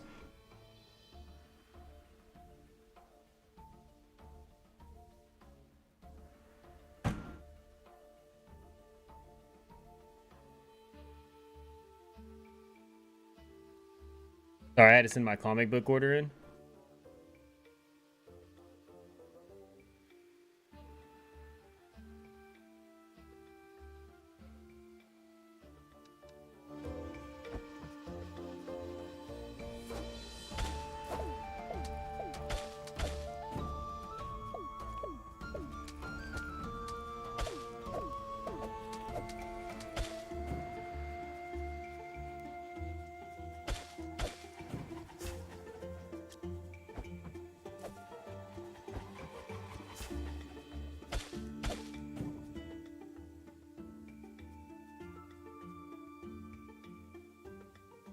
Hopefully it's still loud enough for everybody. This forest music was just really loud in my ear.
Woo! Didn't even get hit.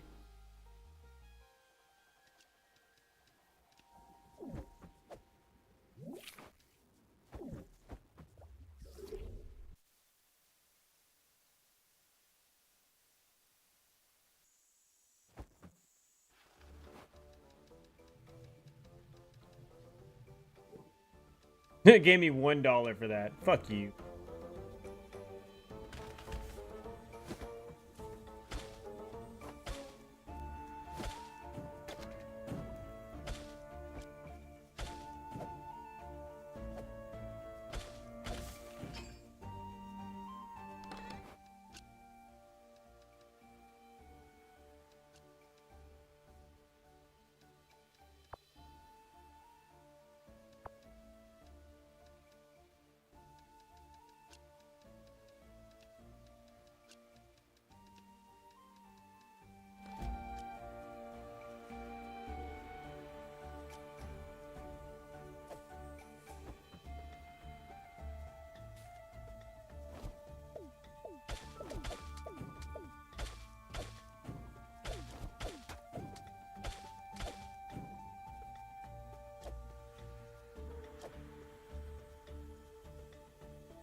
43, 5. Full inventory. I gotta go to town.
I think you hit it all last time. This time I got hit twice.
game just crashed?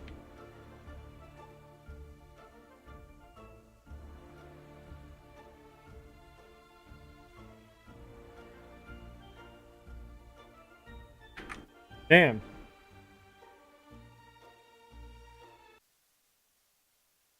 I wonder when the last time it saved.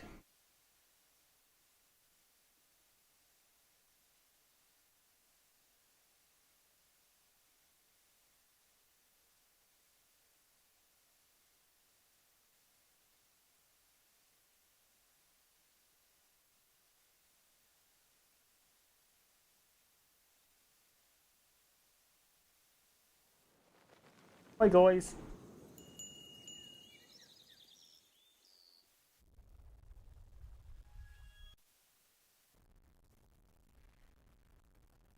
Oh shit, I wonder where my game went. Boop.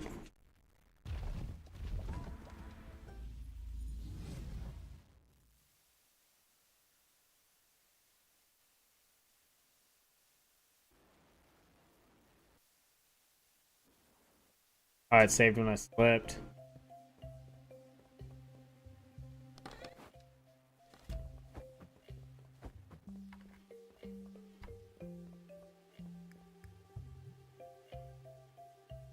If I sit here and get 6,000, I could use that again.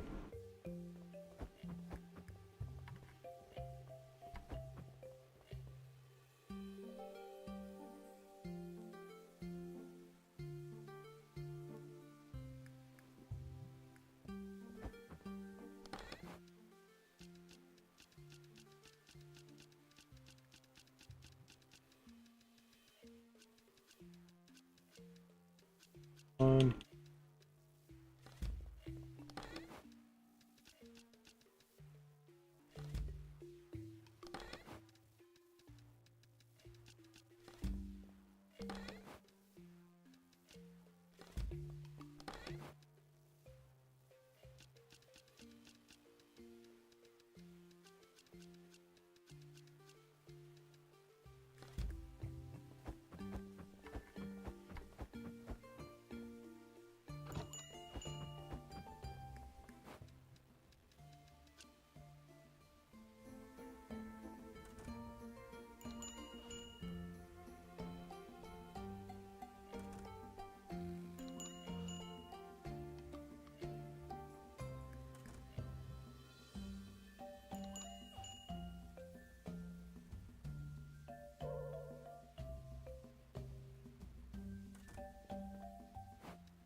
Charge 666 for it.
Kill for 10 days through. Could you bring me 10 notes from a leader? I can try.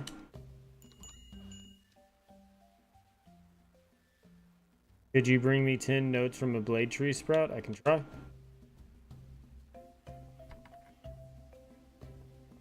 Wonder what happens if I fail these things.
And apparently I sold it for too cheap. Damn.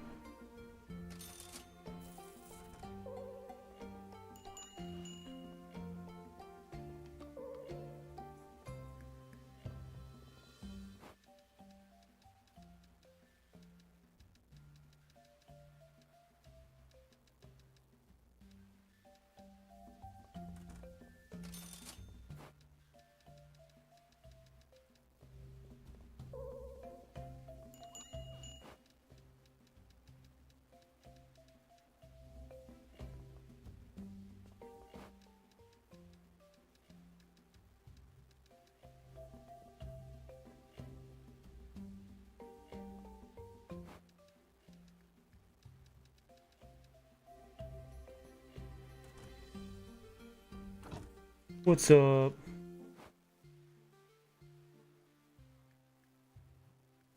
$50K that day.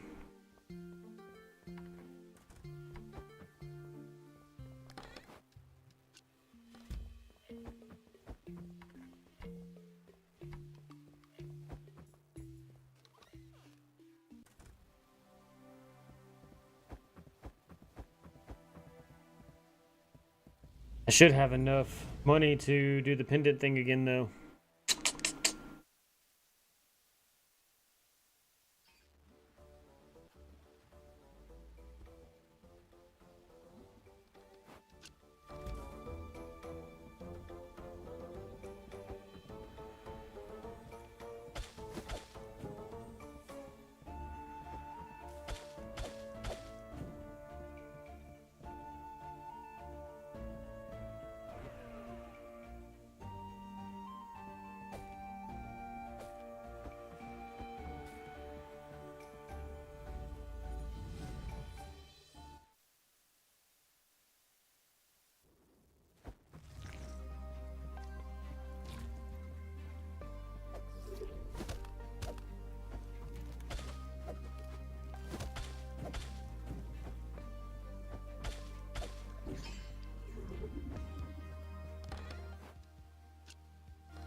That weapon does.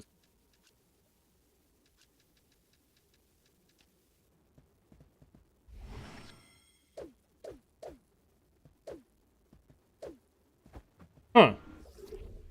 It's a melee ranged weapon. Ranged. Relay?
More patterns and secrets for those diving so far as the 3rd floor. Have you ever felt overburdened, carrying just too much loot, too much treasure, but you don't want to stop, just can't stop? Then I got something for you! Hidden somewhere on the 3rd floor between where you start and where you end. The end here being the massive creature at the bottom of the dungeon, meaning the dungeon's end is more than likely your end. But between those two spots, you may notice a sparkle, a glimmer of something just beyond a pit of infinite darkness. If you are brave, I ask you, give it a jump. See what's down there. Oh, okay. Oh, I bet that's like, it's trying to tell me about that chest that I put stuff in that sent it automatically back to the house.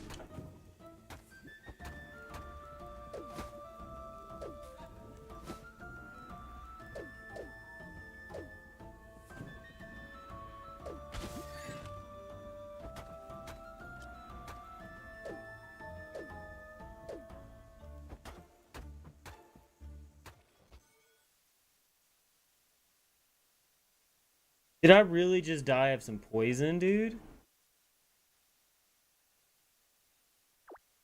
Damn, I died of some poison. I tried to teleport out and it just didn't work. All that shit lost. I even put my spear back at the house. Fuck.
Check you guys out in a minute.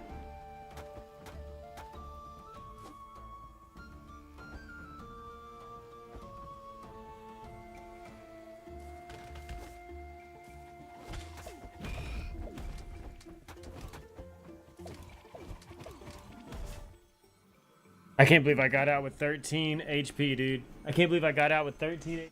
We'll go outside? We'll go outside?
Oh shit, I probably should have went and bought some potions.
Boom.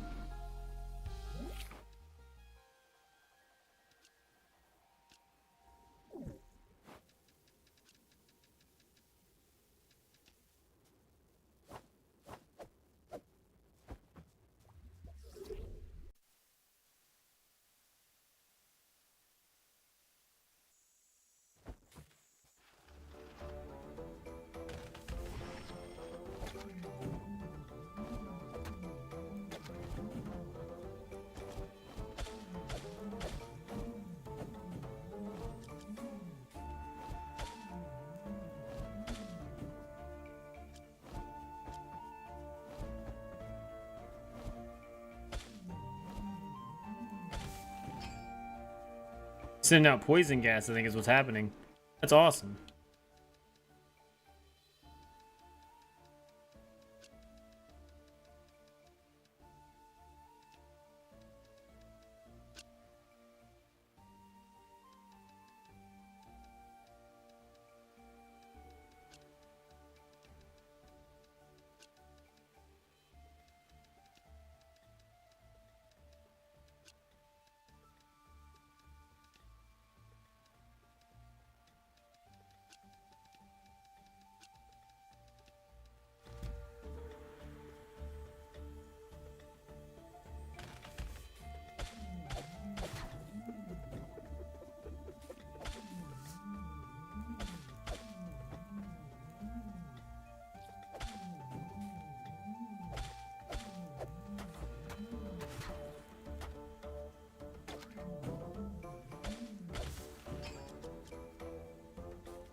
We get some potions.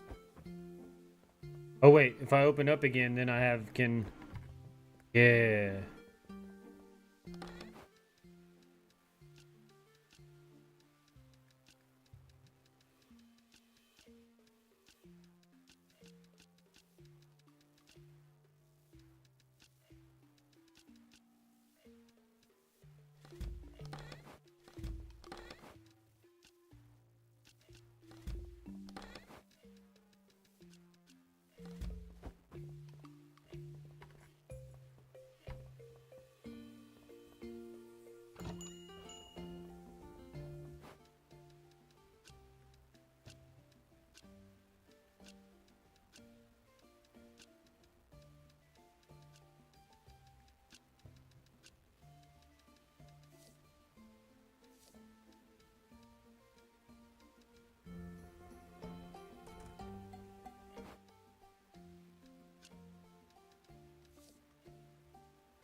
Need to go check on my.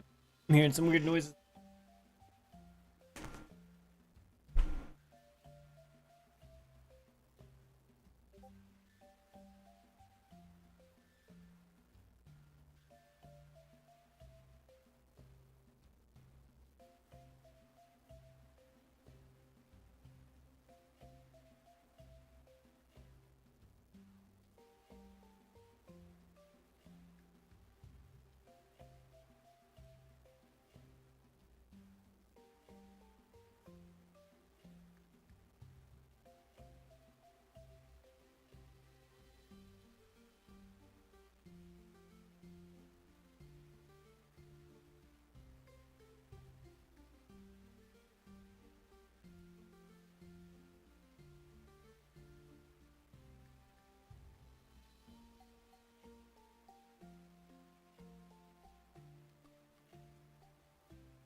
We got a robber.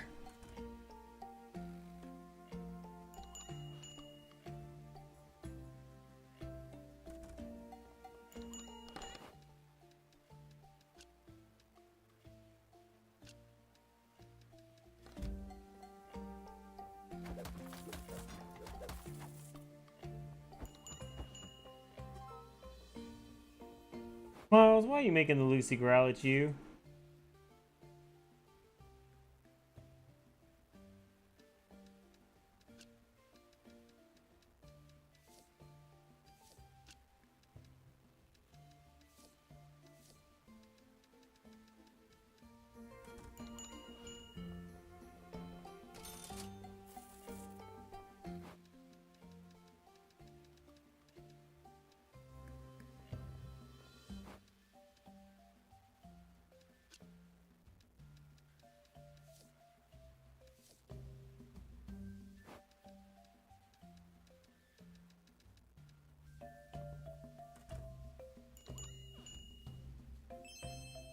$1,000 was a steal for that.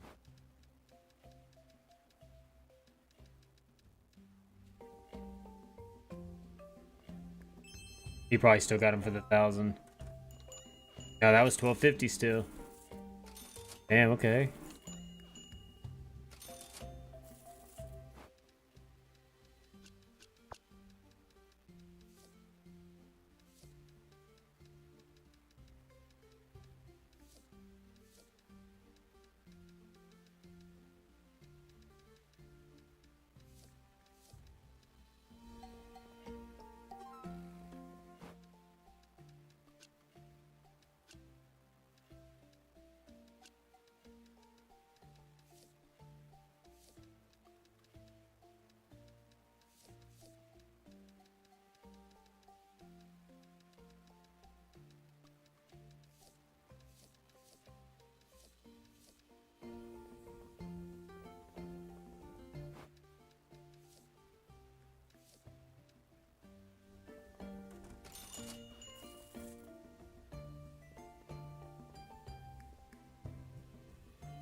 I made the money I need to make.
Yeah, Miles, if the Lucy's growling at you, you're doing something wrong, and you know it. I don't know what you're doing to make her growl at you like that, but...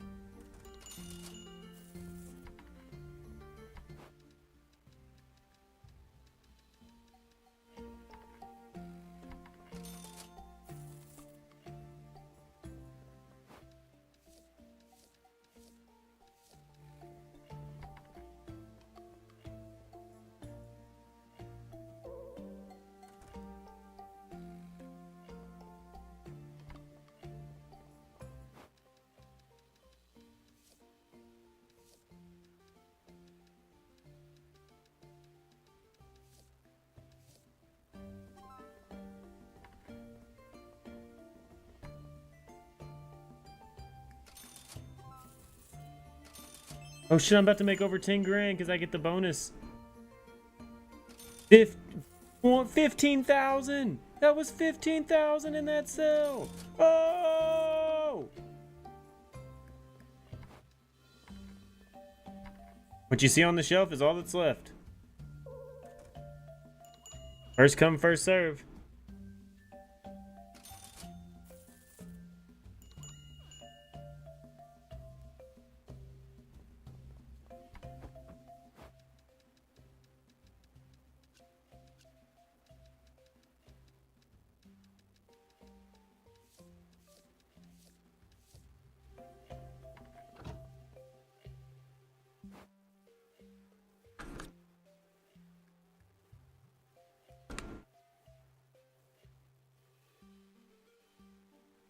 Speed powder, 5 of them, 15,000. Let's go.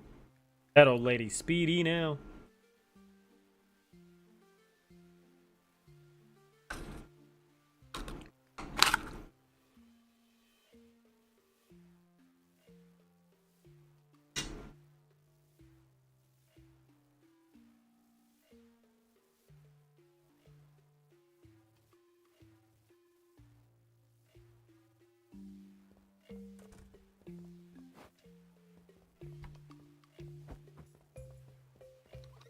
Yeah, bro, you do what you do. You do what you do. You know, as long as you show up tomorrow, you know, that's all that matters. You know, I'll leave some gas out for some, you know, gas money for driving over and stuff. And yeah. No, I know how it goes on your day off. Like, you know, don't get me wrong. I wanted you to, you know, see the dogs and everything and see their routine and stuff. But, I mean, it's the same routine as Lucy. And you've watched Lucy before, and they're really smart dogs. I'm just, you know, I'm just a little nervous because you haven't met them before. But at the same time, I think they'll be.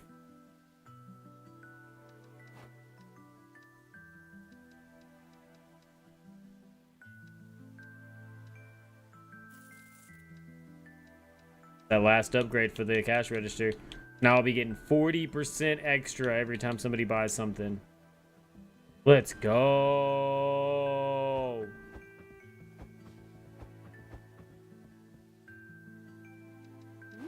And really, you know what's crazy is all the shows have gotten canceled or like postponed, except for the one we're going to. So it's like me and Amber are kind of like, we're kind of wondering if it's even really going to happen or if we're going to drive out there and it's going to be like, nope, sorry, show's canceled.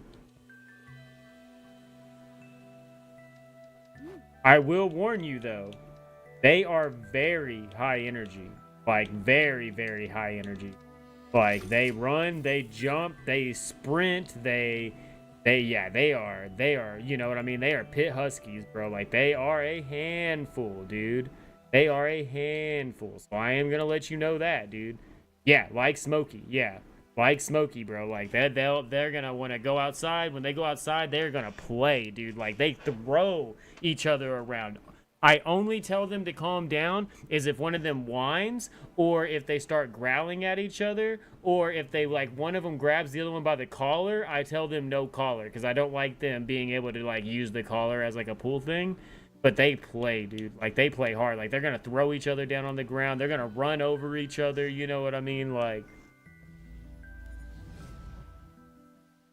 And Miles is a big dog. Like, don't be intimidated. You met Zeus, and Zeus was taller, but that's it. Zeus was taller, and that's it. That's where that ends. You know what I mean? Like, this dog is bigger every other way. He's longer. He's wider. He weighs 90 pounds last time I weighed him. He is overall bigger than Zeus, except that Zeus had long legs, and this dude just doesn't have that long of legs.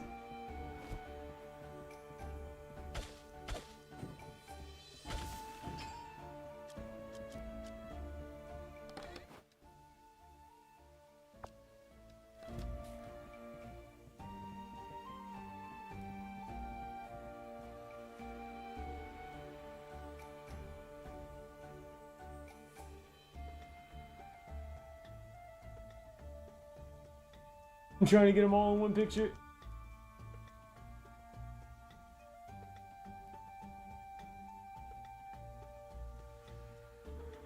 They're sleeping right next to me right now.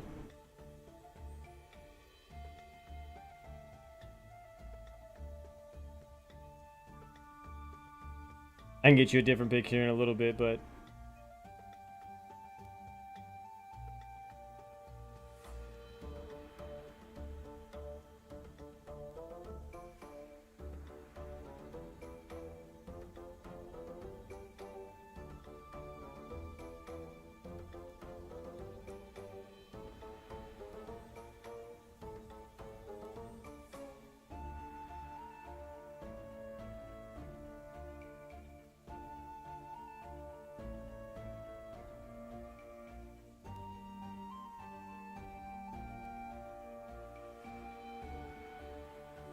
like, I know I got pictures of them standing up and stuff.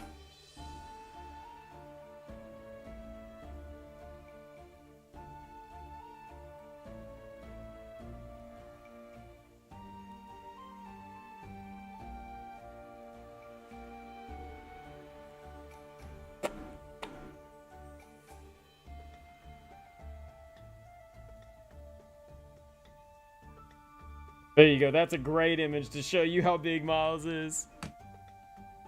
A little over a year. They're like a year and a month now. Yeah, about a year and a month now. Who's the alpha besides Lucy, Gwen, or Miles?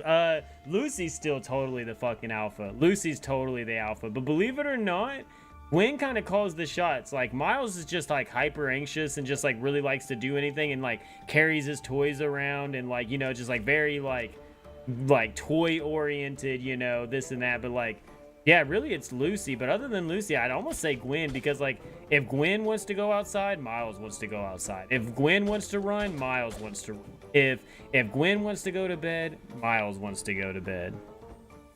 Oh yeah, they're still very much pups. Yeah, until about 2.5, 3, they are still very much pups, dude. We still got terrible 2s to go through. These curious pendants have been uncovered inside the dungeons. I just recently found one myself. It's quite a fascinating piece. Instead of fainting and losing most of your items and escaping the dungeon, one may actually insert gold into this pendant. The result is a portal. Oh, I already got that one.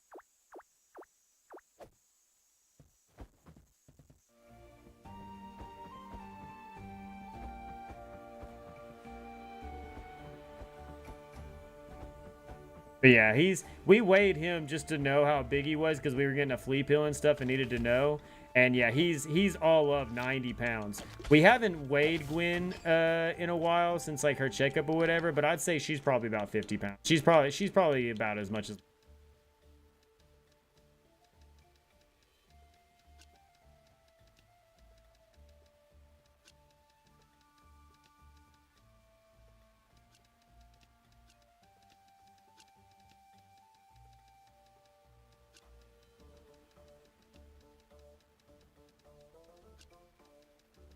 This is gonna.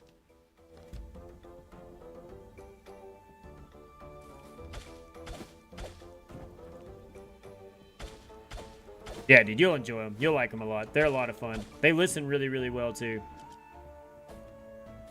And like at any point, like say they're playing really hard and you need to get them inside, like, you know, they won't listen or whatever, you can just grab a bag of treats and shake it, and they know that. They know if a bag of treats gets shook, to go inside.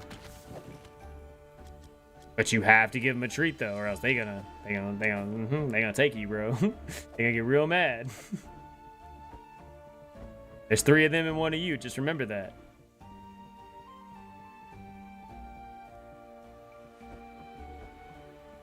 Like, I ain't trying to say they're mean. You know, they ain't mean like that. At least I don't think they will be. But then again, there is 3 of them and there's only like 1 of you. So.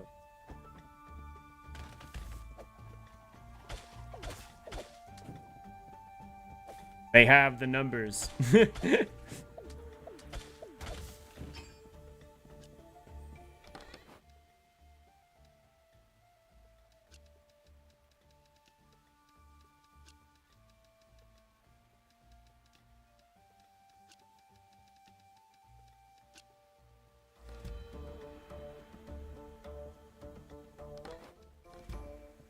Oh yeah, you like you know, Lucy and stuff. If you tease Lucy, not that big of a deal. You tease Gwen, not that big of a deal. Miles will kind of nip at your fingers though. Miles will get like he get that you know, because they're pit bull huskies too, man. So he does have those pit bull mentalities, man. Like when his mind is set on something like a treat, he wants that treat.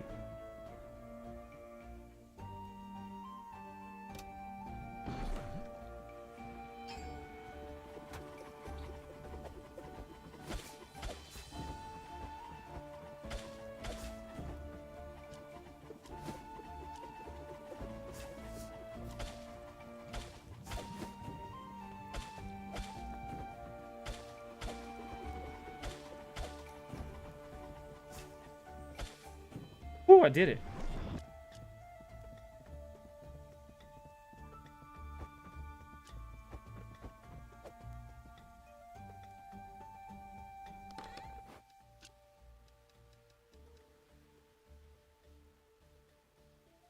Miles, leave Gwen alone. Let her chew on her bone. Being a punk, dude.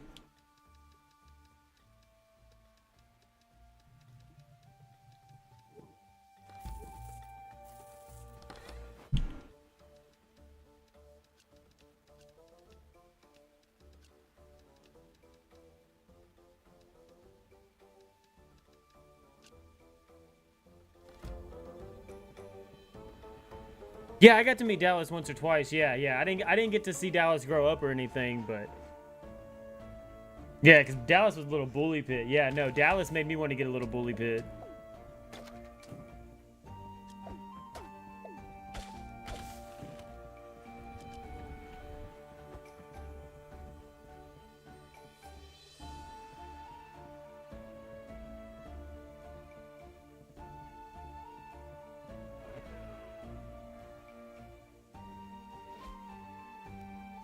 Yeah, dude, I remember the like couple times I went down that she was around. Yeah, no, I really liked Dallas. Dallas was cool as fuck. I think Amber even got to meet Dallas, and Amber really liked Dallas too.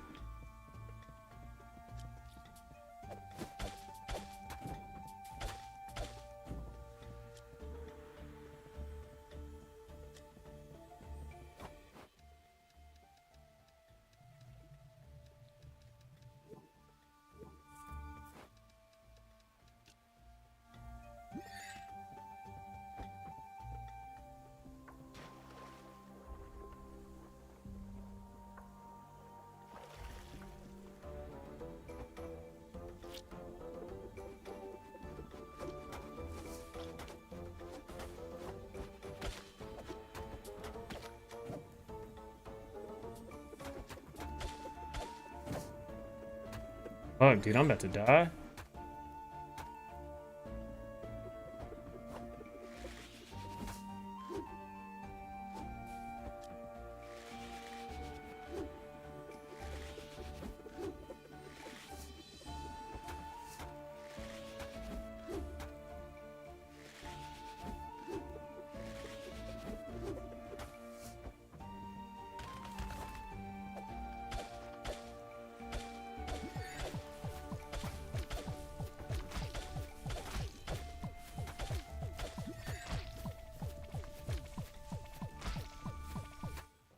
No, I was trying to get out! No!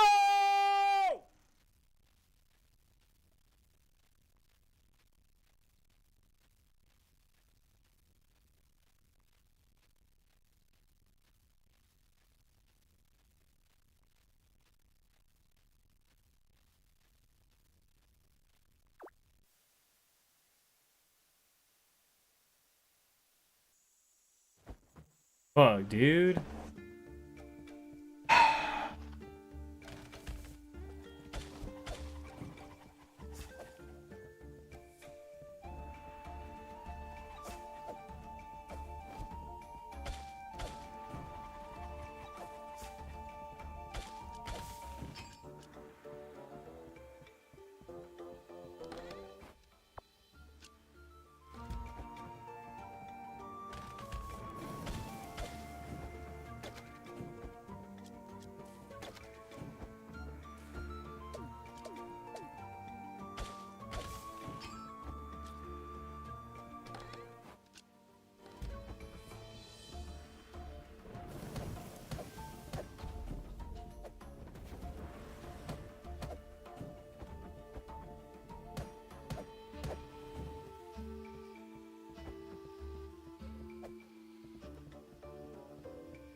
Got it. Bitch.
I'll use this one because then I can have a teleport to get back to this part of the dungeon.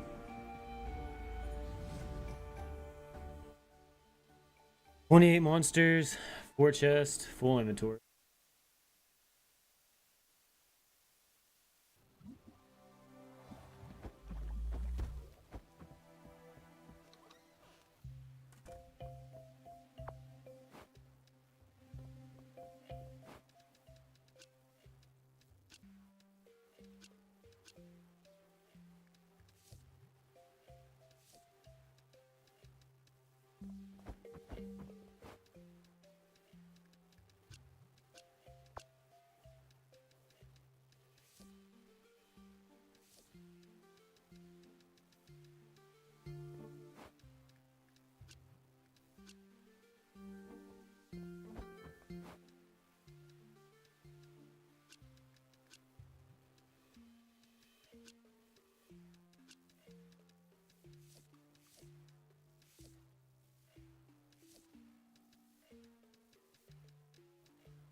Quest failed. Damn.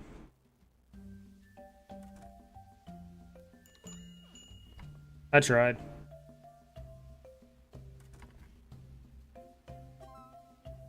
Woo! I think that was like 8 grand. Which made it 13,600 because of the extra 40%.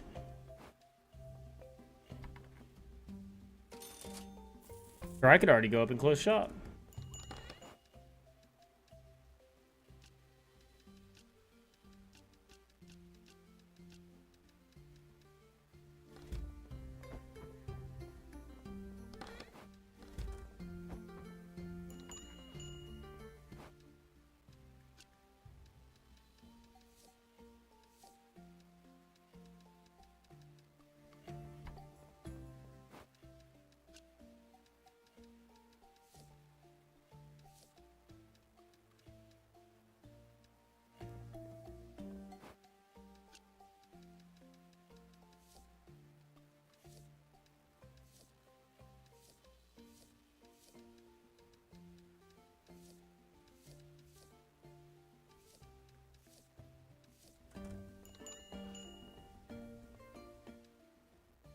Could you bring me 10 notes from the forest tangle?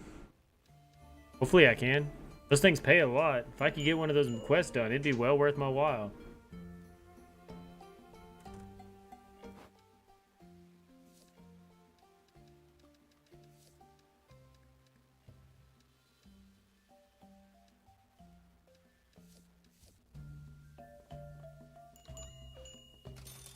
No Marvel Heroes? Dude, I planned on playing some Marvel Heroes today. I just got sucked into this, honestly. Moonlighters 2 got announced yesterday, and I forgot that I wanted to beat this and never did. And it was on sale for like $3 with all the DLC yesterday on Steam, so I went ahead and scooped it up. And yeah, I planned on just playing this in the morning and then hopping over to some Marvel Heroes, but honestly just got sucked in. Yeah, can't really say anything. 7 hours later, here I am still. Just whining and dining, bro.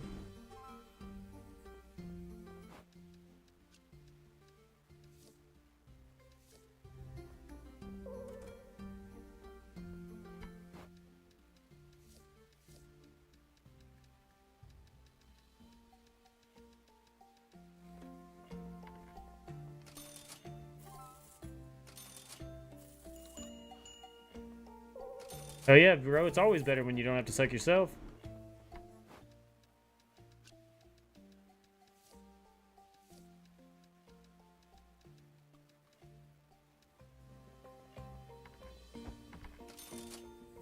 Woo, 76,000.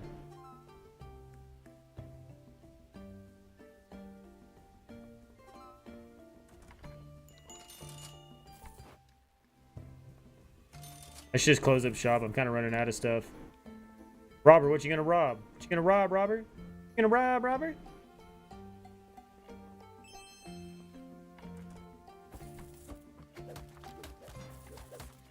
Straight try to take some gold out of the fucking cash register.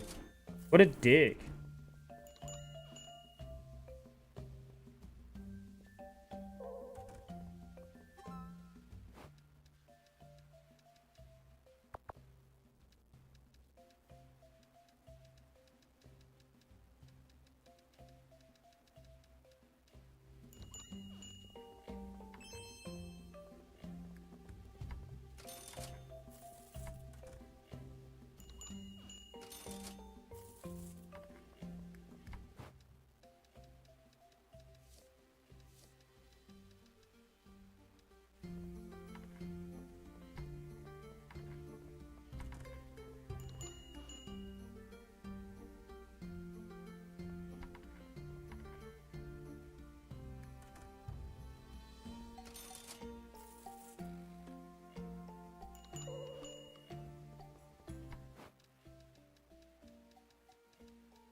Everybody get out of my shop.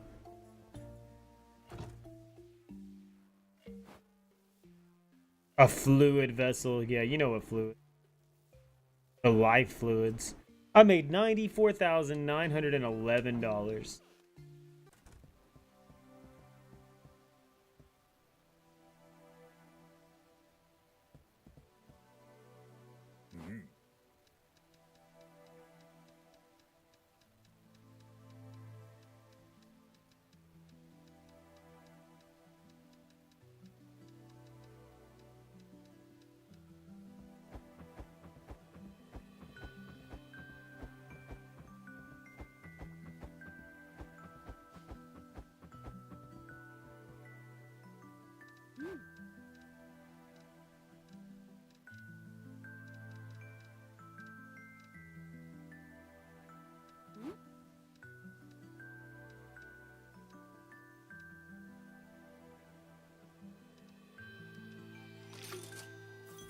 Cost me 11 a K for 10 of those potions, 5 of those potions. Damn.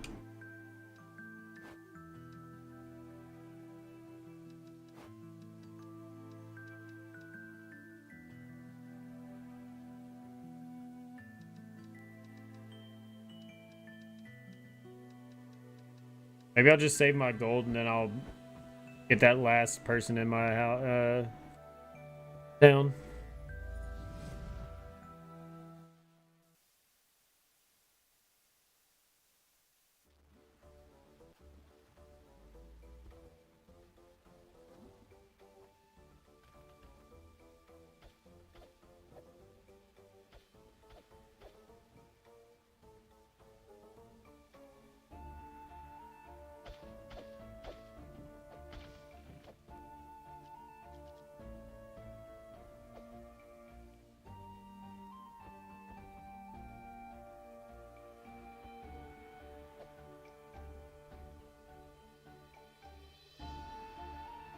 Why does it feel like the volume went back down?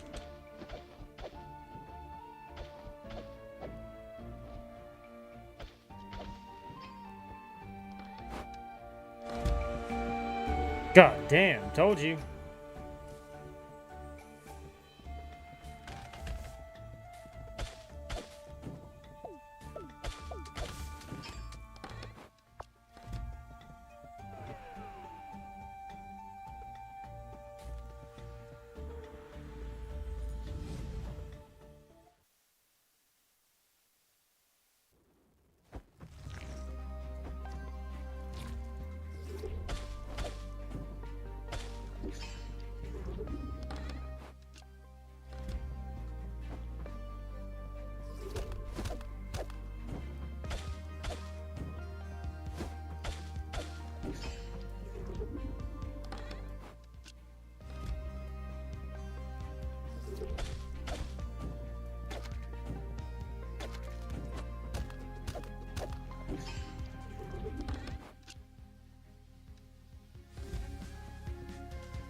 Woo, got you.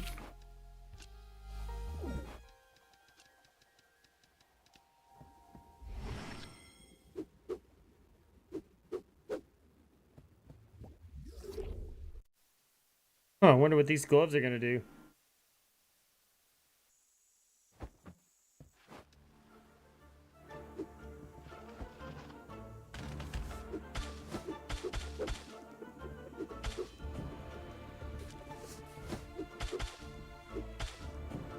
They hit hard as fuck, I can tell you that much. Let's power them up, see what happens. Damn, bro. These things hit.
Gonna cost me 8 grand instead of 6 grand? Get the fuck out of here. Taxation is theft.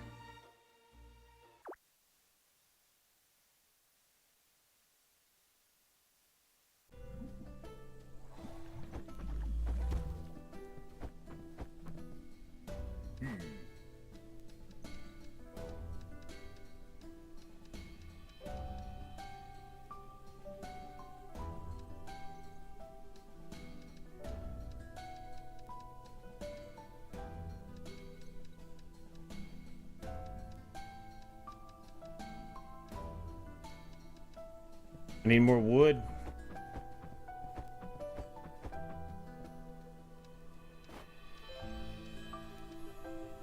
I can't buy them yet. So that being said, I got 70 grand. Let's just go ahead and buy the last bed.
Damn, that's a nice ass bed, dude. Let's go.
Hold on, guys, I'm getting a phone call.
My bad, guys. Amber called.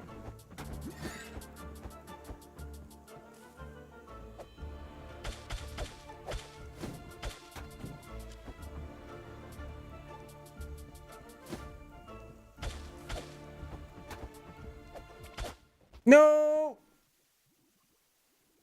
I should have just gotten out. I was sitting there talking with Amber. I should have just gotten out. Dude, I had so much stuff. I had so much stuff.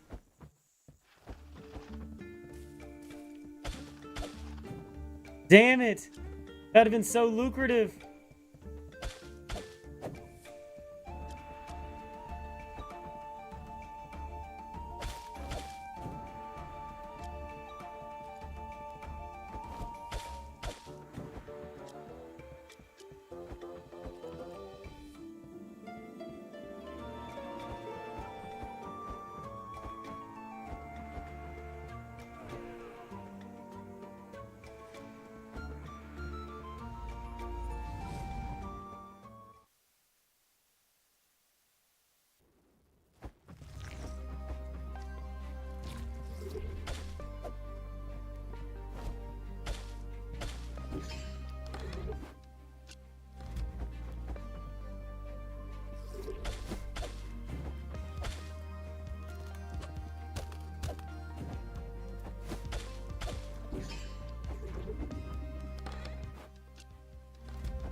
Boom.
Only cost 6,000 that time to teleport. Let's go.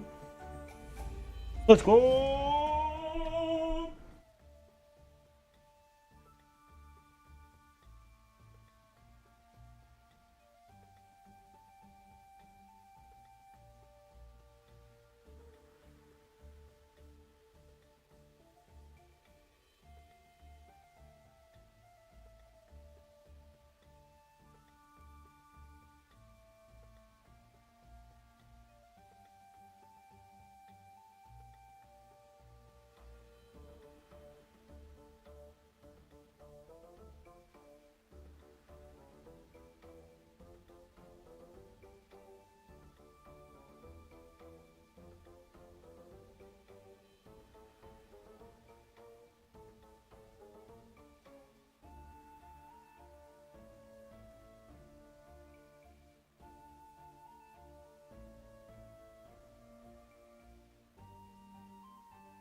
Let's open this pit up.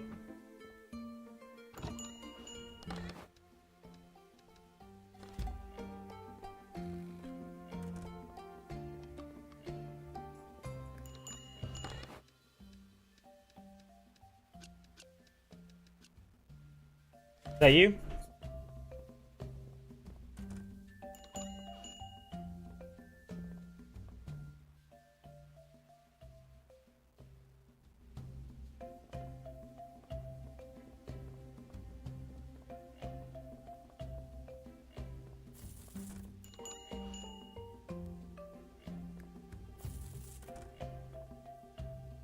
They sound like they are excited to see you.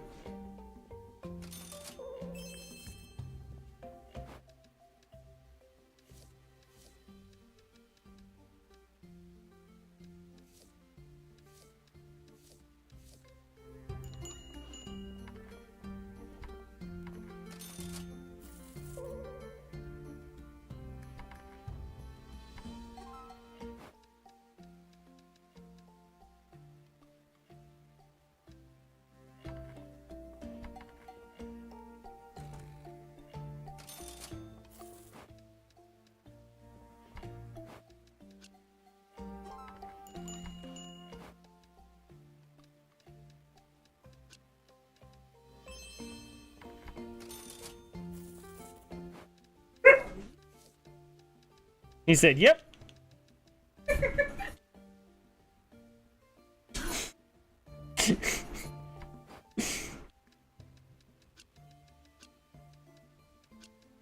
Apparently.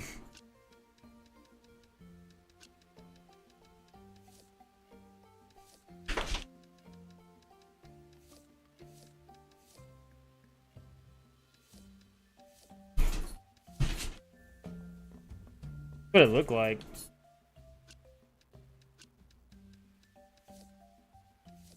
That's crazy.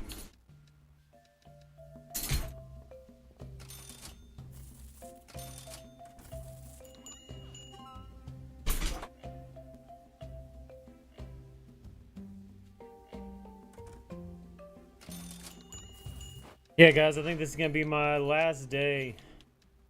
You're gonna call it.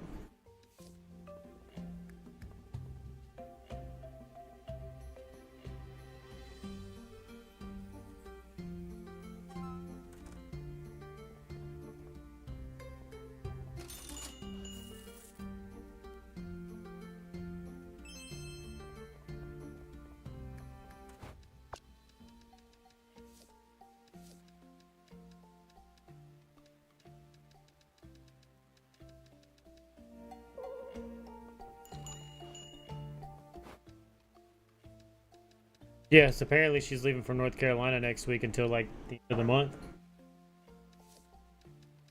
Does?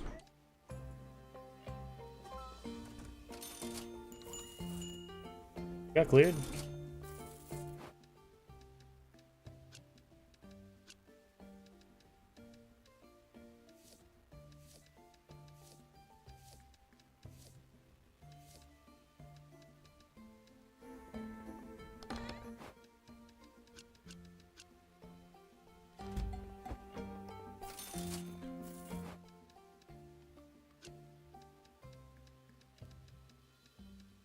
It already start pouring?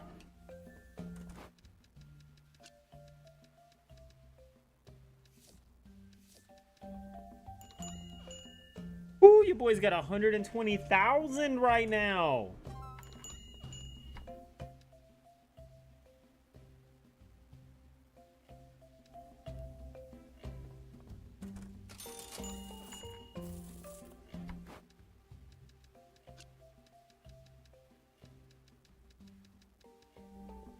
A robber in our midst.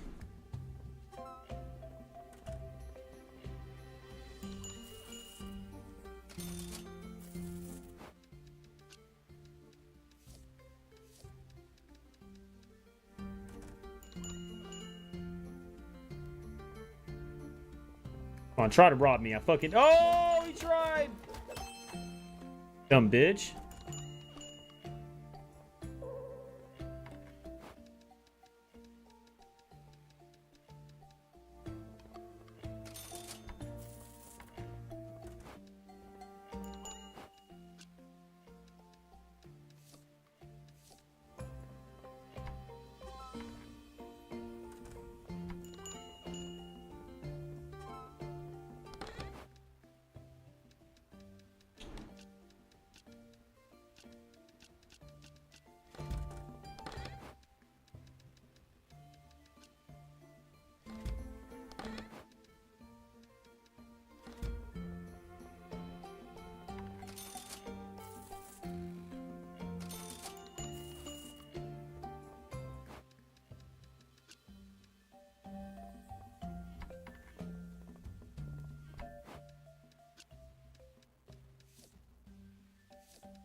She missed me more. You really about to piss him off, aren't you?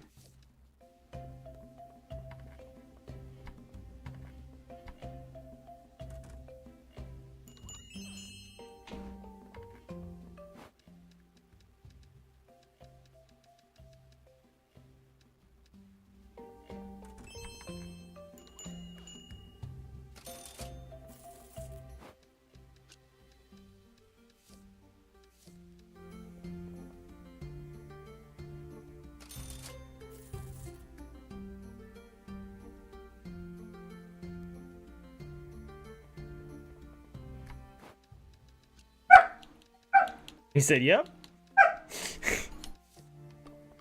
That already am.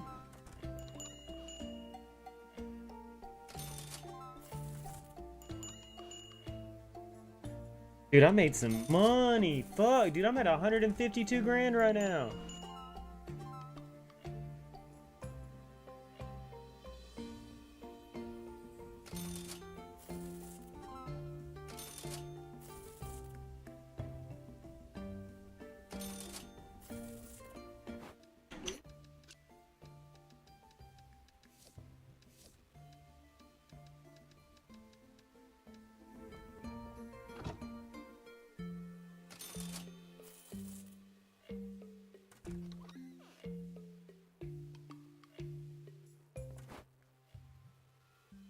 Dude, let's see how much money I made. 180 grand. I made $180,000 that day.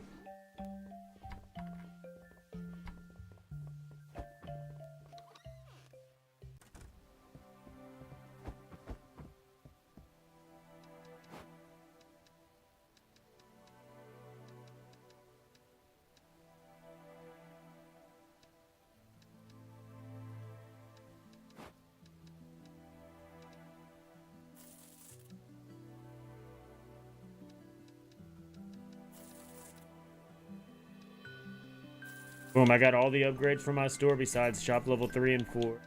It won't let me.